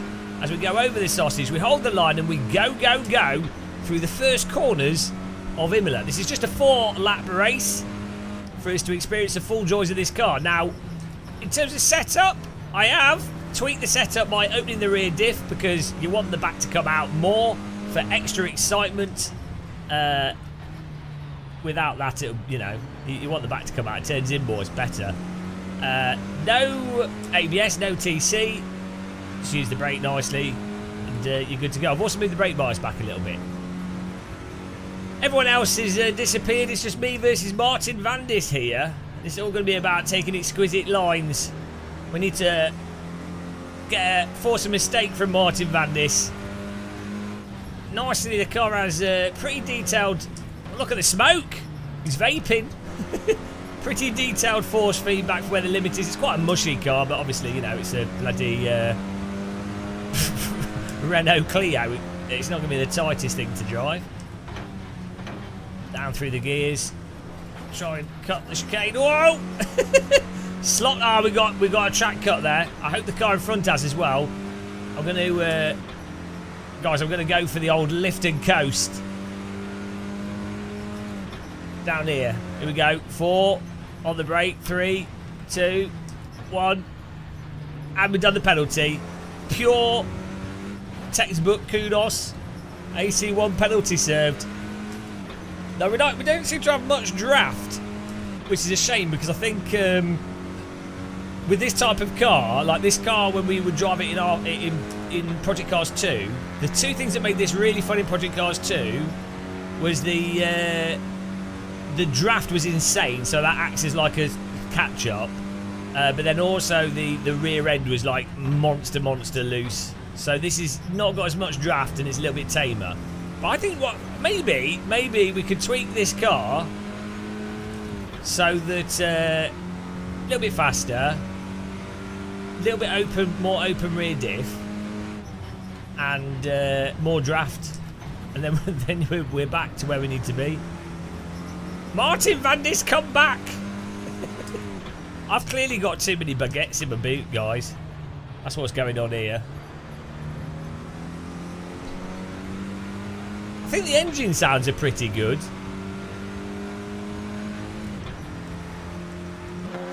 Outside engine sounds good.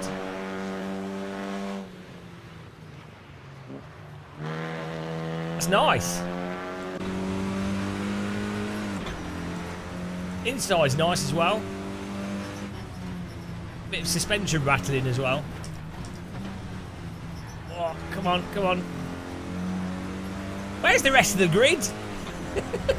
This is an easy win, guys. Don't even need to try. Well, an easy second. That's as far as I'm concerned, anything above 7th is a win. Give it some welly.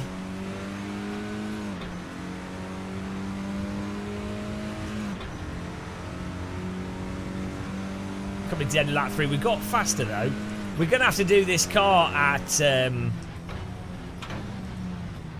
we're going to have to do it at... what's it called? Like Alton Park. Get ready to get schmitted. He can't catch us. Now this car Qualis is really good at like windy tracks. That's where it's best. I think people got caught in accidents and so they can't catch back up.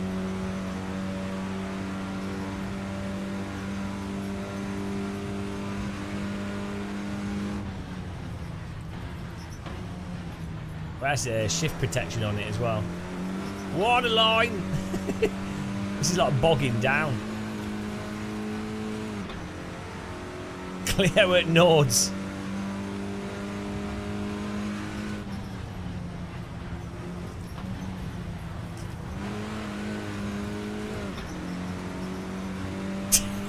Ten laps at Nords in this car will take like a week. Half the grid will have died of old age before we finish that race.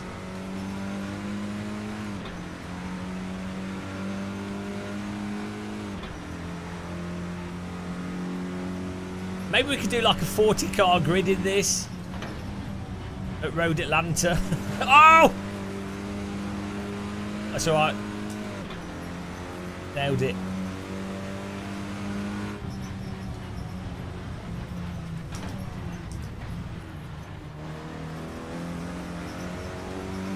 Using all the track here, guys. Everyone needs to get RSR live timing installed.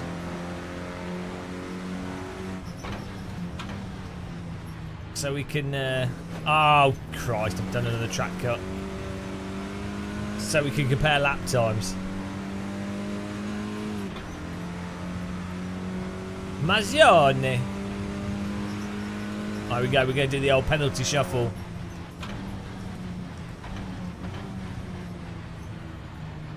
That's the one downside with this car. If you've not got loads of cars around you, it's a bit boring to drive. Is there a way to increase the catch-up? Thanks, Novotny. Like the draft.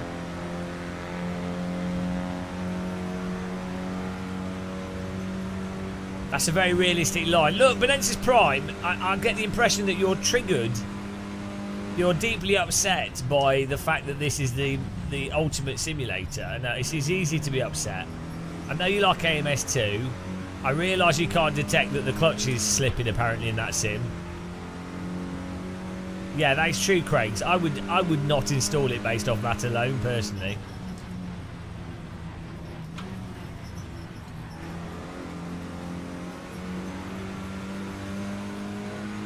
I can't believe we're getting a second place out of this, fair and square.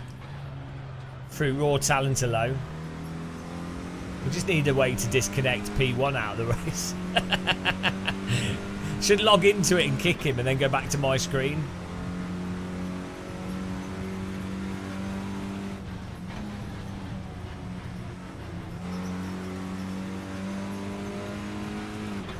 Purple shell? Is there even a purple shell? We thought it was red and green. What's purple? You're colourblind.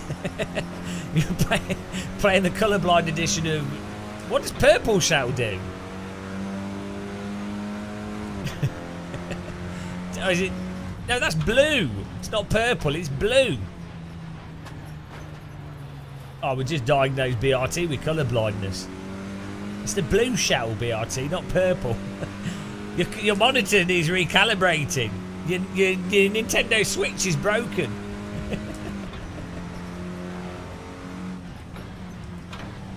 No, I'm just driving leisurely, guys. Oh, beautiful second place. It was a long time since you played. Apparently your brain changes colours over time as it degrades the memory. Matt Evans, hello. Just come from a 1 hour race at Witton Mill. Oh, nice. Matt Evans from Ashby de la Zouche. RF2 beats AC. Well, maybe in some ways, but not overall. Sorry, Max Verstappen disagrees with you. What a drive! Beautiful victory there, well deserved, pure skill. Absolutely schmitted. Oh. Oh no! Oh, look what's happened! Look what's happened! Oh, Jesus Christ! Oh dear! If you can't drive sensibly at the end of the race, guys, people will lose limbs.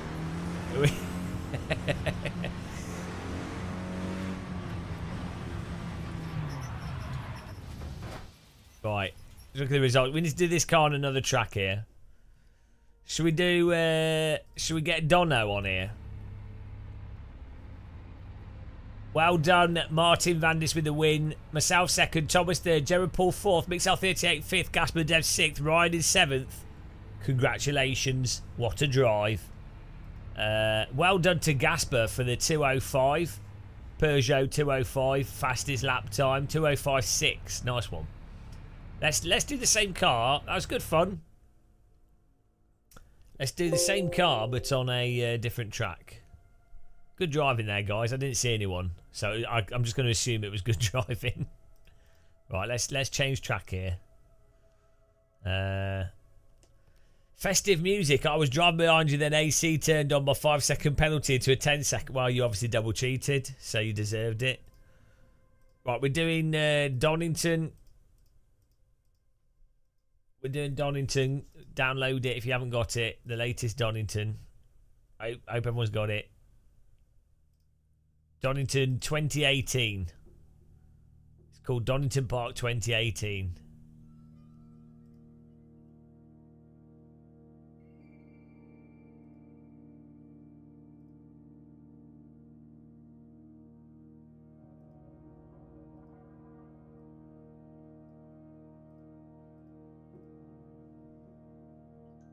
And yes, the server's up now, ready to go. Get in there. And again, thanks to everyone that's a legend of muscle for supporting us and keeping us in the YouTube biz here. If you want to support the channel, you can do by subscribing, hitting the bell, liking. And we've got a Patreon. We have members on Twitch and YouTube. What else do we have? That's it. We're in the process of setting up gamermuscle.com, which will have links on it. And we might, God forbid, have some kind of a schedule at some point.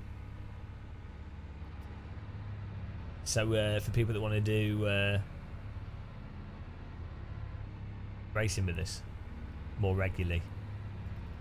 It's been good fun racing these cars though, the stuff we've done today.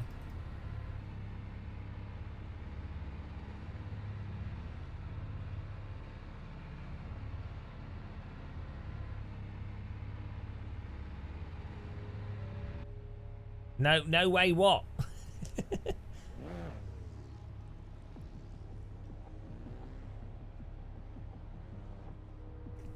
we go.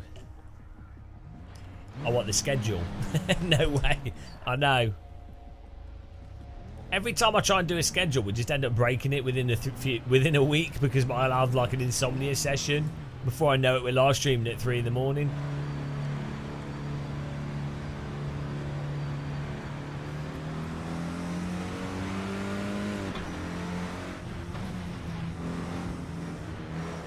Hello, Rico.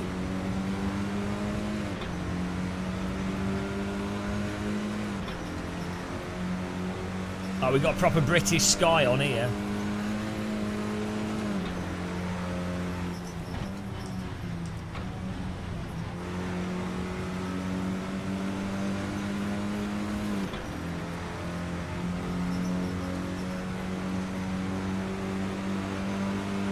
T in capital letters is the password.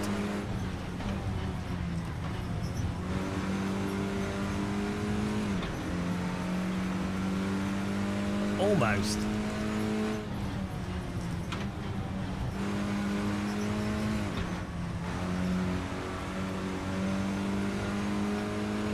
This is like a Skip Barber in pace.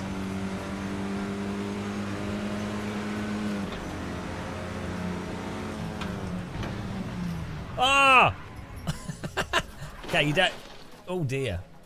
Invisible wall. Don't lock up, guys. Don't lock up, or that will happen.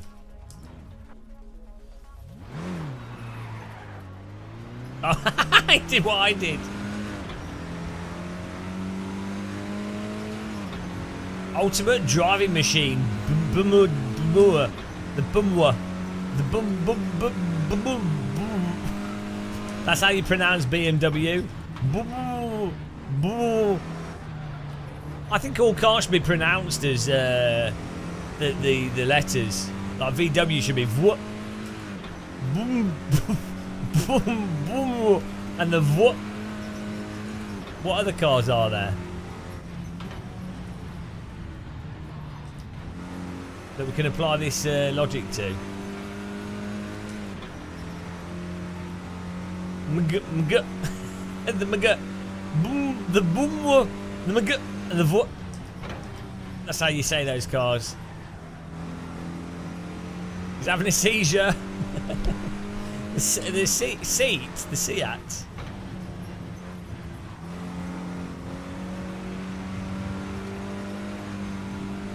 Let's go.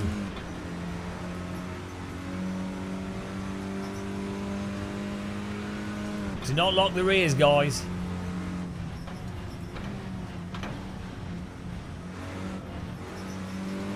Oh man, the suspension's well noisy in this car.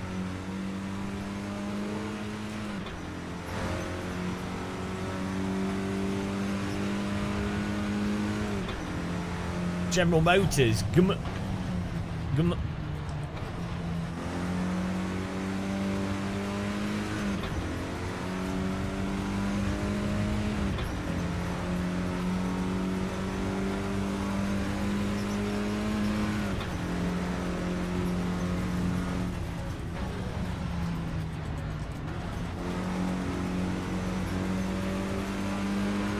Going.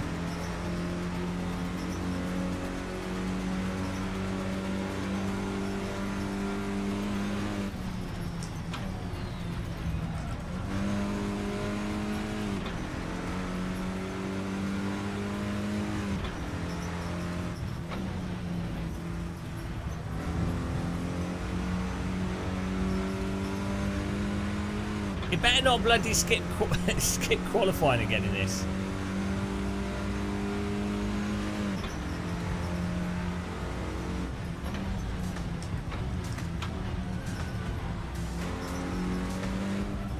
Go. Daihatsu. Let's go. 8th place.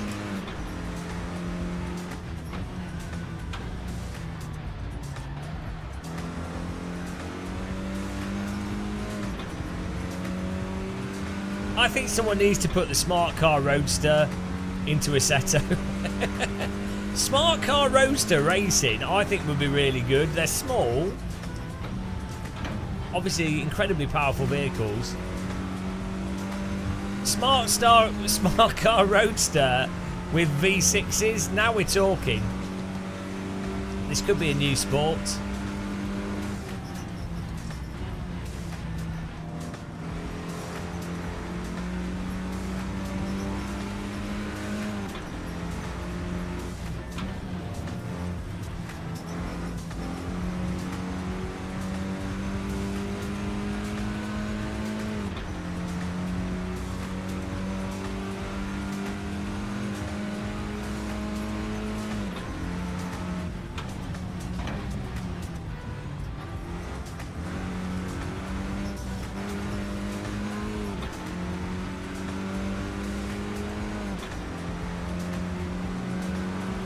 Oh, 8th.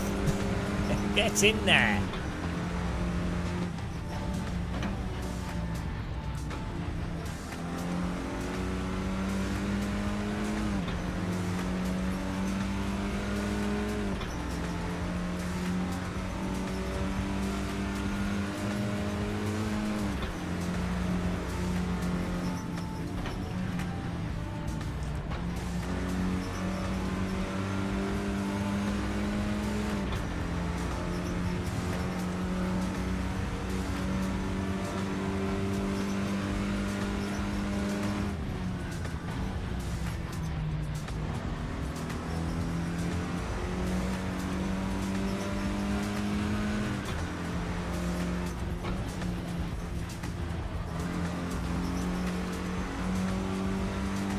Still gonna get some more laps in here. Maybe I should took some fuel out.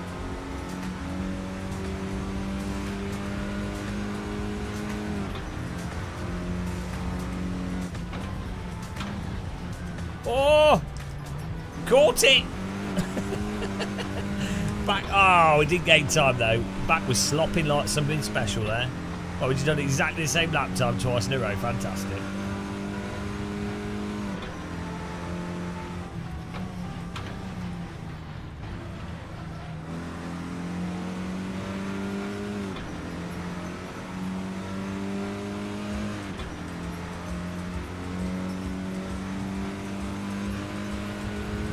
That's the problem with front-wheel drive cars. They turn into rear-wheel drive the more you push the brake.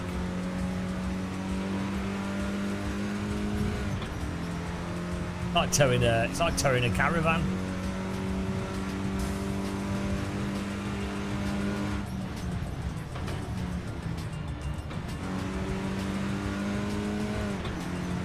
I need more power. I need more turning and more power.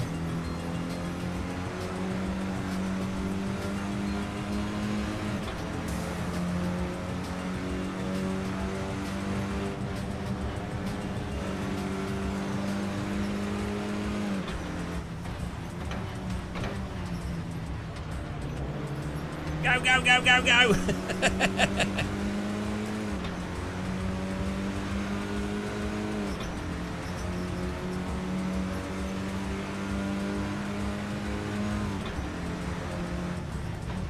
People aren't doing any setup shenanigans, are they? I hope not. I hope there's no setup lark going on here.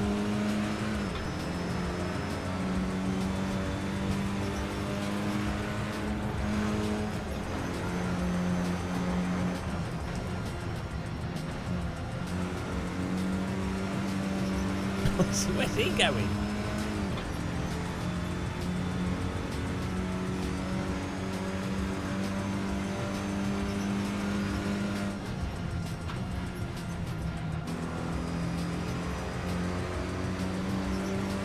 Pure vape pen action going on here.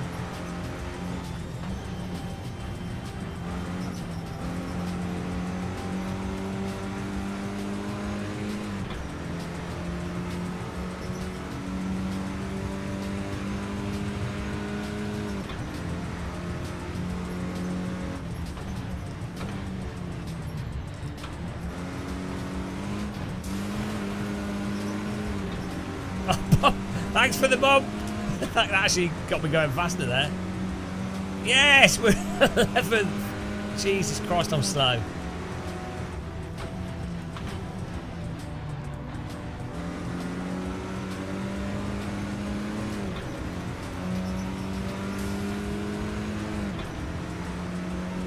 I can't do maths.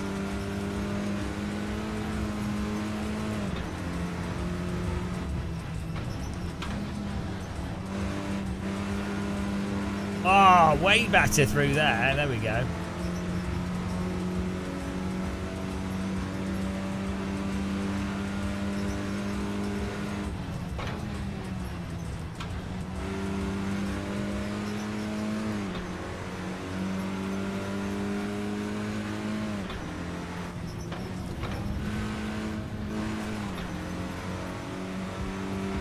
Oh, the push.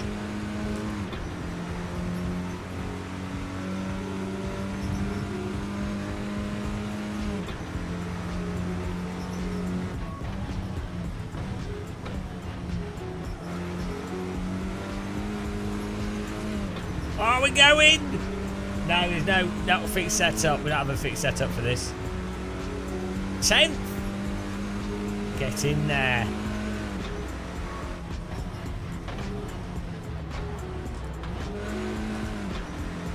Right. We need more oversteer into the corner. Whew. Because at the moment, I'm struggling to get it to roll in.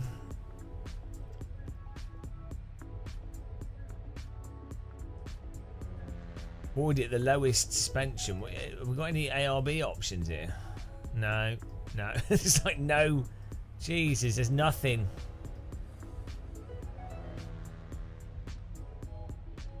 There is no ARB on this. All you can do is brake pressure.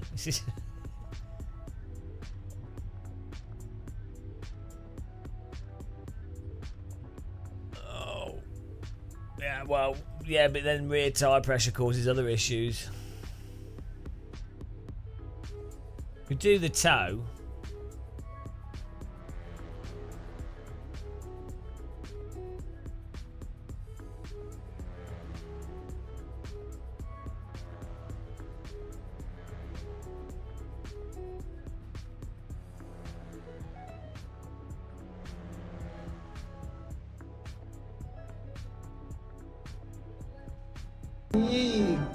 Hello, Arak M. Thanks for subscribing. Welcome to the channel.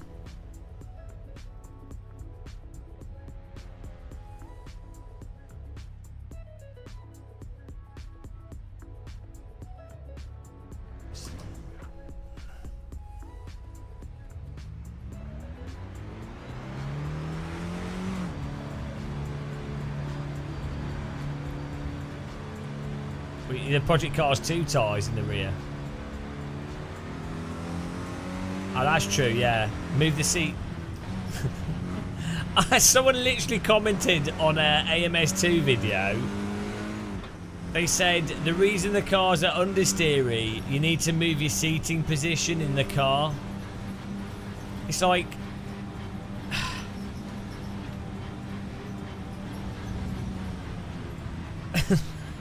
Like, yeah, if you do move the seat further forwards, it will make the car seem less... It will visually look more precise, but obviously it doesn't change the physics. But it's just like... Oh, sorry, blocking in a track. It's just such a weird thing to say in a YouTube comment. I don't know what's going on with some people.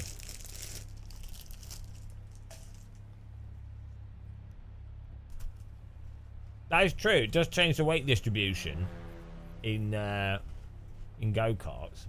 I don't think that's what they meant though. I think they were thinking, oh, he's saying it's understeery. He's wrong because I don't think it is, and the reason he's wrong is because insert arbitrary thing that I've latched onto, seat position.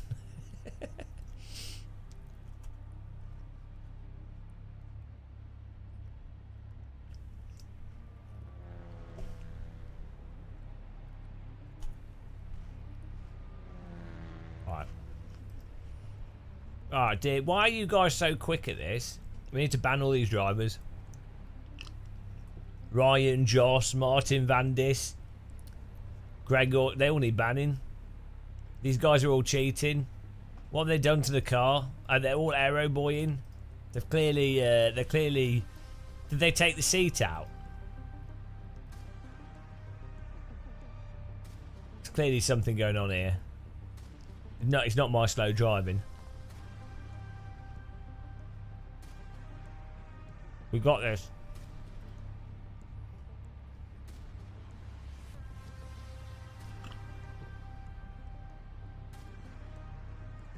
Sip of tea, biscuit consumed.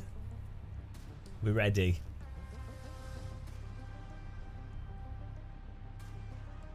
No, you get banned for being embarrassingly quick though.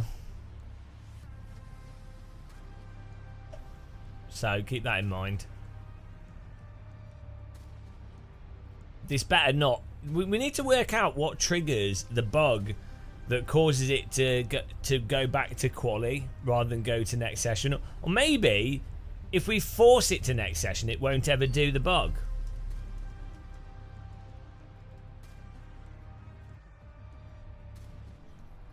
That might be what we need to do. Ha! Psych it out. Yes. Yes, that's what we'll do. We'll psych it out every race and then we'll never have the problem. Where there's a will, there's a way.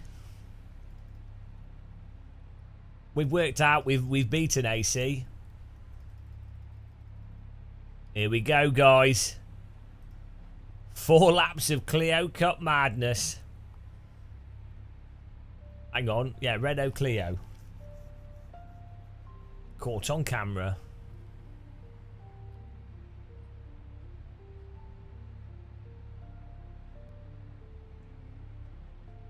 Brought to you by Gamer Muscle Videos. Hell's Wind. Would you care to make a video one time that describes how to make ACF rain and night racing, please? Kind of want to make the game like that, but don't know how. Well, there's loads of videos on it already. Just Google how to install Shader Patch and Pure. There's tons of videos already explaining it. That's all you need. You subscribe to the Patreon for Shader Patch and subscribe to the Patreon for Pure. You can just pay once, download it, install it, follow the instructions, and then you can cancel your. You can then cancel your subscription if you want to, and then you're good.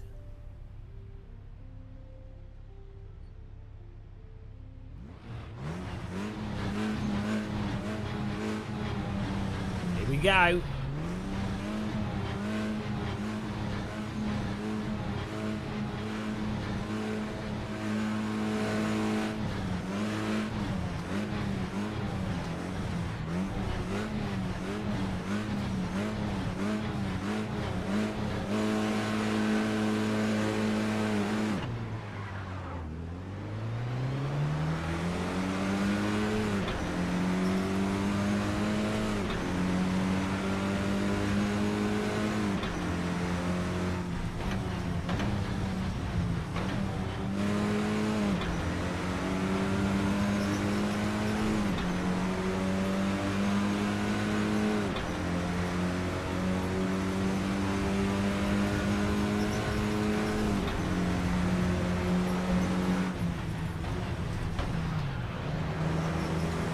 Woo!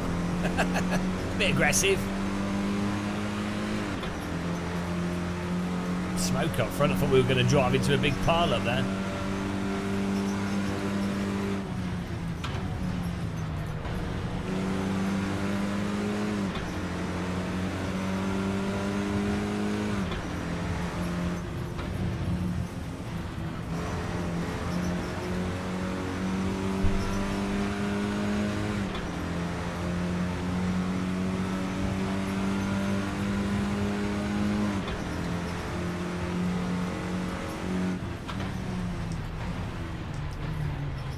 Oh, he's missed. Where's he going?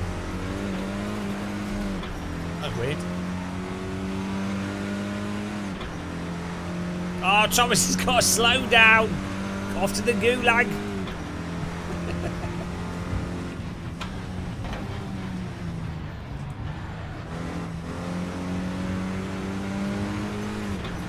Oh, let's go.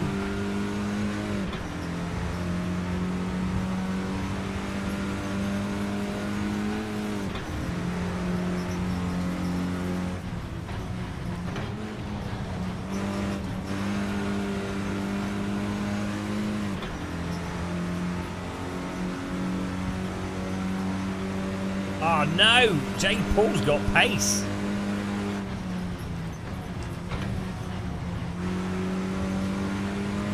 How's he got so much pace?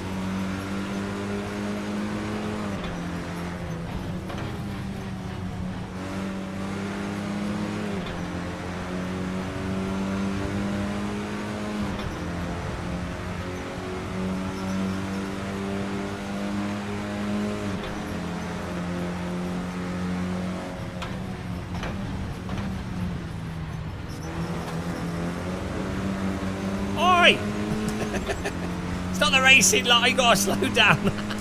Oh, the old slow down bonanza. Absolutely penalised. This is like iRacing penalties on this track.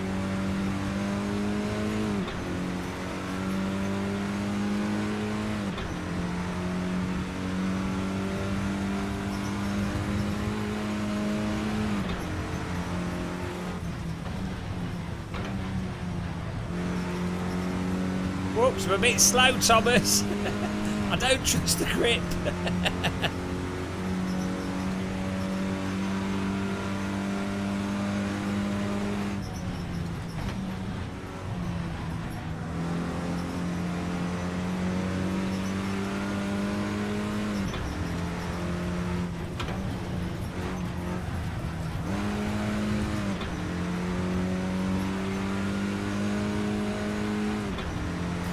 $4.99 muck picks. What is...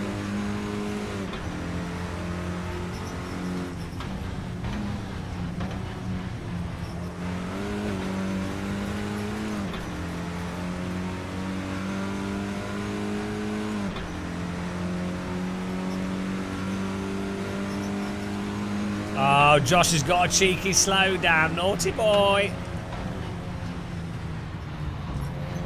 Oh, he's... Typical Josh the boss beating me.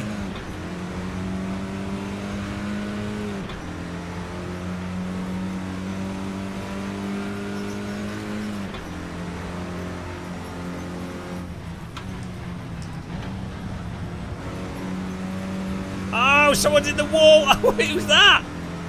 Oh, it's Mixel 38. He's been Mixel lawn mode. Thomas Smith coming up behind us. Final lap here. It's all happening.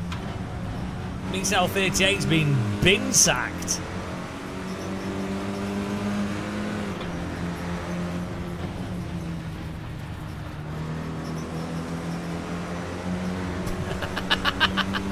Punt him away through.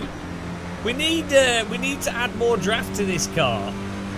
So make the racing way better. How do you edit the draft?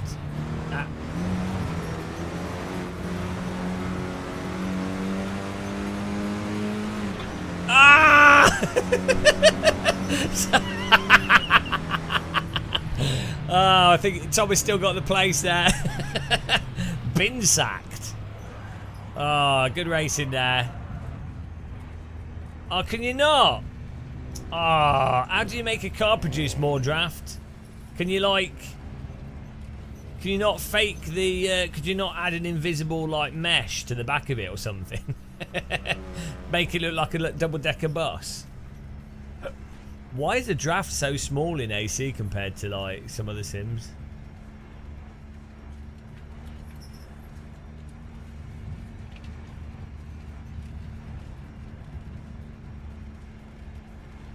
Okay, can you change it in multiplayer though? We'll have a look.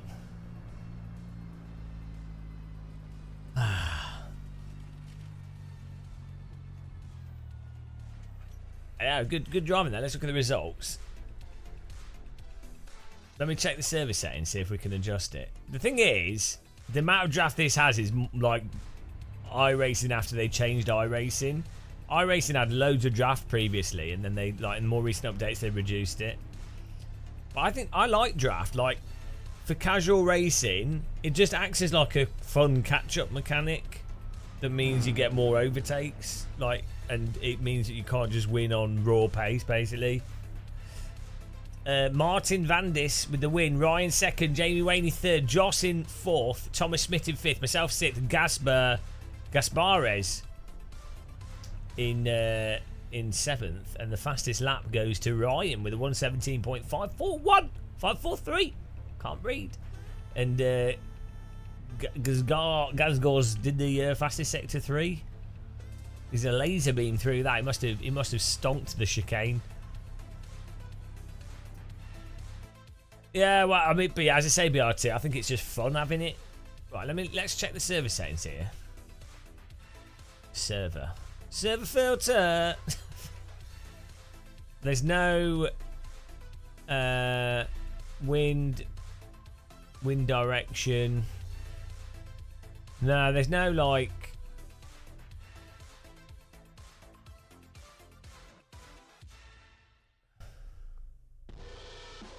Yeah, there's nothing I can adjust.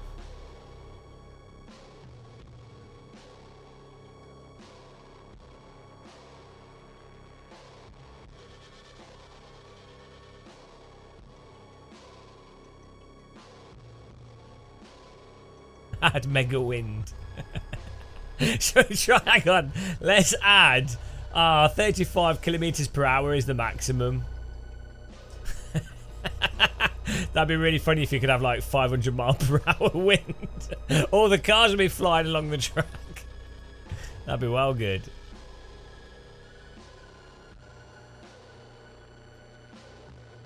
Right. Wow. That's it.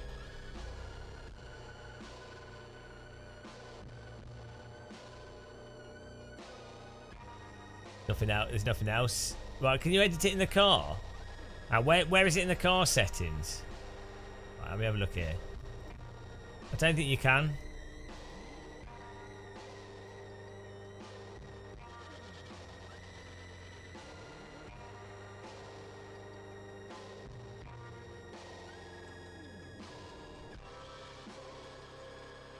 Let's have a look at this car.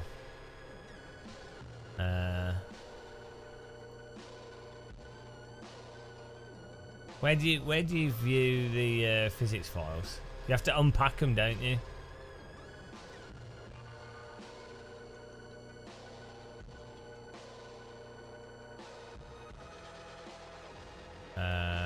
Is it in data.acd? Is that where the physics are in?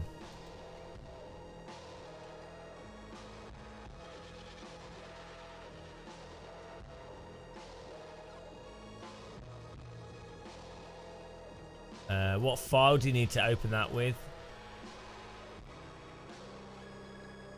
Notepad++ won't work. How do you open an .acd file?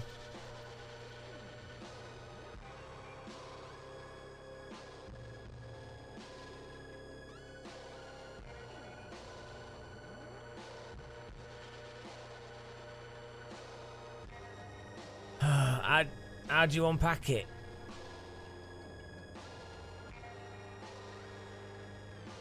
How do you do this?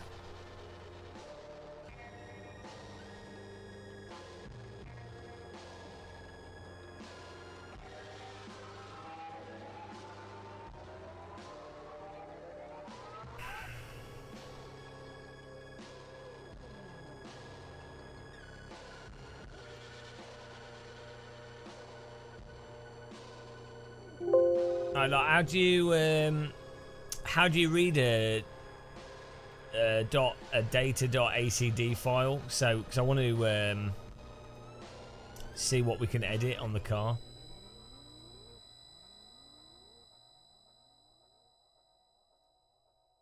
Yeah, but how do you unpack it? It's the general data file is not packed. Like, I don't know. We've got individual files there.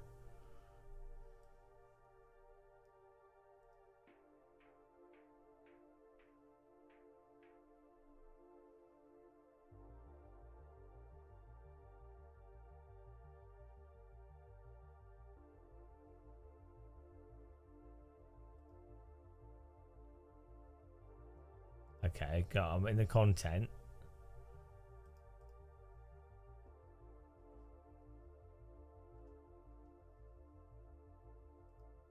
Right, let me get the car. Okay, I'm in the car. Let's find the Clio.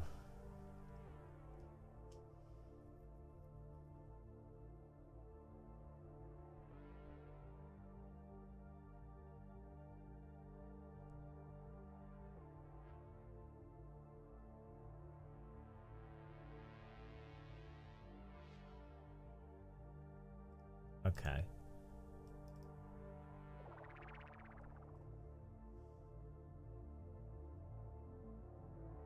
Then what?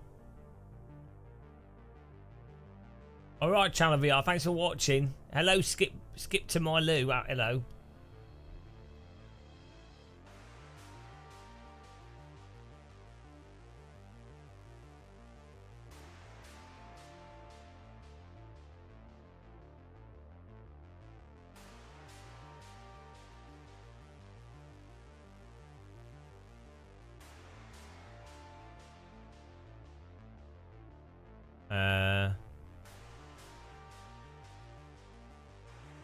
This doesn't have unpacked, because I don't think this is packed anyway.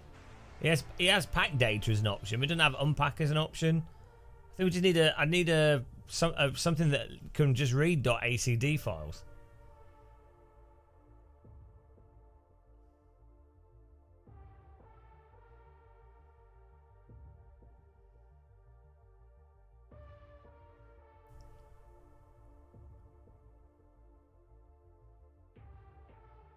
Yeah, but can you just do that in Content Manager without having to use that program?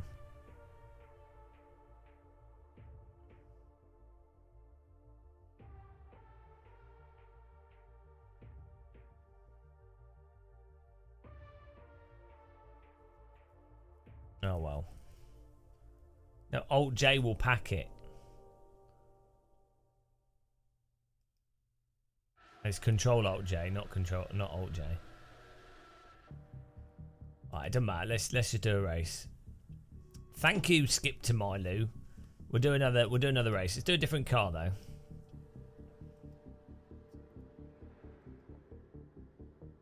Yeah, I've got the folder. I've just said 5 times. Then I don't know what you read .acd files with. Doesn't matter. This is like trying to get instructions from a brick wall. It's easier to just work it out yourself. Let's do this. Let's get a...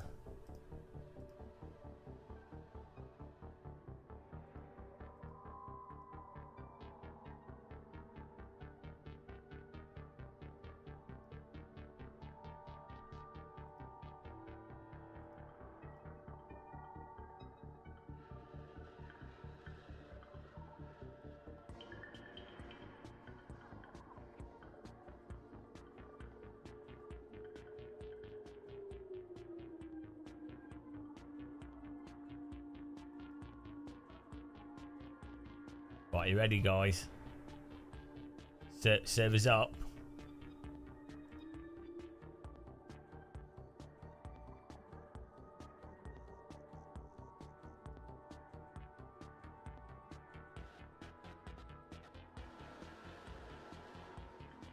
You need the Magan Trophy mod, and you need to... Oh, here we go. The people are not going to work this out, are they? I have done in the past. I don't right now. Jaff Perry. If you Google £150 motion rig, you can see my video on it. This is gonna be a disaster, isn't it? No one is gonna join. Well, we'll see.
Yeah, no, I don't know what it is that sets the slipstream.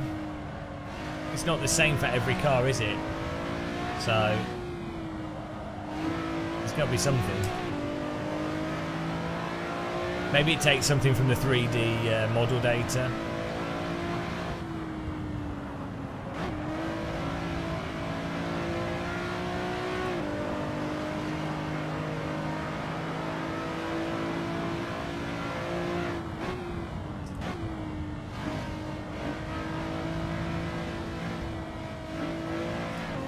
Yeah, no, I've seen it, Hawkeye. They're not very good. They're okay. They're immersive, but you might as well just slap 2 tactile transducers on your pedals and 1 on the back of the seat, and then you set them up in Sim Hub for slip. problem is it's good for immersion, but it doesn't actually help you drive better because of the nature of how vibration works over force feedback in the steering wheel.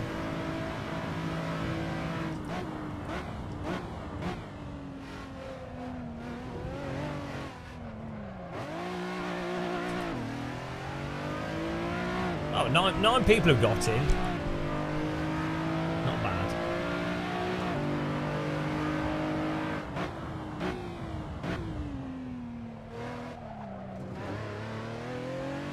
I think this car handles quite nice, you know.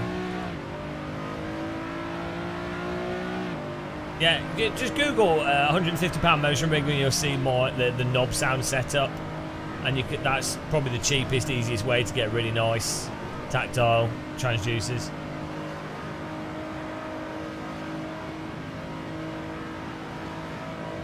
Yeah, it's not an option in the service settings. Might be an option in single player.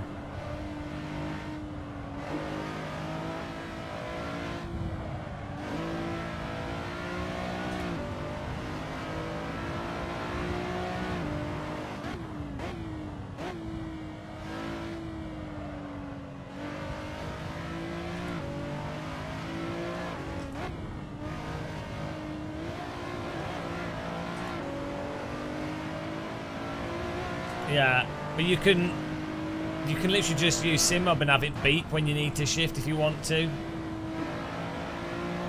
So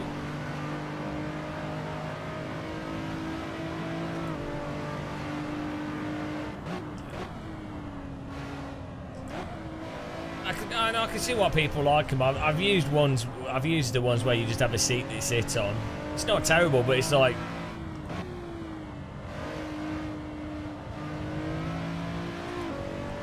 you can do it cheaper and get better results with just a bass speaker on the back of the seat and 2 tactile transducers.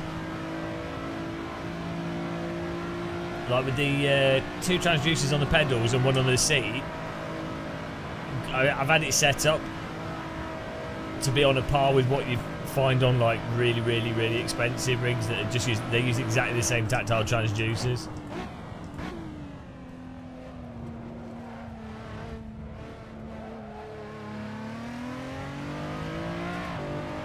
You're just wrong. You have 8 small transducers and you don't notice. Well, that's good. Hang on.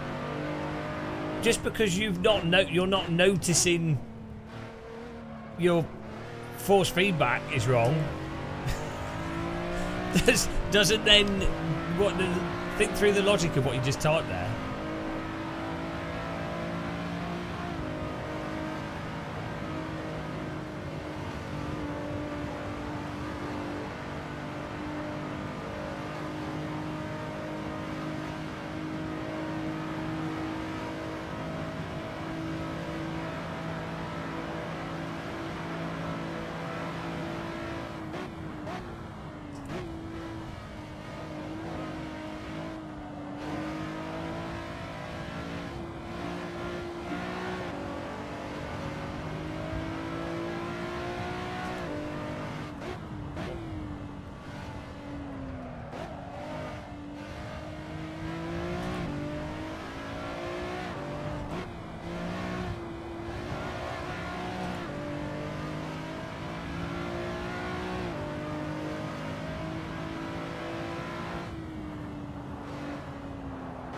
You can drive this sim without force feedback.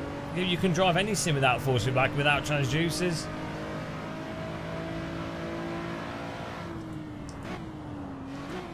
I mean, I don't know what wheel you use or what other stuff you're doing, but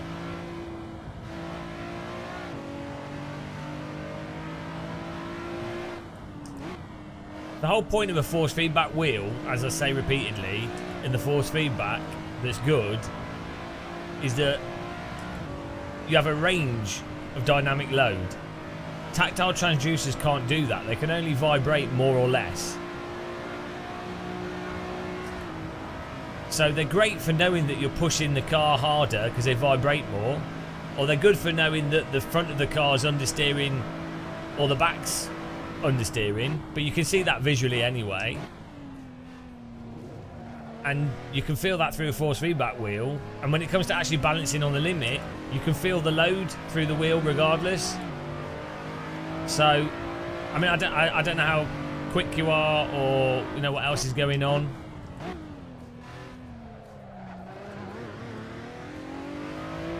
Like, I'm not saying that tactile transducers are bad. Like, they're really nice to put in a rig.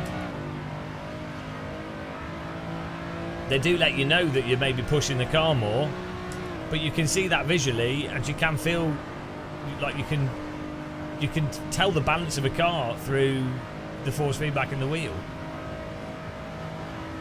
Like you'll be just going slow as well. If you're like sliding, you could use the delta to know that you're going really slow. You know, like if you do lots of sim racing, like as I say, so it just ends up being more of an immersive thing.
If you're used to the seat and your brain's used to it, yeah, but that's beside the point to the objective information that tactile transducers can give you. And as I said, they can only vibrate more or less, generally based on the wheel slip that's in the simulator, and it's not. Because it's not a sustained load that's variable, it's a noise, it's the amount of noise coming through, amount of vibration. That's not something that inherently balances itself. So like a force feedback wheel, it actually balances itself and the input. And also you have a range of load there. So before it even moves or anything, there's a range of load.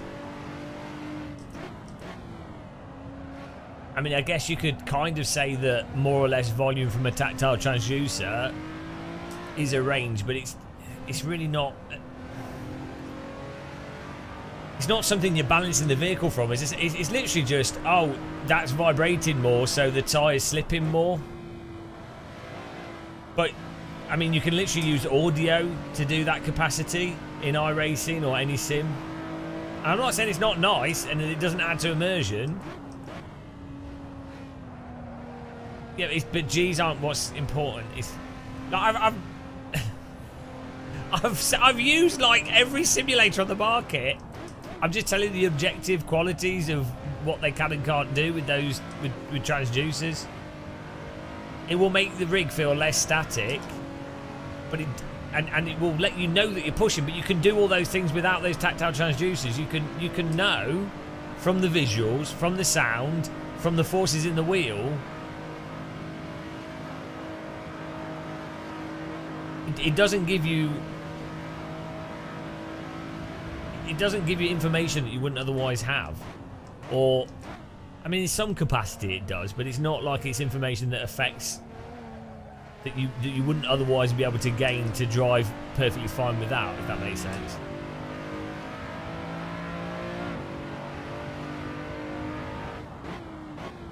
Yeah, and so what I found is that in reality, so any of the pre-done seats or any of these things, they try and do far too much for what you can actually get out of tactile transducers.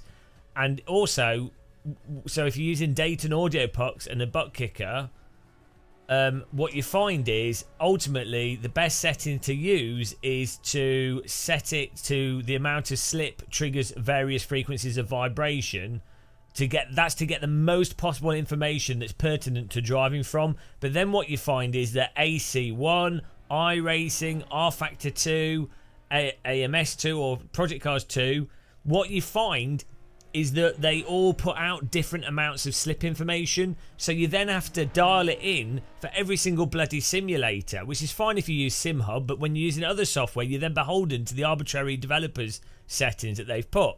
Then each individual car with iRacing then has to be dialed in for the specific slip values. So you end up with like something that doesn't give you more information to actually drive from better. It adds a little bit of immersion, especially if you keep it simple.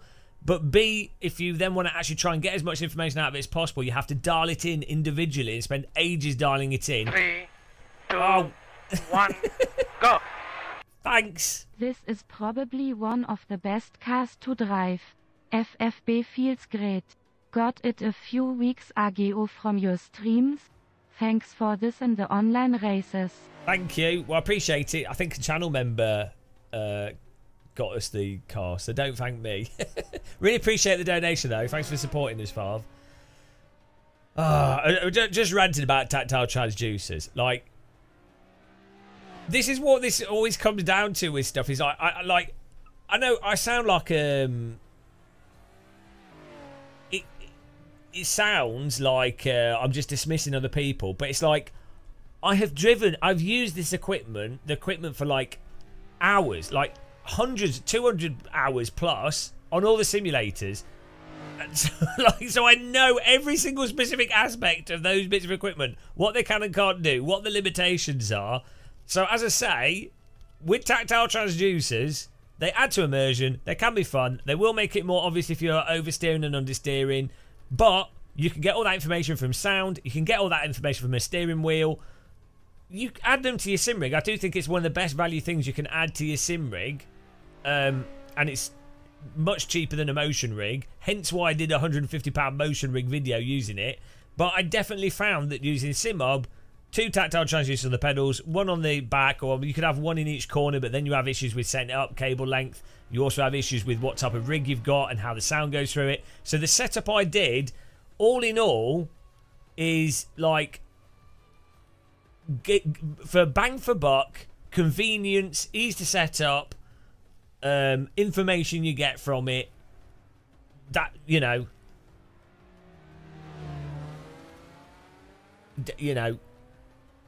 that's all I can say. At the end of the day, people can choose to believe me or they could not. Well, I don't know what you're disagreeing with, Turge. I mean, the only thing that you were saying, you're like, well, you can drive without the wheel force feedback just using tactile transducers. Well, if that's the case, you're not. I don't know how you're using a force feedback wheel, because there's stuff fundamentally from a force feedback steering wheel and how it operates and how it works that literally is just not covered by tactile transducers. So I don't know how quick you are at driving or what you're doing. I don't know what your I rating is. Maybe you don't use your force feedback to drive. Maybe you just drive visually. Or some people drive really quick with a mouse. But all I can say is the specific objective qualities of what the nature of what tactile transducers can produce, how you interpret that, and how much you ascribe that to the end result. I don't know. That's going to be a subjective thing.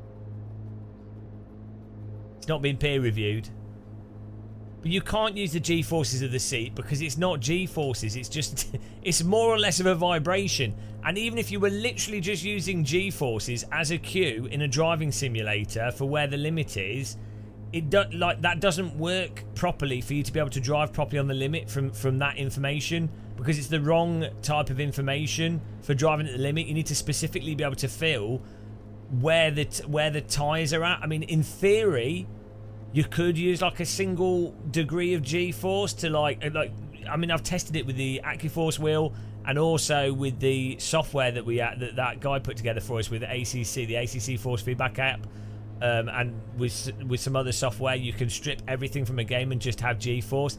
Live for Speed is probably the closest to just having G-force based force feedback. You can drive with that. I mean, it is a cue, but fundamentally it lacks that actual specific detail of where the front tyres are at if you've just got G-force. Yeah, taking time to learn is just you memorising what you can and can't do. So that's literally that. By saying that, that's negating the actual point of force feedback. You don't need to learn force feedback. All you're doing is you've got various things happening, and then you're driving, you're memorising what's happening from your driving, and then you're ascribing that to the rumble of your, which is different to having something that's innately balancing itself.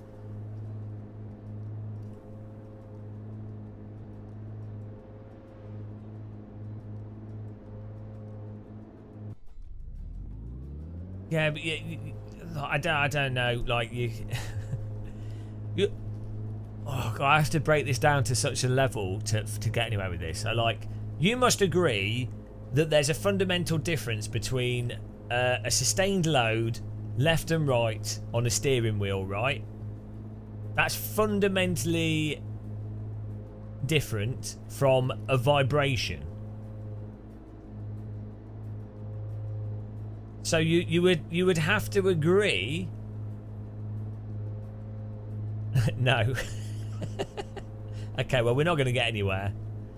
But Ensis Prime, you're so butthurt about AMS2. I've got 5k I rating. Well, actually, it's 4.5k now. So I don't really care about you saying I can't drive, because until you got 5k I rating. All right, we got to do that. We've got to force it to next session, otherwise it might bug out.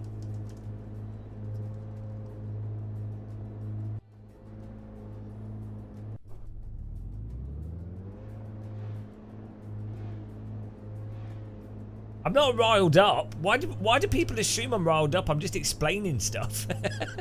Just like, well, honestly, I mean, I think I got riled up whilst we were doing iRacing. When we were doing that iRacing challenge, there were times where I got a little bit annoyed. Specifically, like when I had to pull my steering wheel off, reattach it mid-race. Anytime I drive a GT4 car in iRacing, that pretty riles me up pretty much.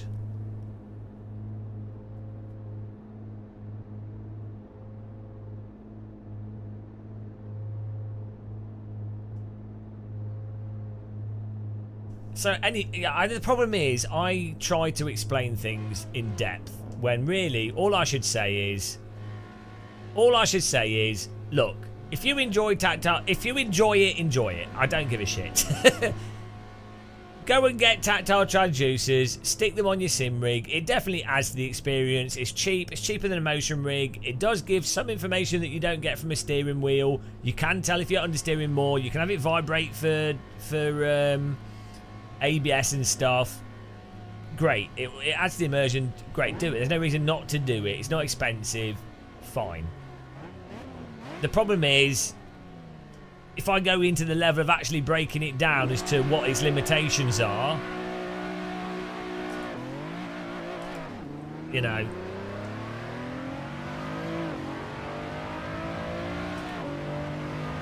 yeah, Big Fish, after, when I messed around with them for like a month or so of trying like loads of different configurations, trying to get the most out of it, all told, the best thing to do was, the most useful cue was sticking two of them on the pedals and having them represent front wheel slip, and that by doing that, you can. It weirdly it actually mimics the feel that you get in a real car when you understeer. Weirdly, very close actually. I don't know why, but it just, that vibration is very close to a real car understeer, especially on road tyres and at certain frequencies. And then, yeah, and then that way, it just when if you've got ABS and TC, if for some reason in a lot of sims it causes wheel slip, so then that comes through the vibration in quite a nice way. So you get the maximum utility with the least amount of effort from it, and then having a nice big transducer on your seat is really nice for having a big clunk when you change gear. It's just really nice and immersive, and also really nice with the big transducer when you're parked. You can have it so it just does like a humming vibration of like the engine, but it weirdly mirrors the feeling of a real race car when you're sat in the pits just with the engine on. If you don't have the engine RPMs whilst you're driving, because obviously the higher the RPMs, the vibration gets higher frequency and the bass speaker struggles. But that sensation of just being parked in a car that's turned on, you can capture that really well. So it's really nice for you know, it's really nice for immersion. Yeah. So, and the reality is, there's with any tactile transducer, depending on the size of the tactile transducer, there's specific frequencies that each size tactile transducer can do better or worse, and normally it's within a very specific range. So so with the small data and audio pucks, you'll find that there's like a 50 hertz or even less range of fidelity, and then it starts losing detail. Or you'll also find that there's specific frequencies happen to be at the resonant frequency of your pedals or parts of your sim rig. So you can't just rely on the simulator putting out no, this is less and this is more. It ends up being that there's certain things that cause certain end results, but it's not linear or anything. So, which is not that, these are all issues that you don't get with a force feedback wheel, in terms of actually having a consistent amount of detail that directly describes how close you are on the limit with the tyres, how much counter steer you need, how to balance the car, how to balance at the limit, if you are at the limit, if you're slightly over the limit, if you're under the limit, if you need to correct left and right. Just tactile transducers just don't do that. They can't give that information, and that's the key information for actually driving from. So yeah, it's worth getting tactile transducers. The problem is, I found, this is what's got worse for me, as I've done more sim racing, I've spent a lot of time with different things. You know stuff to such a level, and you've gone through everything yourself, where when you fully describe the absolute ins and outs, you either lose people because they don't give a shit anymore, or they interpret it as you saying, oh, it's not worth doing at all, or they don't get that you're like, yeah, you don't need it. I don't know, like, you're better off you're always better off just being really superficial and just saying, oh yeah, just play all the sims, they are what they are. Get a motion rig, it's really nice. Get tactile transducers, it's a really cheap way of enjoying the motion of the sims. So, you know, because that will make people happy. That answer is true. Make people happy. You know, and then when they've spent 2,000 hours playing sims, which they probably won't do, they will eventually and inevitably come to the same conclusions that I've come to, or that most people do, that when they do a lot of stuff. Part of the process that's fun with sims is finding out what does and doesn't work, and trying all the different settings and enjoying fiddling.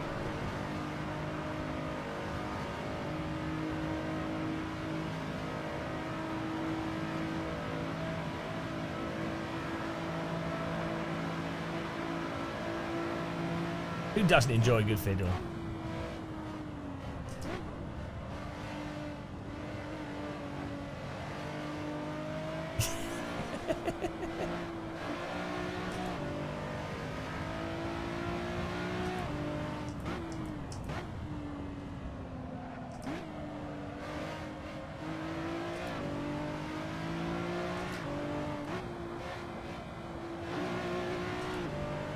I've never fiddled enough.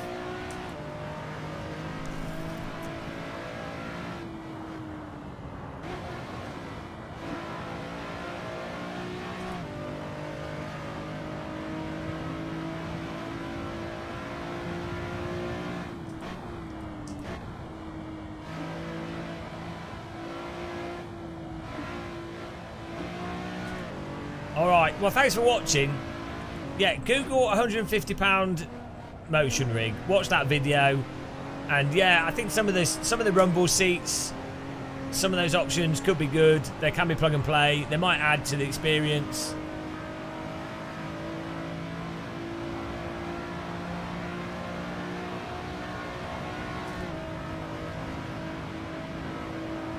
I tell you a really nice thing of actually having tactile transducers for front and rear wheels.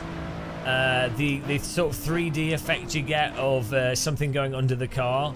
So as you go over curbs or something, like let's say, or you go over a bump on the track, when the front of the car goes over it, the front track, this is the same with the motion rig as well. The front moves and then the back moves, and it helps make you feel like you're in a 3D environment more. So if you're cutting a corner and the front of the car's on the rumble strip and then the back, you feel like that tactically go underneath you. So it's really good for immersion.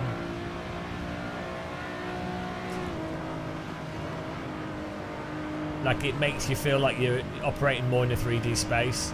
Whereas a force feedback wheel is more of like a 2D kind of experience of basically describing what the tyres, what the front wheels are doing, or the load on the front tyres.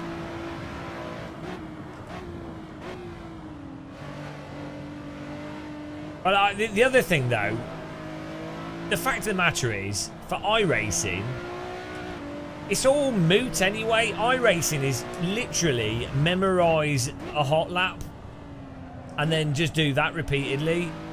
Everything is moot, like better pedals, better wheels.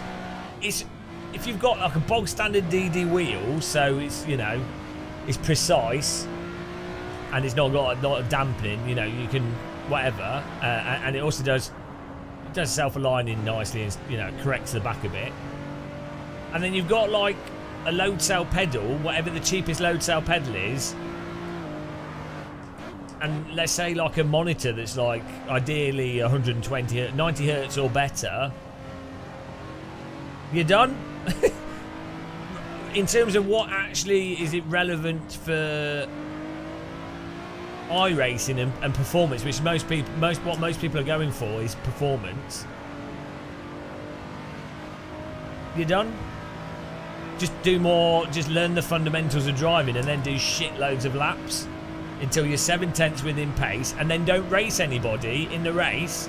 Stay away from everyone because you have weird netcode car contacts, and don't push over your rehearsed, you know, your rehearsed lap time routine because the car's going mental at the limit. You done? That is it. Everything else is basically pointless with iRacing. Oh yeah, get a good car setup from VRS, or just know someone that has a you know, passably good setup that can do alien lap times. There you go. Because I think for a lot of people,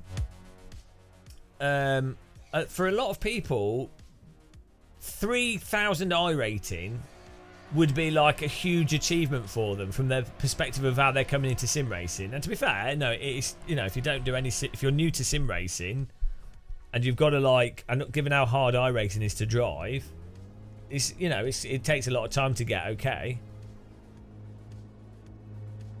So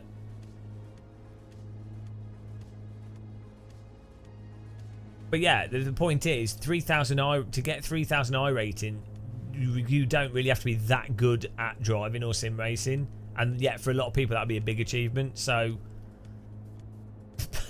it's just, all the equipment stuff is so mental. Yeah, you just have to memorize the tracks. Do you just have to do hot laps? Because, well, I don't know, maybe the rain will change this, and if they actually make the tyres able to be driven on the limit properly, That'll probably change things. Mixel 38 there with the win. Thomas second, Gimme third, Ryan fourth, Jamie Wamey fifth, Jared Paul sixth, we're in seventh. We're back in the zone. I think we need to do one more final race today, guys. Well done, Mixel 38 for getting a 2:16. We need to do a final race with this car.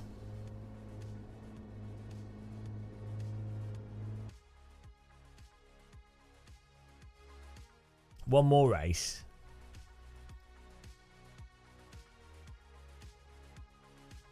Yeah, it's quite a nice, grippy, pokey car.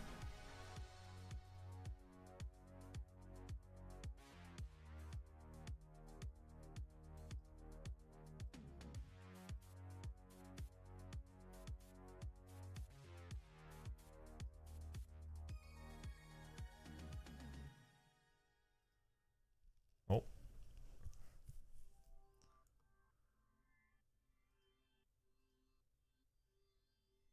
Yeah, it's just like a nice. It's bitey. It's the way this Megane Trophy drives is a bit like the Radical. It's what slick tyres are like on real cars. They're just really bitey and then they slide a bit when you push. It's very similar to what slick tyres are like. Just prime. You're like you're dedicated to being in this stream. So, I don't know what you're on about. You do know that we're like when we drive the Formula 4 in iRacing, we're like in the top 3 in the top split pretty consistently.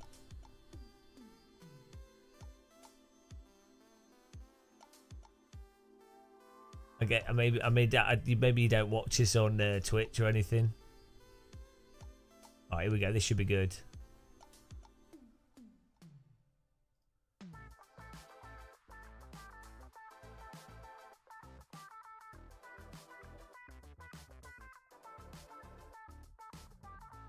Here we go. Servers up, guys.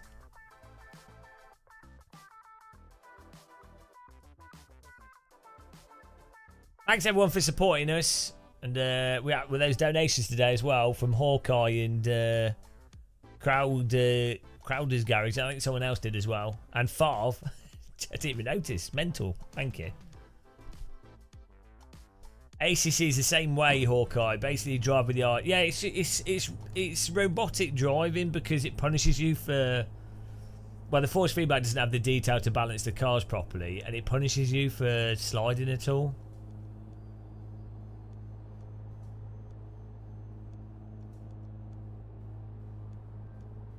James says ACC is the best. Well, last time I spoke to James in person, he was trapped on an aeroplane with me for like 3 hours.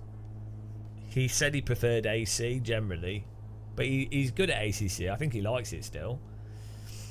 I mean, what's his fate? Dave Perel. He thinks ACC is the best. He also likes GT7. So, you know.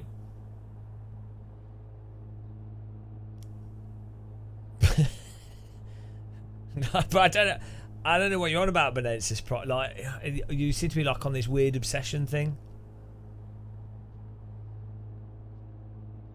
We're defining the best sim. Are you slightly autistic? I mean, we all are a little bit. We're all playing driving sims. I don't mean that as an insult. I just mean like in a literal way. I mean, there's nothing wrong with people being autistic.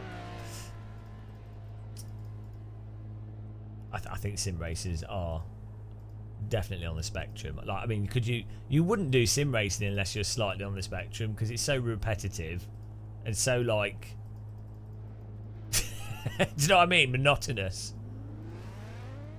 Yeah, like, this is what I resent that actually when people say, oh, it's an autistic thing and people assume it's an insult when I don't think being autistic's a bad thing. You know.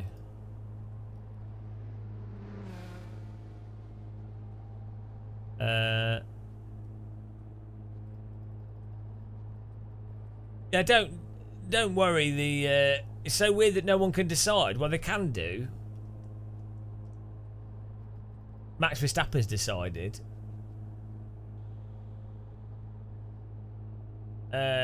He doesn't. Max Verstappen prefers AC.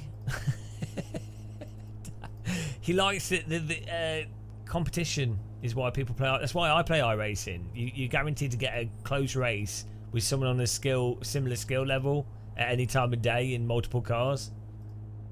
And there's loads of events running with it, so that's why people enjoy iRacing. That's why I play it. It's got voice chat as well.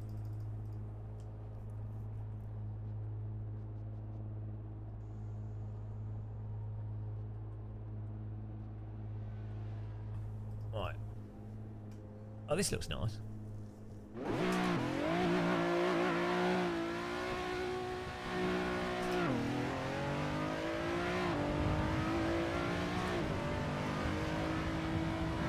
No, I don't know if you are, but you're repeating the same. Like, you've spent 4 hours repeating the same thing over and over again, which most people would get bored of doing. But as I said, we're all autistic, because, well, probably all are, because we're all playing driving sims a lot. So, you know. I mean, if you're someone that, if you could talk about a single topic non-stop, or you have specific topics of interest, yeah. And as I say, like, I'm pretty sure I'm like on the spectrum. I'm on the force feedback spectrum, ZX spectrum.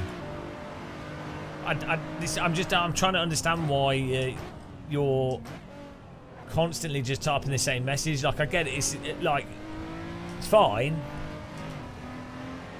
It's just I feel like you're wasting your time a little bit yourself, because like nobody's engaging with you really. I mean, I guess we are now, but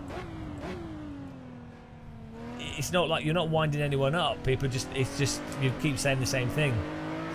It's just a little bit strange. Yeah, but I'm doing a live stream and there's like at least 20 people watching, and we're hosting racing and we're racing with people. And yeah, well, first of all, because that's funny, and also it's in direct response to someone typing something. So if you had a counterpoint, if you're like, I don't know, like if it was, let's say I was saying, I don't know, something else, some like, if I was like, I don't know, some like amateur driver, if I was like, Dave Perel says that ACC is the best, which he does, well then you'd be like, okay, and then you go, well, but Max Verstappen says AC is the best. And you'd be like, well, if you're going to do argument from authority, then Max Verstappen wins, right? If you're playing that game. So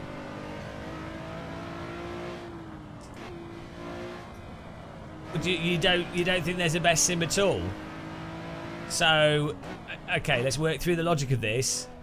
Do you think that it's possible that one sim can be more realistic than another in specific aspects? No, come on. Do you think that it's possible for one sim to be more realistic than another in specific aspects?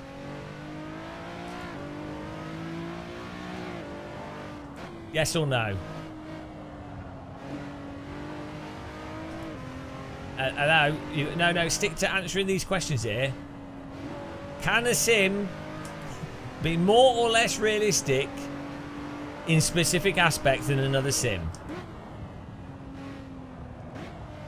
I'll answer it for you. Obviously, yes, it can be.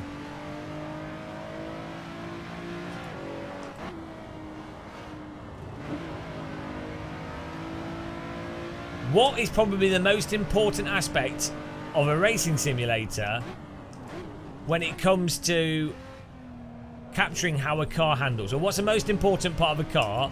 Probably the tyre model, right? Or the tyres, and how the tyres interact with the road. Most people would agree that is the most, the crucial part of, probably the top aspect of a hierarchy of what's important with a simulator in terms of if you're going to have a car that handles or drives realistically. So it's not unrealistic, it's not unreasonable to go, this X simulator specifically does the tyres really, really well.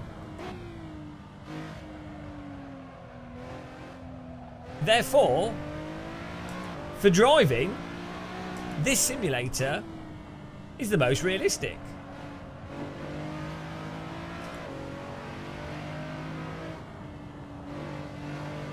I don't know, like, to say to. I think people are being conditioned to be like, oh, everything's equally valid.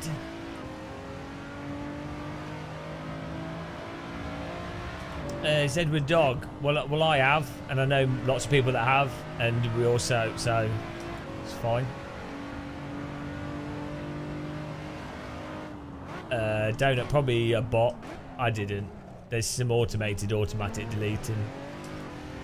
But it probably thought you said something that you didn't. It's weird. It's American censorship. Yeah, no, you're right. It doesn't have the most advanced tyre model. Yeah, I agree with you. Unfortunately, most advanced doesn't equal most realistic in terms of the end result of having the cars handle like real cars.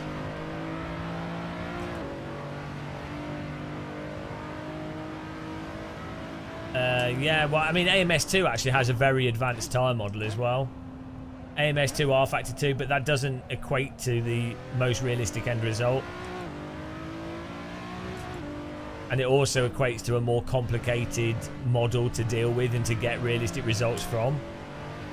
So, yeah, complicated doesn't necessarily mean better. This is a big problem in sims and models in general. So there's loads of examples of models, any type of model for anything. I don't know, flood prevention, rocket engines, whatever, like anything, fluid dynamics. Like there's loads of models that are very, very, very simple models, but they actually produce really, really good results. Like the data they produce ends up matching reality better than really complicated models. If you look at all the variables they look at, there are a lot of tyre models. Yeah, there are more advanced. They're more complex. So it's probably a specific fallacy. What's it called? It must be a fallacy. Like just because something's more complicated, it doesn't mean it's more realistic or.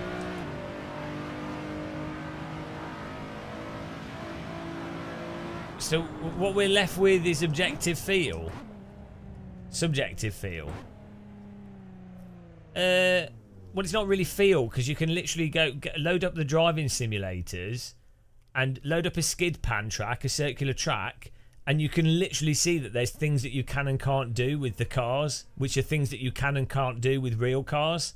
So you can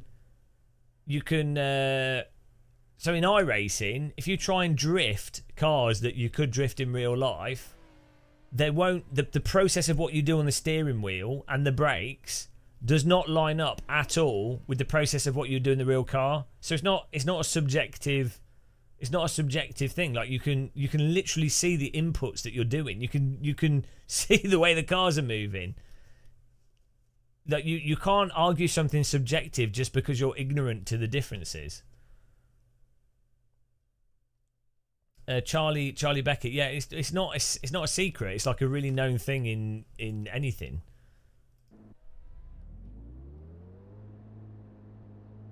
Yeah, the biggest problem is if you have a really complex model, it takes more time to get that model to give results that you want. And it's more prone. The more complex something is, the more prone it is that one of the variables in that thing is going to be a variable that breaks something else. So you've got the more complex it is, the less control or the easier it is that the model starts doing random shit that you can't contain. So the downside of a very simple model is that you can contain it, you can get a specific result out of it, or you're more likely in a short period of time to be able to get a specific result out of it. But it will have very specific and probably very well-known limitations. So in, I don't know, there's with AC1, like there's a very well-known limitation of the single contact patch issue on curbs, or there's specific like there's a lack of depth to AC at the limit in terms of how the cars slide and stuff, and some aspects of the slide feels a little bit canned in a sense, like it's not as dynamic.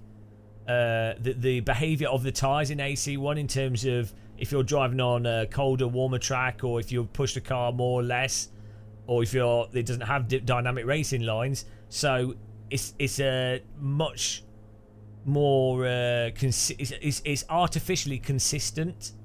So, but you know this because it's just that you know.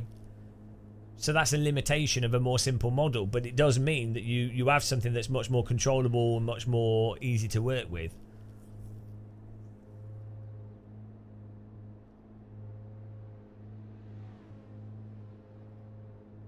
But you can't just, I mean, look, Forza, the last Forza game, yeah, we agree with you, Benessis Prime. I don't know what your points are.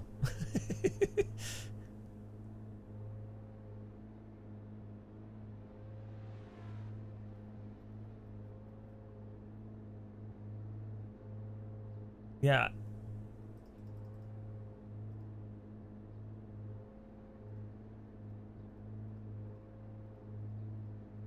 Yeah, I think iRacing is actually in the process of changing their tyres quite dramatically.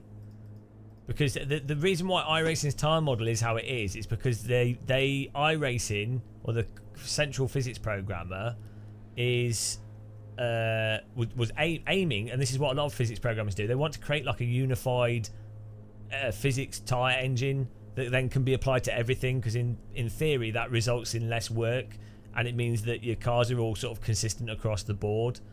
And that's the whole thing of like, if you have super advanced tyre models, it's like, oh, it automatically behaves correct in terms of tyre wear when pushed, or, you know, if you're overdriving, underdriving, or doing certain things, it automatically, supposedly automatically produces the desired results, which in theory would just save you a lot of time, or gives you much more dynamic tyres, or in theory gives you more realistic tyres.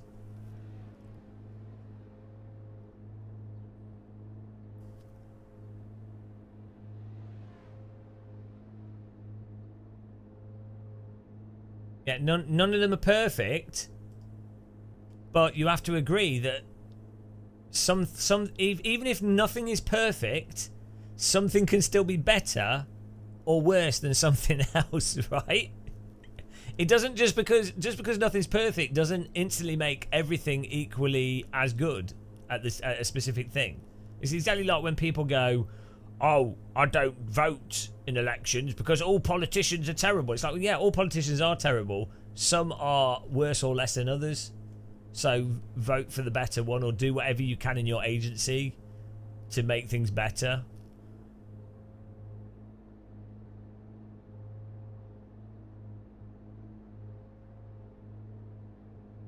And also, why do you think...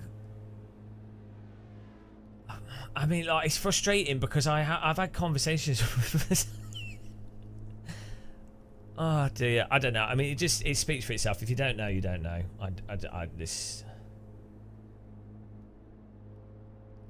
Yeah, of course there's more than just tyre models, but if you're playing a raw simulator for the driving, the tyre model's one of the top components. You're playing a simulator for the physics generally. That's like one of the top things.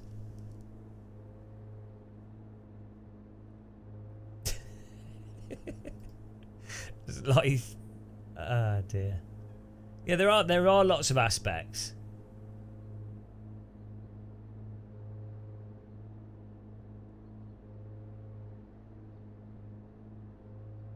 Yeah, I know. Like, the problem is you'll have one person that just literally can't take it on board.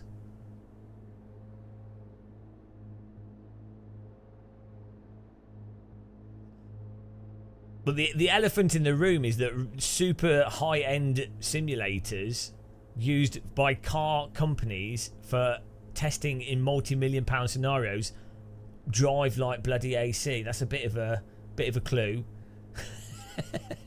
The current world champion driver using it to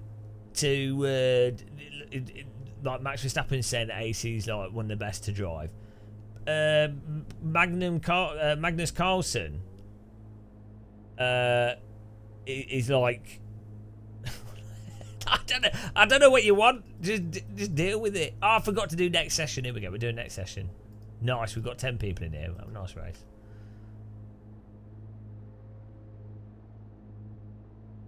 There's only 10 people. There's only 5 people watching the stream.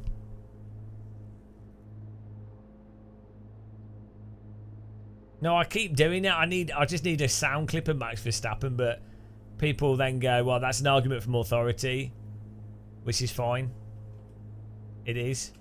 But it is a good argument from authority. It's a fallacy to say that an argument from authority is by default invalid.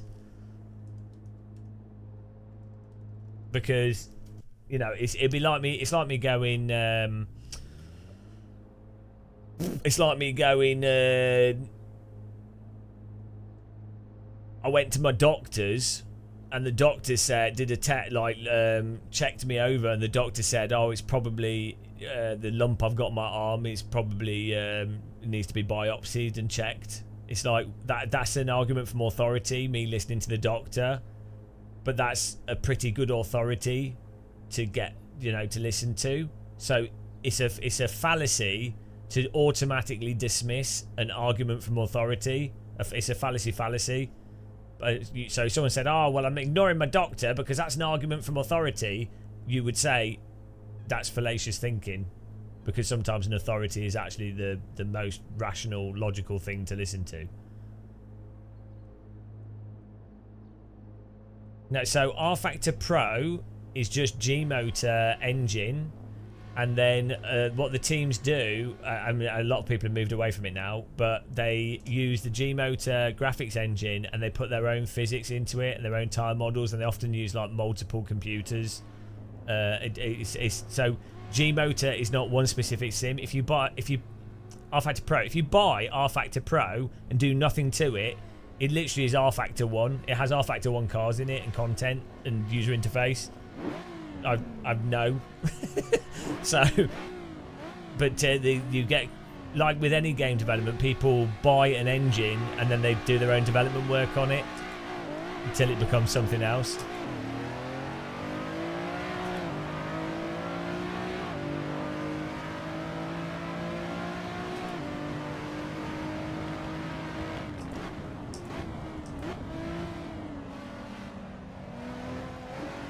Go!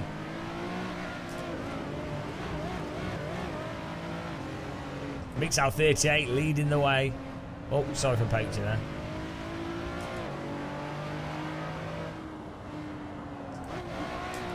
Woo! That was close.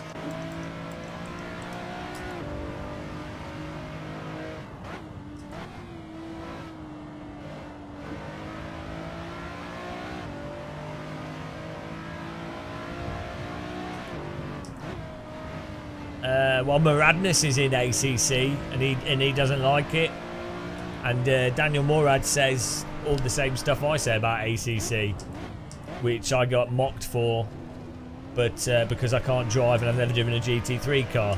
But now Mercedes Works GT3 driver has said exactly what I've said.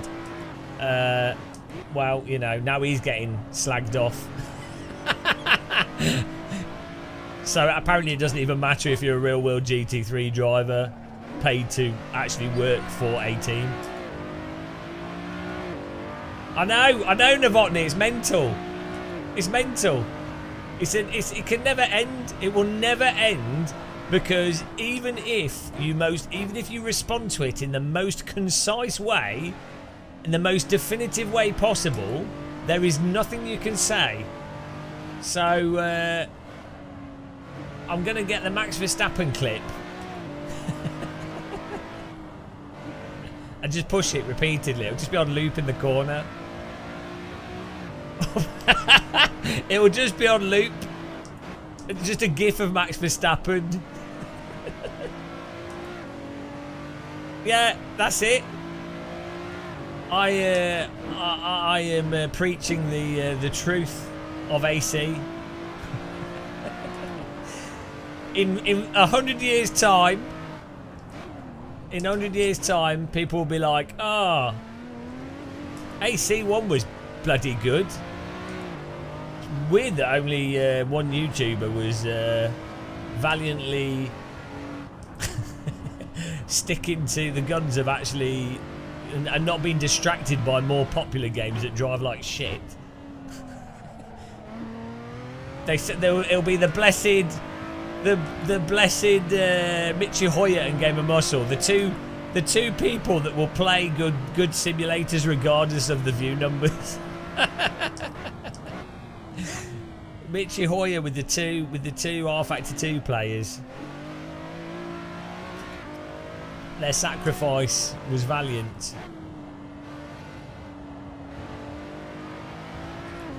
No, I'm not discounting the opinions of anyone other than Max, but if you're doing the argument from authority game, if you're going to play that game, which authority are you going to go with? Christ almighty. Would you go with the world champion Formula 1 driver that's also really good at sims and plays multiple sims for many hours? Or who else are you going to go with? If you're playing argument from authority wars, who are you going to go with? This will be disappeared. We'll all be playing F1 2085.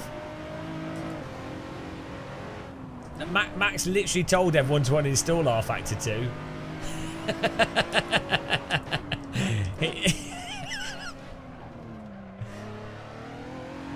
Yeah, I quite like R Factor 2 as well, to be honest, so I have a problem with that. Yeah, well, you know, yeah. I know the historical record will read, "It is what it is." What was the other saying? It's not bad for what it is. It's all right for what it is. The Crusades. Not bad for what it was. Wait and see. Oh, it's fun for what it is. The Inquisition. It's fun. It's fun for what it is. Yeah, Benensis Prime. We literally went through that with you. This is what people do. We've already literally dispelled that. Lewis Hamilton doesn't play other simulators. He doesn't play simulators. He's a fast rear-wheel driver. He hates sims. So no, not a counterpoint. Jesus Christ, we've already explained this to you. This is what the problem is that you have people where they can't converse because in a conversation someone says something, someone else says a counterpoint, and if the other person just ignores the counterpoint, whatever it is, you never get anywhere. So someone goes, "Oh, you should probably get vaccinated because vaccines, you can see all the peer-reviewed data for specific things, vaccines work. It's a good idea to get vaccinated. Look, smallpox has been eradicated." And then someone goes, "No, I don't accept that." I know. Then someone will cherry pick probably something incorrect and go, "Oh, well, I know someone that got unwell from a vaccine. Therefore, all vaccines are bad." Like they'll just cherry pick one example of someone that happened to have an immune response reaction or something. And there's nothing like you're never going to get anywhere with people like that. There's no evidence you could provide that will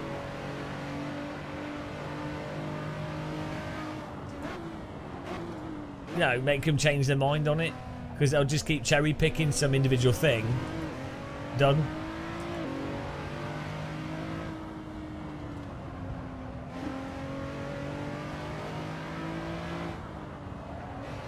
Skywalker, he doesn't need to though, because he plays them all because he actually he likes sim racing.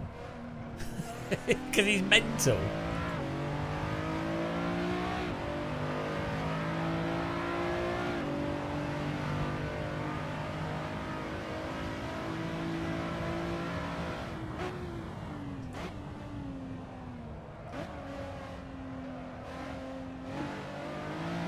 Yeah, but if so, why are you getting stuck on this? If someone doesn't like any sim at all and they don't play sims, they're not going to be someone that's going to be useful when it comes to then going, oh, which one do you think is the closest to your real-wheel driving, or which for what reasons? They don't bloody play them. How are they going to know? Yeah.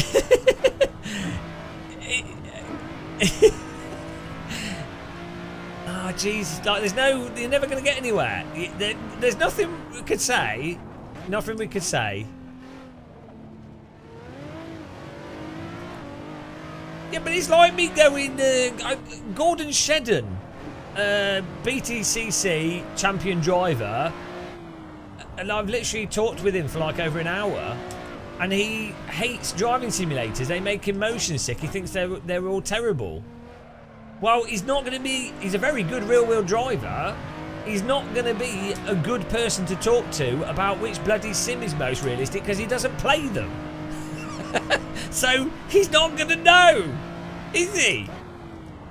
How would you know if you've not played them? I mean... Come on. It'd be like me going... Someone asked me, which is the most realistic... drone simulator? I don't know because I've not played any of them. I've flown like drones. I've got my own drone. It's a shit one. It's a crap one. I don't know which is the most realistic drone simulator because I've only played like 2 of them for a few hours. I don't know. So I'm not going to be able to. I'm not going to be able to tell you, am I?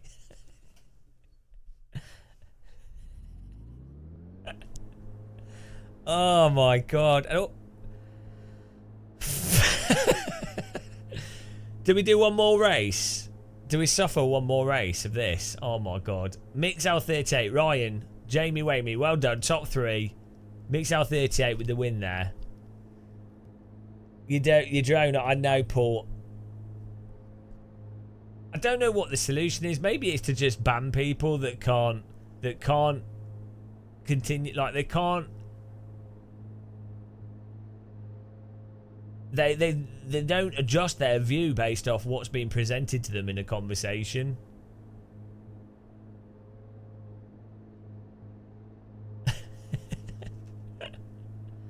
What are you up to, Paul? Like with Paul, for example, can say he can go. He prefers what's it called, the original train simulator, because it's got more mods. I don't know exactly why he likes it, but it's got more mods, it's got more content in it, it works fine. You know, the new train sim, it doesn't run totally smooth, it doesn't have the same amount of content. There's aspects to it that are different, right? Now, the new train sim is more advanced, it's got more stuff in it. Physics-wise and everything, but Paul can go. And I could say, originally I'd say to Paul, I think I quite like the new train sim, and then Paul would say, "Oh no, well the old one does this and X Y Z better," and I go, "Okay, I take that on board." Or I might go, I actually prefer the braking in the new one versus the old one because of X Y Z reason. Whether or not I'm right or wrong, that's how a conversation works. You don't just go, someone says something and you just literally ignore it. Thanks, Ryan. One more race here. One more race. Let's change track here. All right, let's do Type joining in the server if you're gonna join.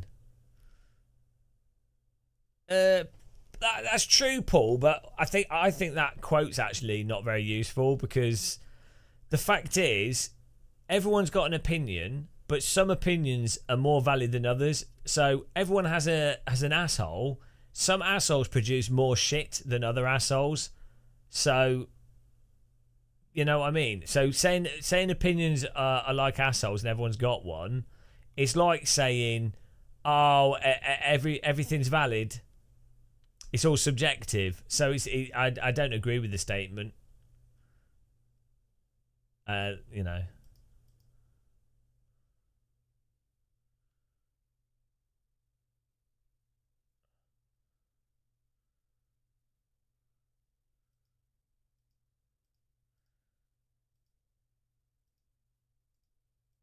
Yeah, also what opinions are based on is important.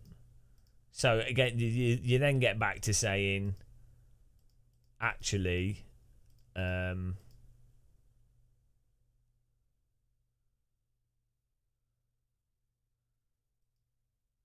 do Road Atlanta. I've got the 2022 Road Atlanta 2022 layout. See if people can get into that.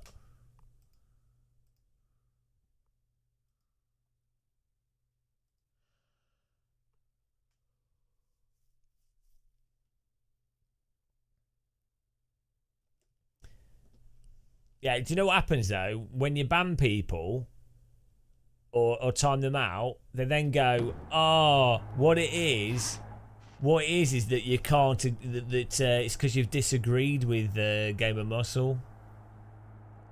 And it's like, no, that's not what it is. Because I'm like totally happy for people to disagree. I welcome it. I want that. You have to like disagree with a reason.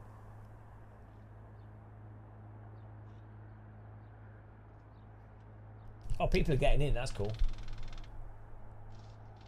It's not that they're stupid. It's, I know what you're saying. It's just that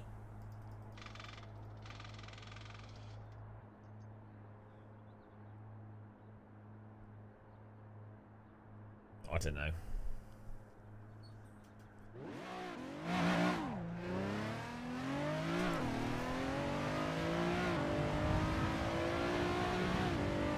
What are you up to, Paul? I really want to play the new train sim.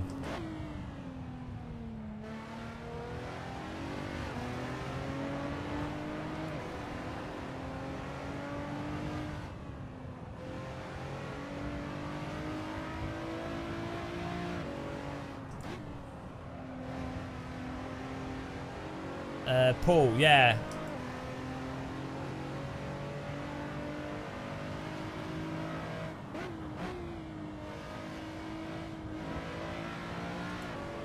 I think it does. If the fact of the matter is, if someone's a really good driver, they're going to be able to drive any simulator quickly. But I think that's a separate thing. That still doesn't negate the point that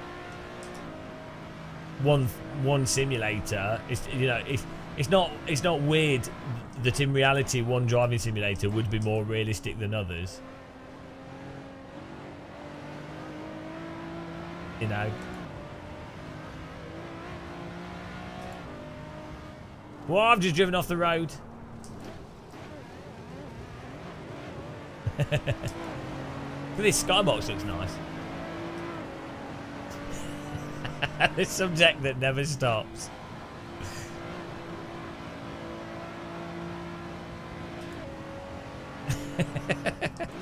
You should argue with Paul about trains.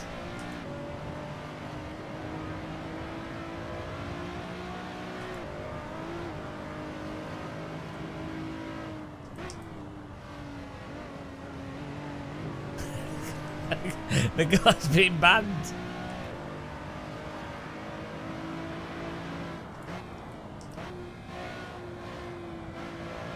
Oh, he's just timed out. Time to reflect.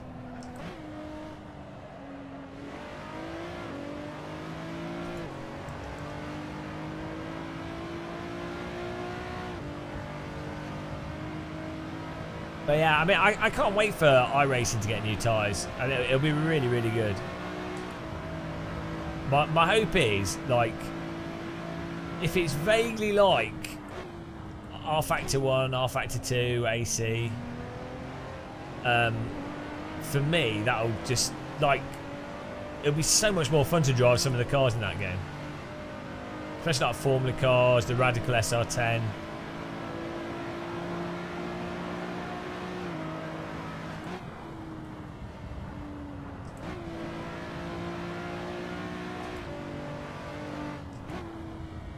I don't think I got it.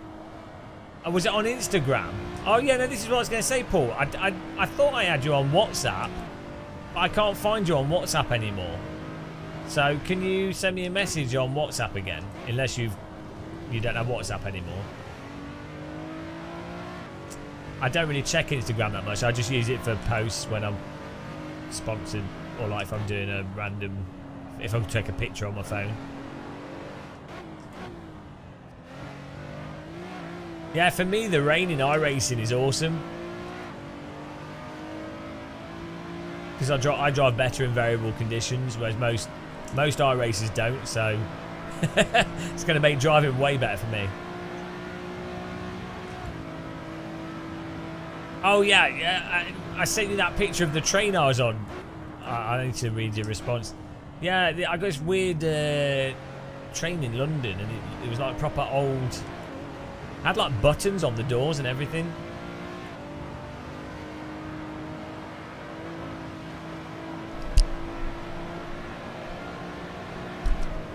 Also, it was two trains stuck together, but the front train was only 2 carriages, which I thought was a bit weird. Like, if you're going to stick 2 trains together, why only have 2 carriages on the front one?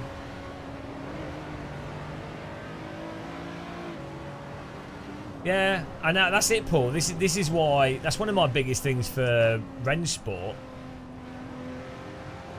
is that it actually puts pressure on iRacing to have to do something, and hopefully, if Range Sport ends up being vaguely popular, iRacing are going to have to drop their price. Maybe get rid of the subscription fee and just have the content fee, which would be really, really good for user numbers.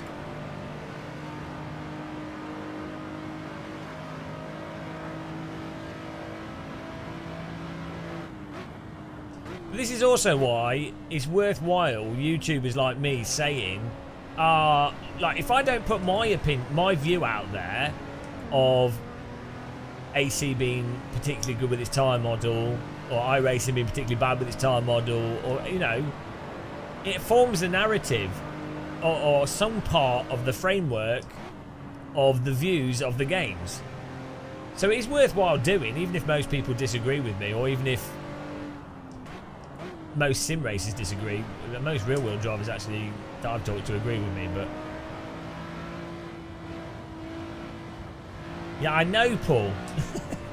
I said this. They do know. I have told them I need like a bloody lock to horizon option. They do know. I really hope they said they're working on it, so I think they're really busy trying to, because they're still doing the esports stuff with it. Like, there's that event this weekend going on. Which does beg the question. I do think with Range Sport that they should have. They really shouldn't have. I understand the logistics of it. You know, they want to get it rolling. You got to get it out there. The esports thing is all marketing as well. So, you know.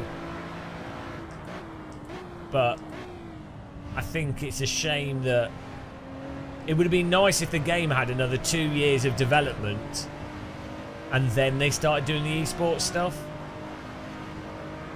I personally, I think they'd agree with me, but you can't always do stuff like that anyway. Like, just the reality of business.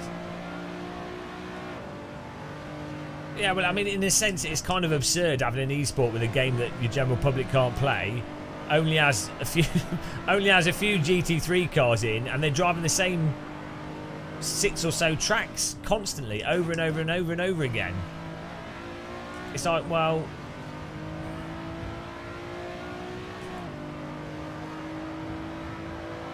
yeah, not necessarily in driving sims though, Paul. Well, yeah, yes and no in driving sims, but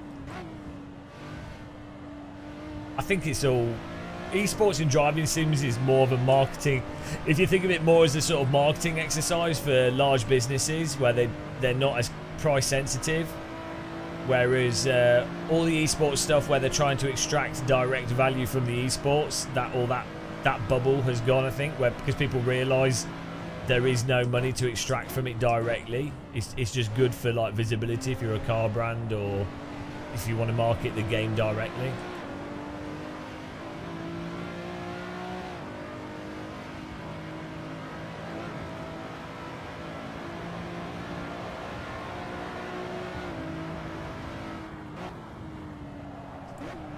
Oh shit. I went over the limit. Fail.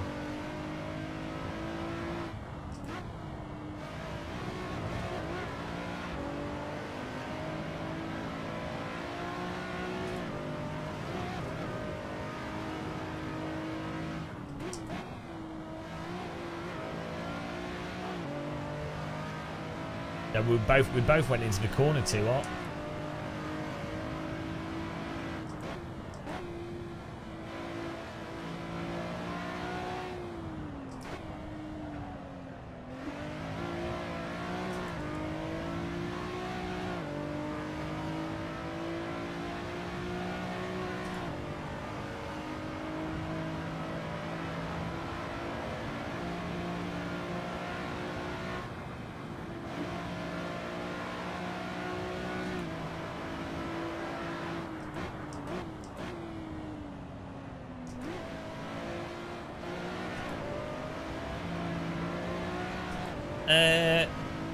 Yeah, I think GT3s is terrible for sim racing for sure.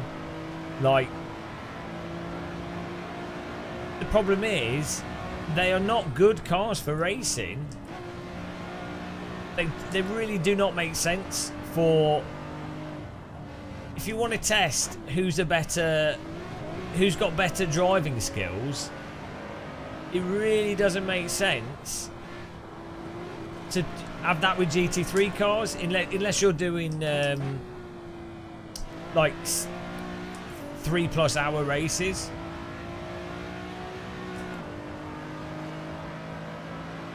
But GT3 cars are endurance cars. These physics look strange. Fair enough.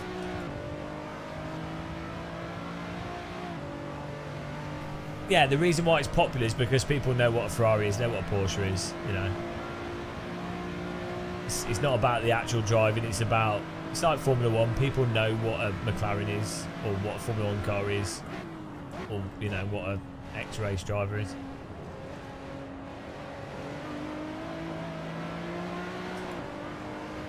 It's weird that they haven't managed to do the same thing for rally driving.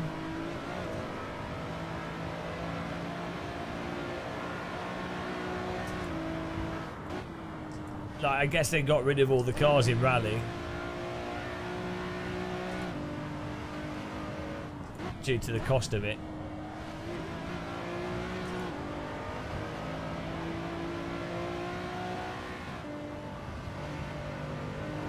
I know, how dare they know what it is? No, but you know what I mean. It's people that have been marketed to. They don't actually know what it is.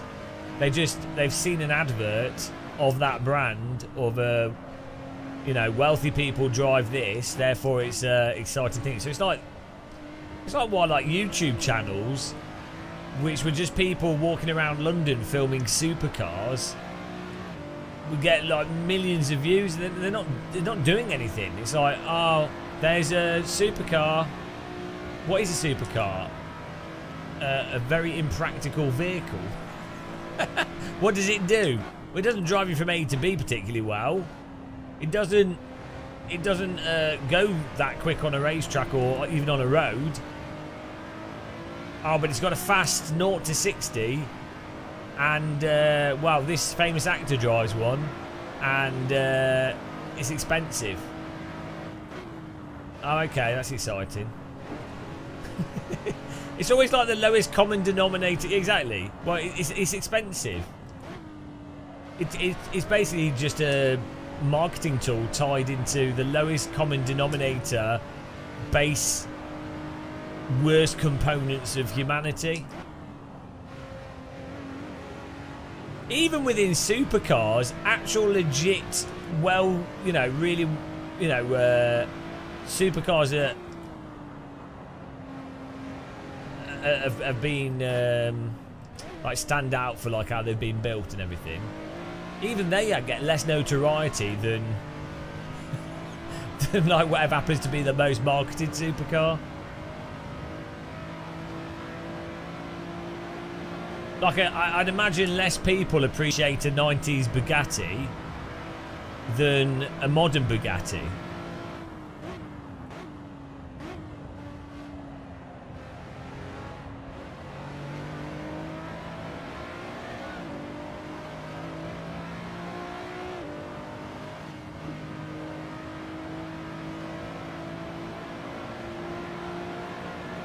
The graphics look pretty good at this time of day.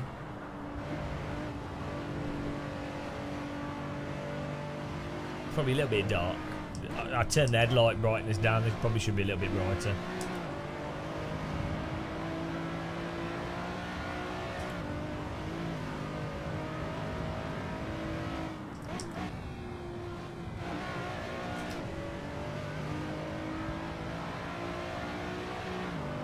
I know they should do. Oh, Paul and chat. I singled out Paul. I don't know why. I bought some Lidl's trainers today. Get in there. I'm gonna try and wear them next time I'm doing. We got the Formula E influencer race. So I try and wear them at that. I might have to cover up the logo. Oh, I'm gonna wear my Lidl's trainers to that. Oh, that'd be amazing. I haven't tried them on yet. I just picked up two that were in my size.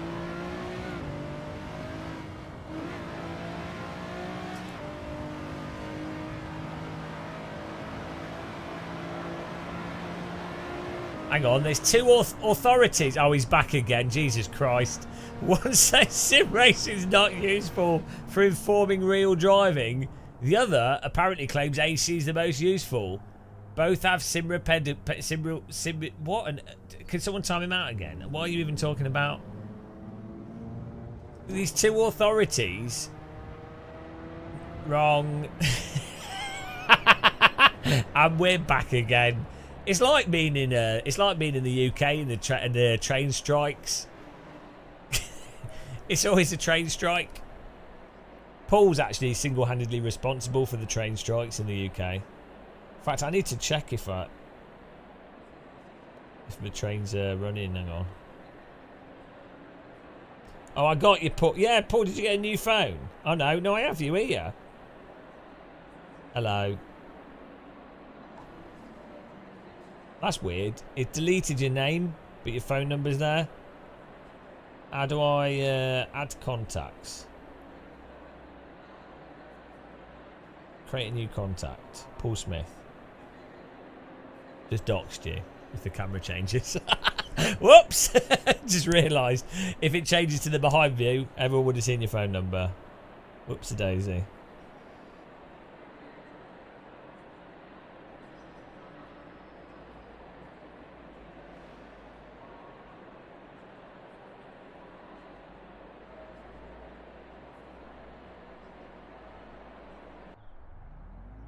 Right, we're going racing. We go. Yeah, this is the forcing the server to go to the next session seems to work well, and these cars are nice, so it's pretty good. Do I need a safe space? I am a safe space.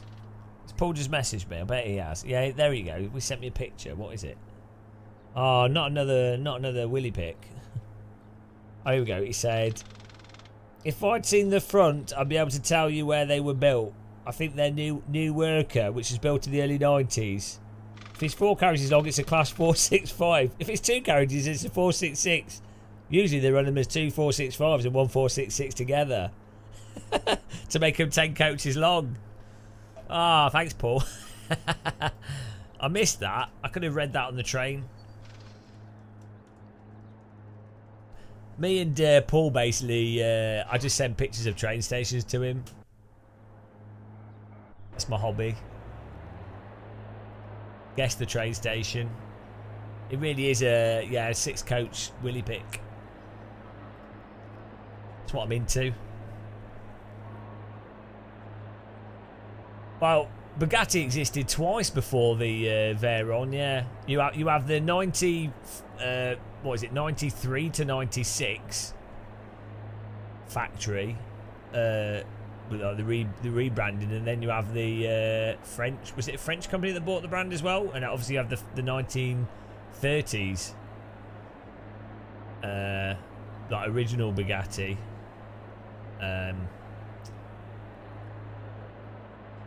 Yeah, it's weird that the brand.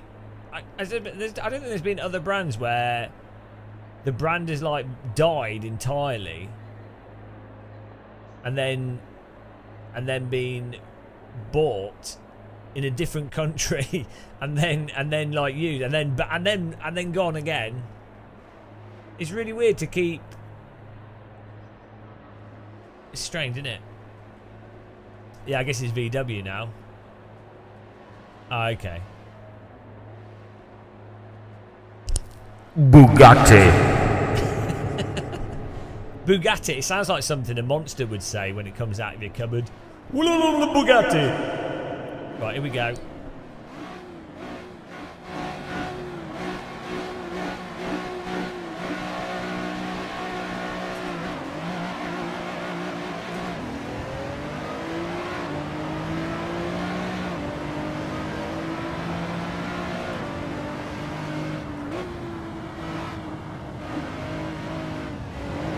Oh, what a line!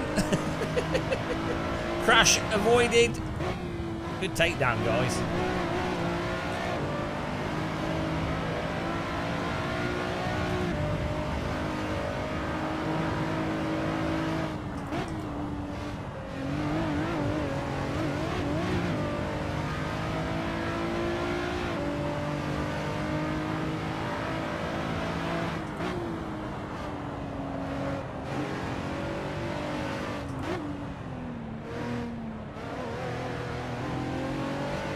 What's weird to me is that when it comes to like road cars, you don't get more road cars that are in that sort of MX-5 philosophy, like the especially like the 90s MX-5, where it's a rear-wheel drive but really balanced vehicle. It seems that like that's. I guess people don't actually care how cars handle. It's all about top speed, or like something else, lap speed, I guess. So like a Honda Type R is really quick on a track, but it's a front-wheel drive car, so.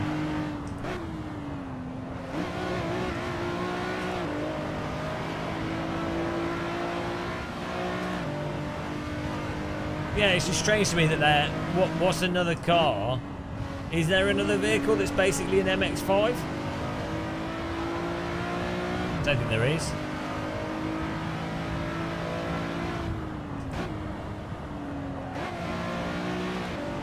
Because then you have stuff like BMWs and things, but they're like quite expensive, and they're just overly. Yeah, but they're too big and chunky and too expensive and too they're too like tame, like over-engineered, I guess. Maybe that's the problem of modern cars. It's like where MX-5s sort of hit a sweet spot of not being too. I don't know.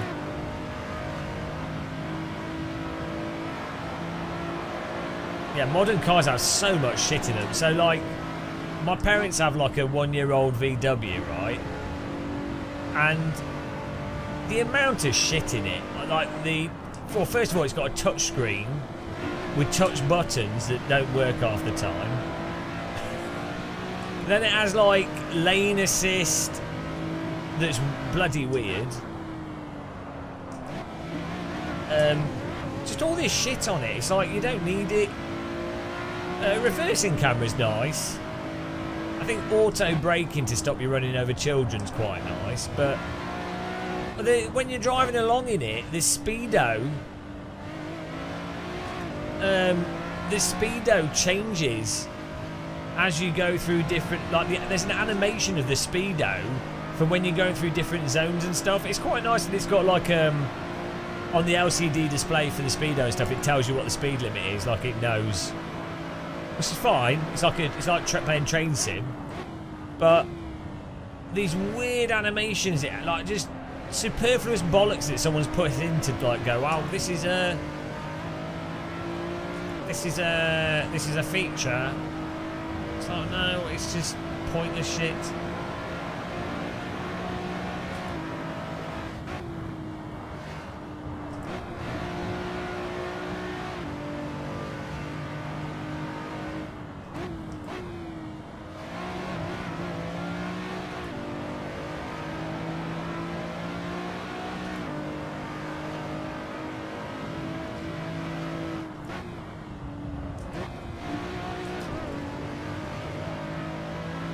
Where is everyone else?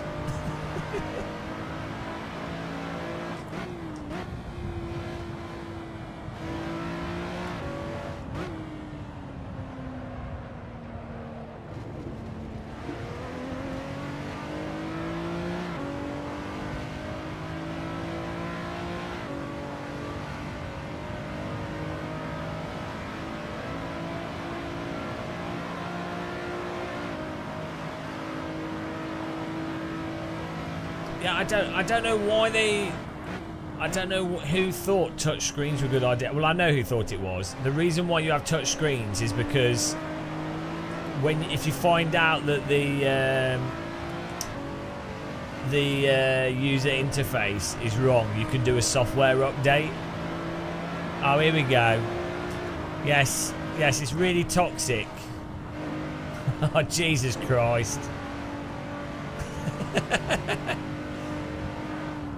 You've not been timed out for your opinion. You've been timed out for ignoring everything that's being said and then repeating the same thing, you know, for derailing the live stream constantly.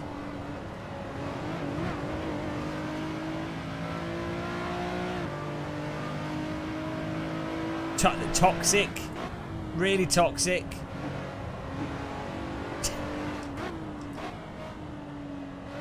Well, what was your question? Go on, I'll let you ask the question again. What's your question? I don't know what your question is.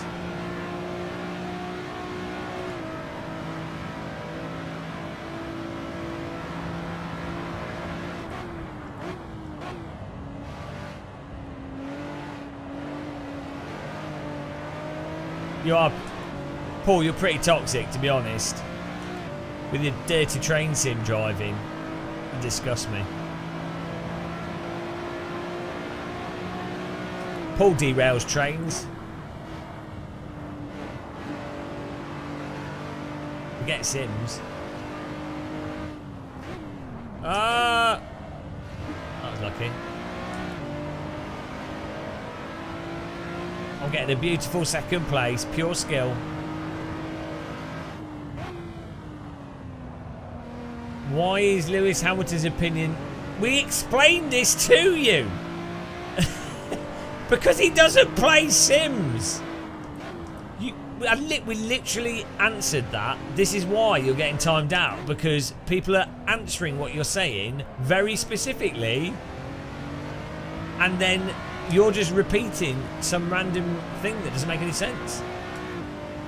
It's Clark Kent's Formula 1 driving wife.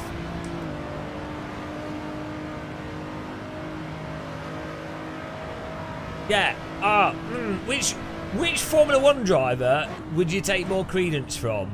The one that does esports competitions, drives for one of the best esports teams around, and plays and does esports events in multiple sims consistently over a 5-year period, whilst also being consistently one of the world champions in Formula 1?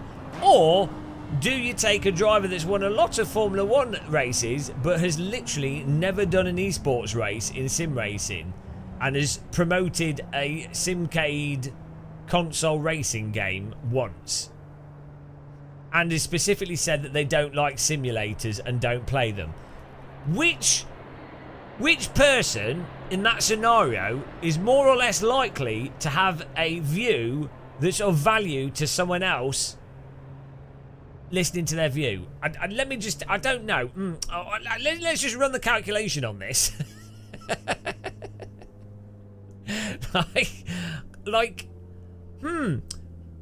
Shall we take the opinion of, I'm getting dentistry treatment. Do I take the opinion of a dentist that has done the treatment multiple times before and is world renowned as being a top dentist? Or do I listen to the opinion of someone that is a dentist but they've never done the treatment before and have no interest in it?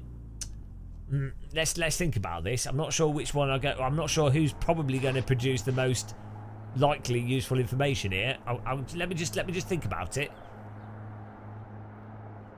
Are sims useful in terms of, yes. Depends what level you're at, but yeah. Why?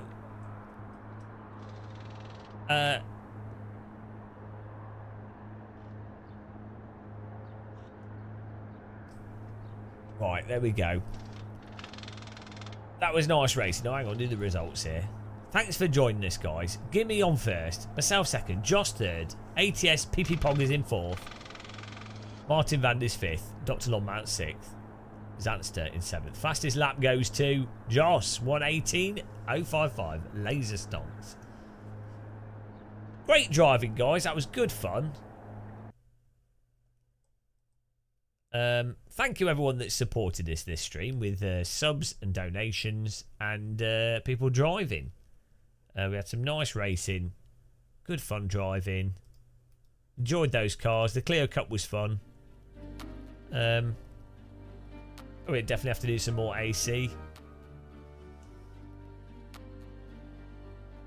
Penensis Prime, what is bloody going on? Like, you can't just ignore what other people say. Well, you can. You can ignore. You can ignore, like, do you realise that if you're having a conversation with someone and if you ignore everything the other person says, you are never going to get anywhere in a conversation? Answer what question? I'm playing this game here now. This is Benensis Prime game. I'm pretty sure he's trolling.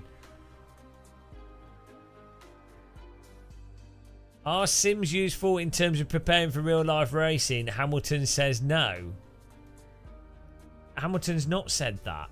Hamilton said for himself specifically, he doesn't get that much utility from sims because he's already a bloody top level driver that's winning shitloads of races.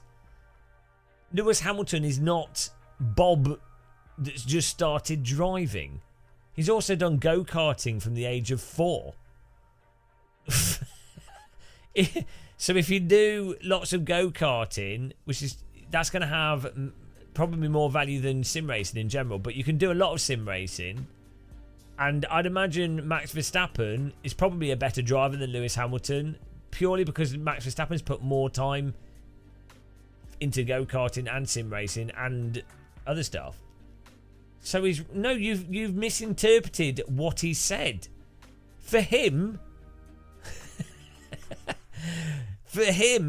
he doesn't find value for him in simulators for where he is in his racing. In fact, actually though, he's been 3, 2, 1, Hawkeye, thank you. Do nothing to show how useful this trolling is to be, and he's now making money off it. Thank you, Hawkeye. I really appreciate that. Jesus Christ. Like, now you're, like, literally misinterpreting what a real driver is saying to make your own, like, convoluted argument.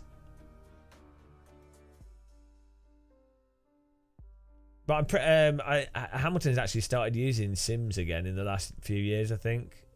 He doesn't like them, from what I understand. But again, so what you've done again is you completely ignored what was said back to you. One, you misinterpreted what Hamilton said.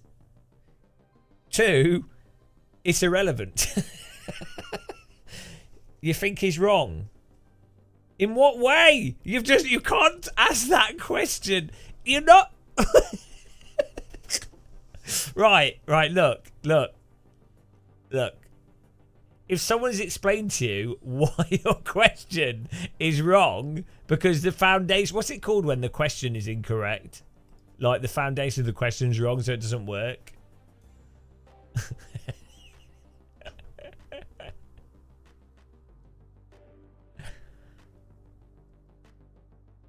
You can't misinterpret what someone said and then go, oh, are they wrong?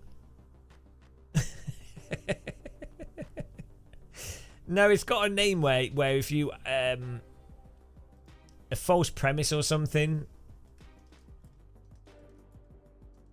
Hang on, let's see what it's called. Yeah, here we go. It's called a false premise. When your basis for a question is based on an erroneous assumption or something non-factual. No, your question's incorrect. You've misunderstood what he said. Hamilton does not see value in sims. Well, at least a few years ago, I think he might have changed his view from what I understand. But when he was asked directly a few years ago, he did not see value in sims, the specific sims they had at his Formula 1 team, for himself. Because he is already a top-level, multiple world champion Formula 1 race driver that's one of the best in the world. He's also done decades of go-karting, F2, F3, F1. So, for him, and obviously in reality, for most drivers, if you're at that level, the training utility is going to be a lot less for someone like that. With anything they do, it's going to be a lot less than the real thing they do. If you are a new sim racer, or someone that's never driven a race car, or someone that's never done go-karting, or someone that's only got 5 years of experience, or whatever, then the less experienced or the worse you are, the more simulators are going to be of value. Let's give you an example. If you're a Boeing 747 pilot that's got 20 years of flying 747s, you're not going to get that much training utility out of a 747 simulator. Though they still do actually run certain scenarios. They do actually have a minimum requirement to go through stuff, but you're not really doing it to learn how to fly a plane better. You're doing it to go through procedures and for accidents and things. But if you're a brand new pilot, you literally have to use a simulator. Well, you don't have to, but generally speaking, you would use a simulator before flying a real plane. In fact, if you're a fighter pilot, if you eject from a fighter plane for whatever reason, you have to go back through a whole selection training thing, which involves time in the simulator. To then justify that you're capable of actually flying the jet still. There's a whole process you have to go through. So, I don't get, I don't know what you're struggling with here. Far Cry 3.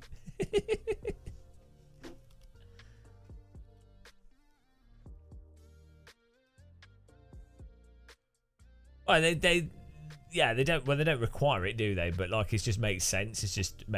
Why not do, if there's utility from the simulator, you might as well use it.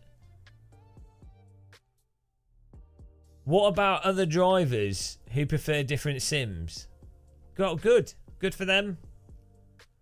So again, I'll explain for the 10th time. I'm not. This is the last. Like, if you ask any of these questions in another stream, I'm just going to time you out straight away because I've given you way too much time. Different people can like different things for different reasons. Again, if you're doing an argument from authority, the driver that plays a lot of sims and is one of the best in all the sims, and also one of the best real-world drivers, is going to be is going to be, if you're going to take an argument from authority, is going to be probably the better authority to go with. Just because a lot of people have different views doesn't automatically negate another view. So, for example, there's with vaccines, you will have like the scientific consensus, or global warming. The scientific consensus is that man-made climate change is a thing. You can look at Earth cores, you can do a whole bunch of stuff. Man-made climate change is a thing. There will still be, you might have 10,000 scientists saying, here's all the evidence, here's mild evidence. You might still have like 1 or 2 or 5 or 10 or 100 other scientists that say, oh no, we disagree for these reasons. That doesn't negate the stronger evidence. So yeah, but your point's wrong, because you're basically saying that all authorities are equal, which is not the case, is it? You'll have to agree that some people are going to have a more valuable view than other people. It doesn't have to be the majority. But from my experience, yes, for the specifics of driving a car at the limit, yes.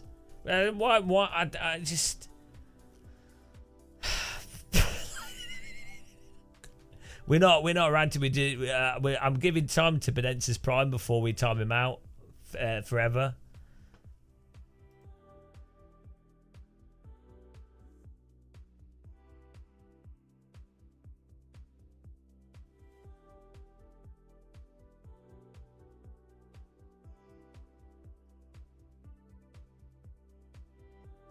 Well, good for you.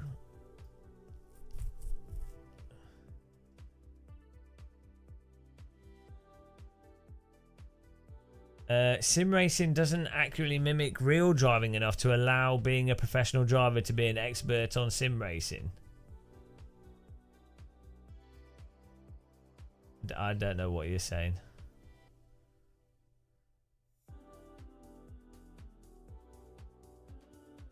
Yeah, I mean, I'd say with any sim, like if you have someone that's only used one sim, like that drift video, the guy that's basically learned how to drift pretty much entirely in Assetto Corsa, and then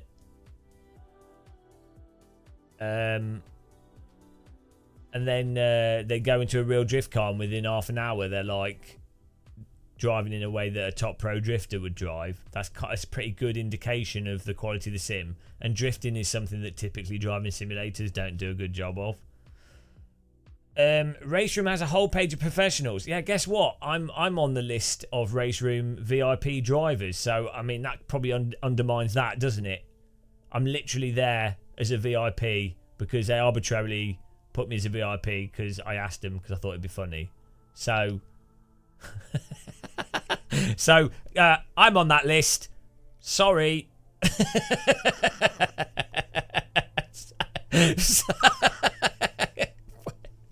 I mean, you know, fail.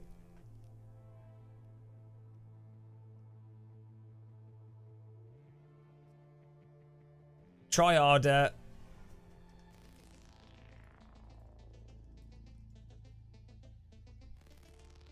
Do you mean I'm not an authority? Like, how is your... How... All that matters are the points that someone makes with something. I'm only an authority from the perspective of what I can say and the reasons I can give. That's it. I'm an authority on tea drinking, that's for sure.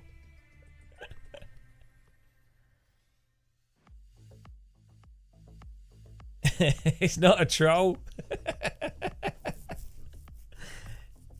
Oh dear.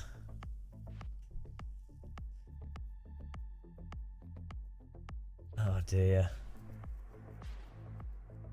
Right. We had fun racing today. It was good.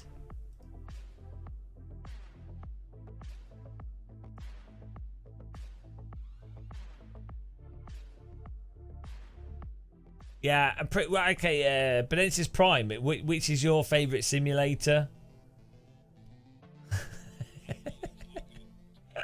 which I'll be nice to him, guys. What's your favourite sim? What do you find the most realistic for you? R Factor 2. Ah, well, yeah, but I think R Factor 2 is all right. I don't know why you're so upset by the idea that AC's tyres are maybe the end driving might be better.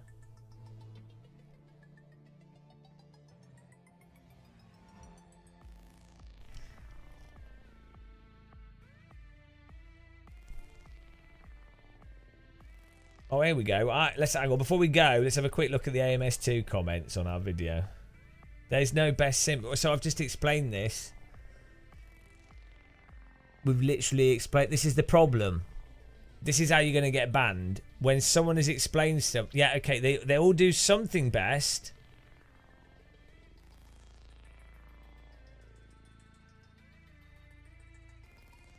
Oh, dear God.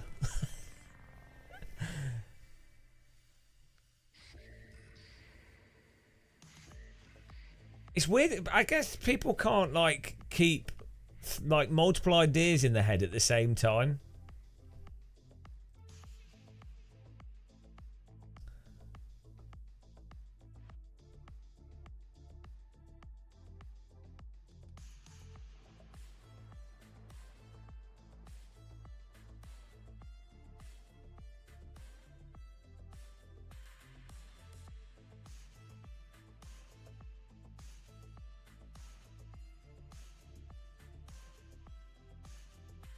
I think The Sims 2 was pretty good.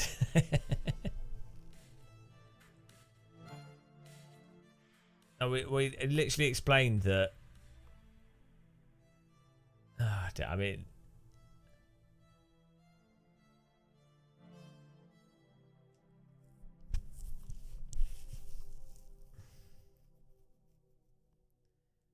let's see. Oh, right. Thanks, Ryan. Jesus Christ. 3, 2, 1, go! Here's some money for your charity to those less capable with the frontal cortex. Oh, that's me. I've lost my frontal cortex. It's definitely gone. Thank you very much. $10 is really generous. Thank you. Really appreciate that.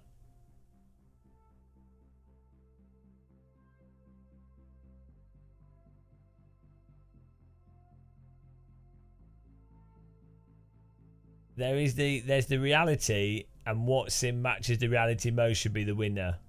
So we need to head-to-head test real cars on the track. They're not upset about that. Like, it's right. If you go, like, so look, if you say the way to approach it, like, let's say you generally like R Factor 2 the most, or think it's the most realistic, and in some components it is, what you do is you approach the conversation by going, oh, you're making the claim that AC is the most realistic sim, and then you would probably ask, what makes you say that? And I would say, specifically the tyre model at the limit and how the cars handle at the limit in AC, combined with the force feedback that lets you know exactly where the cars are at the limit, and the fact that it's very consistent, partly because it's a very simple, or arguably quite a simple tyre model. R Factor 2 has a more advanced tyre model.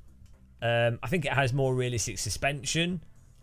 But what it does lack is the communication of the limit with a lot of the cars in the sim, because it's a lot harder to produce cars. There are really good cars in R-Factor 2, but a lot of the cars are actually really terrible. And even with the good cars, they lack detail in the force feedback, specifically for where the cars are at the limit. Also, the cars can get stuck in like drifty slides in a way that doesn't happen in AC. Ironically, because I think AC actually has some fudged physics code that does something to make the cars more stable. I think it's like it's fake. It's not like properly generated, if you will. But I actually think it produces a more realistic end result. But yeah, you the conversation would be, you then go, oh, have you driven like the Radical SR3 in R-Factor 2? I really like how that handles, and I actually think it's really quite realistic in many ways. And it actually, I've been in a real Radical SR3. It's really quite close to the real car. In some ways, more realistic than the one in AC. In some ways, not.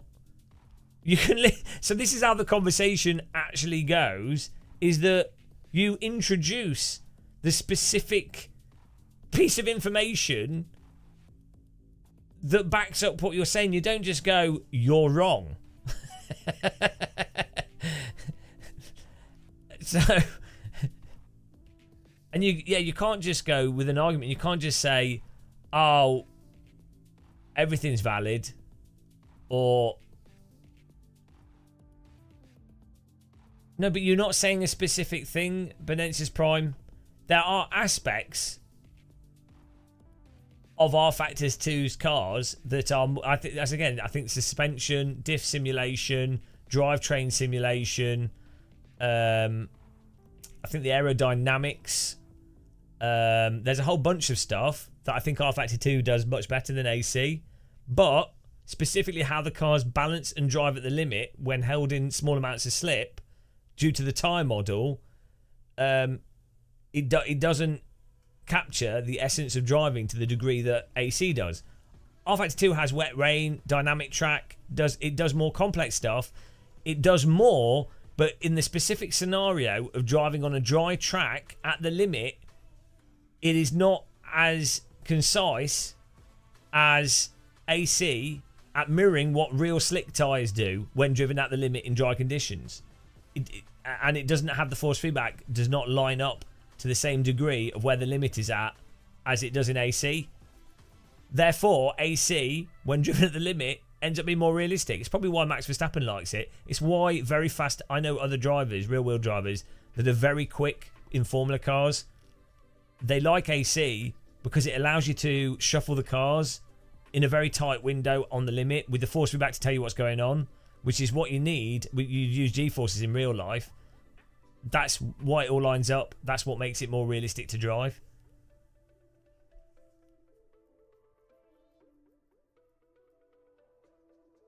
But driving at the limit, when holding small amounts of slip that are getting the maximum amount of grip out of all four tyres whilst going through a corner.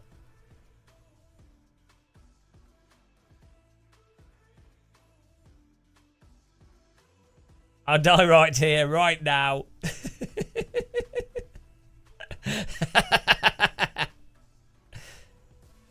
Have I driven the exact same car? I drove an Aerial Atom, but the Aerial Atom mod in AC is terrible, absolutely terrible. It's really annoying, actually. The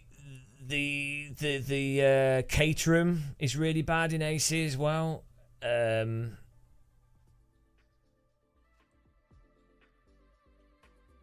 But yeah, now the Radical SR3, I've been in a real Radical SR3, so I don't think any car in any sim lines up exactly to a specific real world car, though, to be honest. Well, I'm not trying to make a case for a I don't think any sim is directly correlates to a specific real world car, because I don't think any of the sims are actually that close. But the process can be very similar. So, you know, it's like if you get a real wheel car and you put different tires on your real wheel car, it will handle differently. So and in each, if you've got 5 exact same real wheel cars in real life, each of those cars will handle somewhat different to each other. But the process of driving those 5 same cars, like even if you go to like a rental kart center and ride 5 different rental karts that are the same, like do Club 100, each Club 100 go-kart will drive slightly differently, even with something as simple as that. With bigger cars, it's more pronounced. Different tire pressures, slight different geometry, slight different buggered up, whatever. You know what I mean? So that's why that's why AC I think can get away with actually not being that complex, or even AMS1. The crux is getting the general process right, and then you can talk about doing mirroring cars exactly.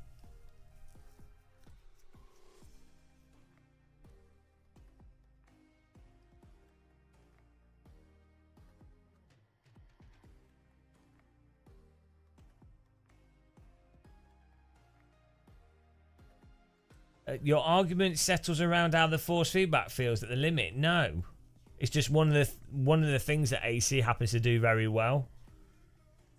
I literally said the way the cars slide at the limit in AC, the way the grip disappears, the way the grip returns, what you do on the steering wheel to balance the cars in slip in AC is particularly realistic. Or the process is very similar to how you do that in a real car, more so than it is in R Factor 2. So force feedback does go into that as well, because you use the force feedback to know where to balance it. I do like BeamNG, but it makes me motion sick, and it's a bit fiddly to use at first. And it's not got multiplayer, but I do think it's good. I think BeamNG does loads of stuff really well, like the whole unified physics and the way everything's interconnected. Yeah, Benensis Prime.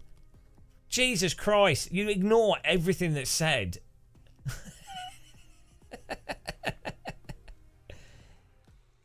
You can say it's like, if a sim doesn't do slip at the limit properly, everything else when it comes to racing is irrelevant, effectively, because that's the crux of racing. So you're just taking it, someone saying like the most realistic racing, you're just arguing semantics. Yeah, you'll just keep coming up with like arbitrary. So you can't say because other sims have other features that are better. Yeah, it doesn't. It kind of has a semi-lock to Horizon. Uberlicht. It has a somewhat lock to Horizon, but it doesn't have like a full. It doesn't fully filter stuff out. It needs like the iRacing's filter.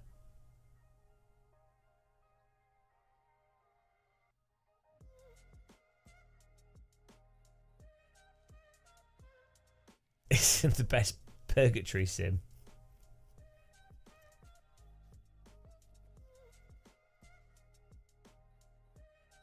Oh dear.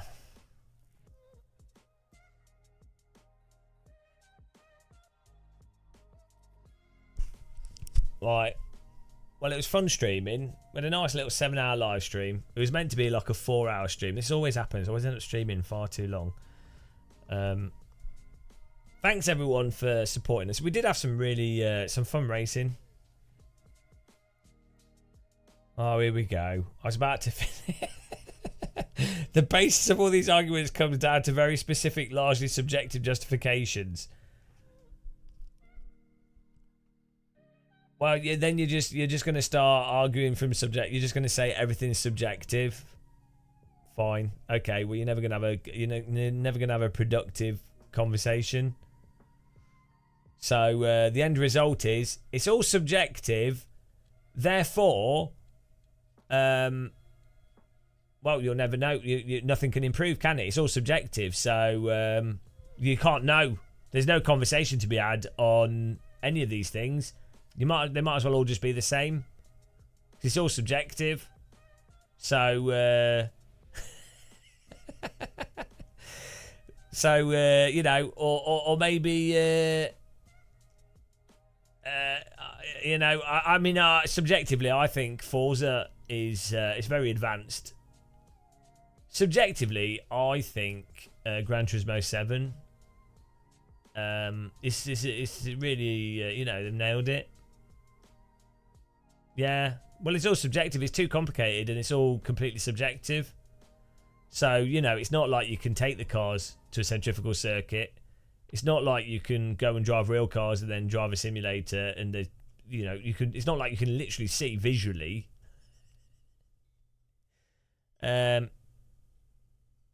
Yeah, it's not like. I mean, I guess it's subjective. iRacing's tyre model's subjective. You know, the tyres just turning off at the limit when you push them and they overheat. Subjective. Weirdly, pretty much everybody that's driven real cars, even though they've not looked at the data directly, subjectively have come to the conclusion that actually that's not what tyres do, but it's you know, obviously there will be degrees of subjectivity and there'll be things that people latch onto, but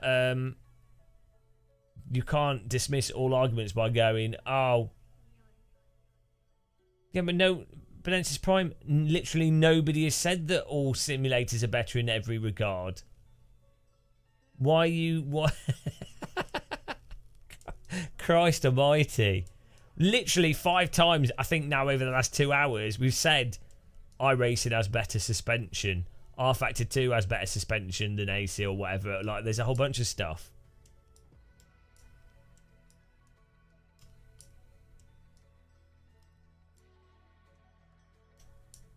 But we're never going to get anywhere if you, like, again, if you ignore what people have said over and over again. This is your last chance to talk about this, though. Penensis Prime, if you try and have a conversation like this in another stream, that's it. Permanent timeout.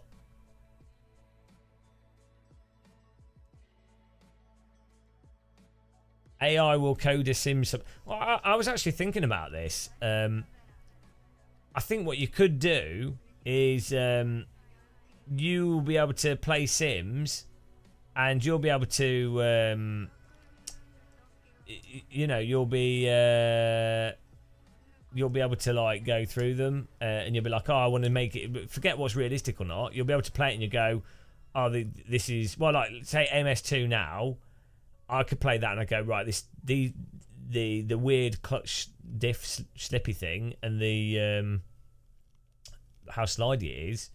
I could just go AI copy AMS2, but make it so the handling's more like AC in this regard, more like iRacing in this regard, and then make it a little bit more grippy, and then yeah, then that's it, it's done. So. And to be honest, it might just get to a point where people then just make their own things. Like, you have so many subdivisions. It's not about you agreeing or disagreeing. It's about you being unable to have a coherent conversation and ignoring the conversation.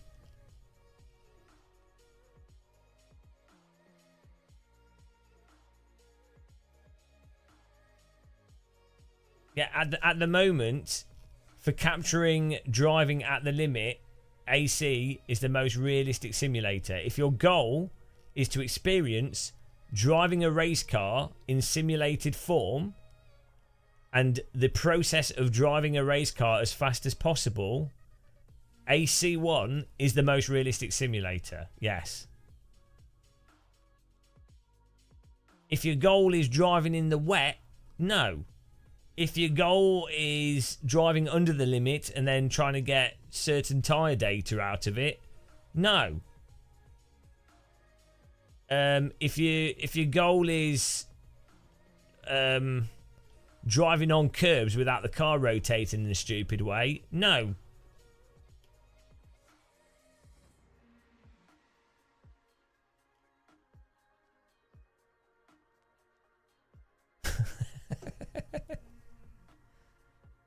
No, so the problem is when you're having a conversation, you keep it, you ignore what's being said and then ask a question that demonstrates that you've ignored what's being said.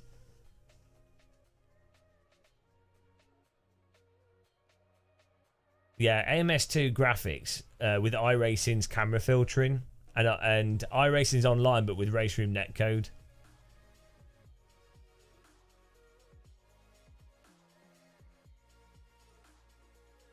Would be nice.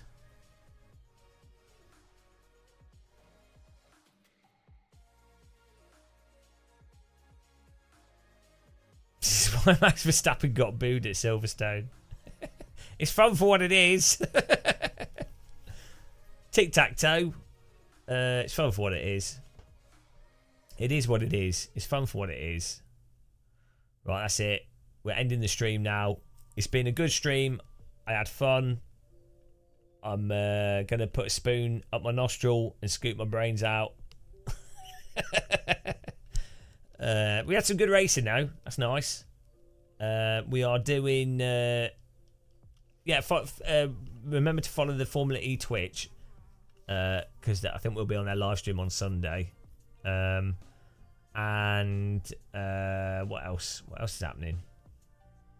Yeah, you can just follow and whatever. Watch our AMS2 video if you want. Oh, Jesus Christ, Benensis Prime. So this is a demonstration of what we mean about you ignoring stuff. I literally spent 30 minutes explaining that an argument from authority is not necessarily a fallacy. It's a fallacy if you dismiss an argument from authority if the argument from authority is relevant to the conversation or to the point. I.e., a doctor is a good authority to get checked up on, right? Max Verstappen, if you were going to do an argument from authority, is the best authority. Like, his view is going to be probably one of the best to go to as an argument from authority. It doesn't necessarily mean it is true. It could still be wrong. But if you were going to go for an argument from authority, Max Verstappen would probably be one of the best ones. You've not given me anything to think about because you're... The only thing you've given me to think about is why do I bother investing? Why do I bother?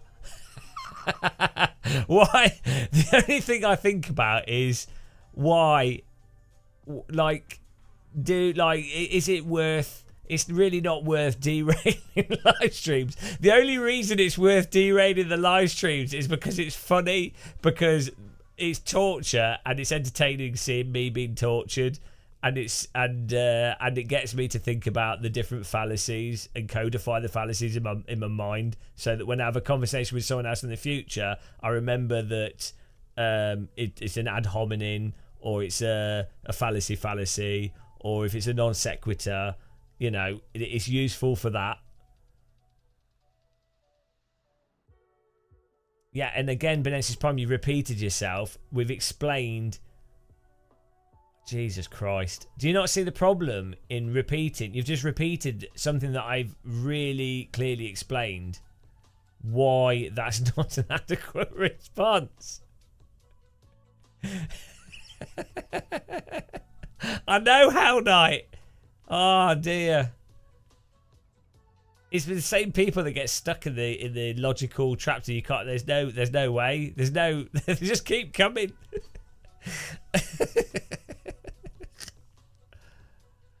Oh dear. But then, okay, but then this is Prime. You typing that outside of everything else said. Do you not see how your previous argument, if you're to go along with the logic of your previous arguments, you typing, sorry, AC's not the best, is you literally going against your own previous arguments? So you're not even being consistent with your own rules that you're applying.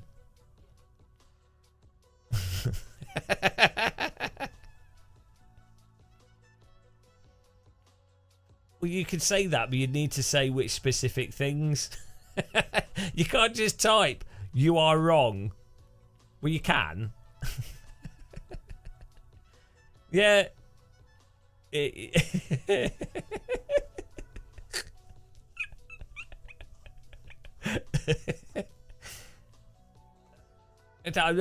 is the last one. This is the last stream before Benedict's Prime gets banned. Show the thumb.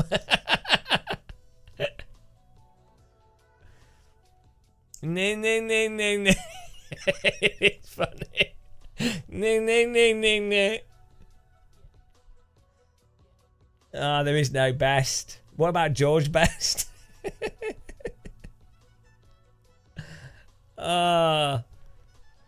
Yeah, well, that's your argument, okay.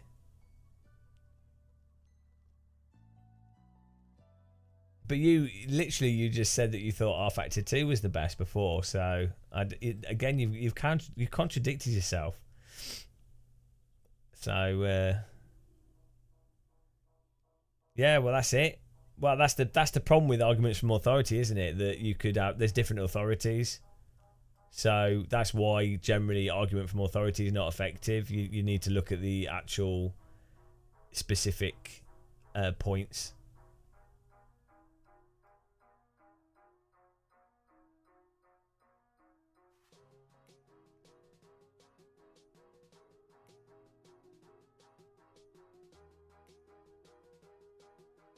Yeah, great.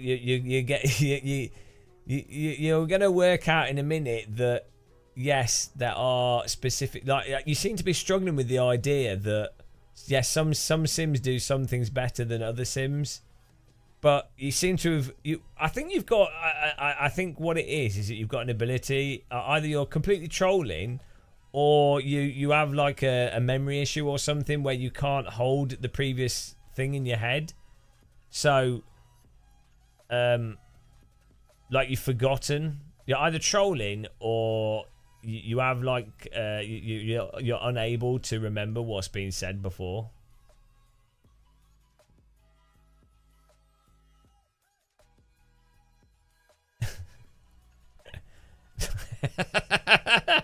I like how he just keeps going, to be honest.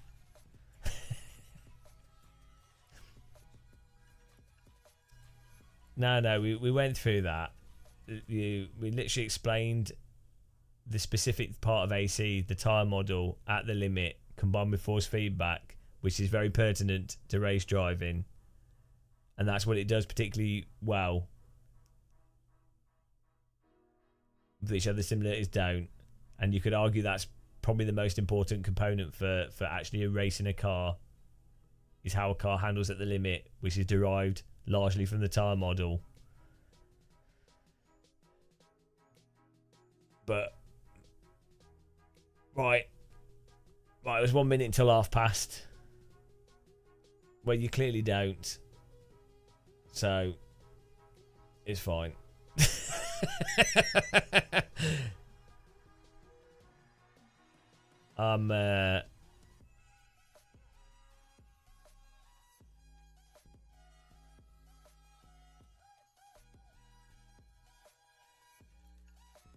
Well, you know, that's it. It's almost half past. We're done. That's it. Right, we're finished.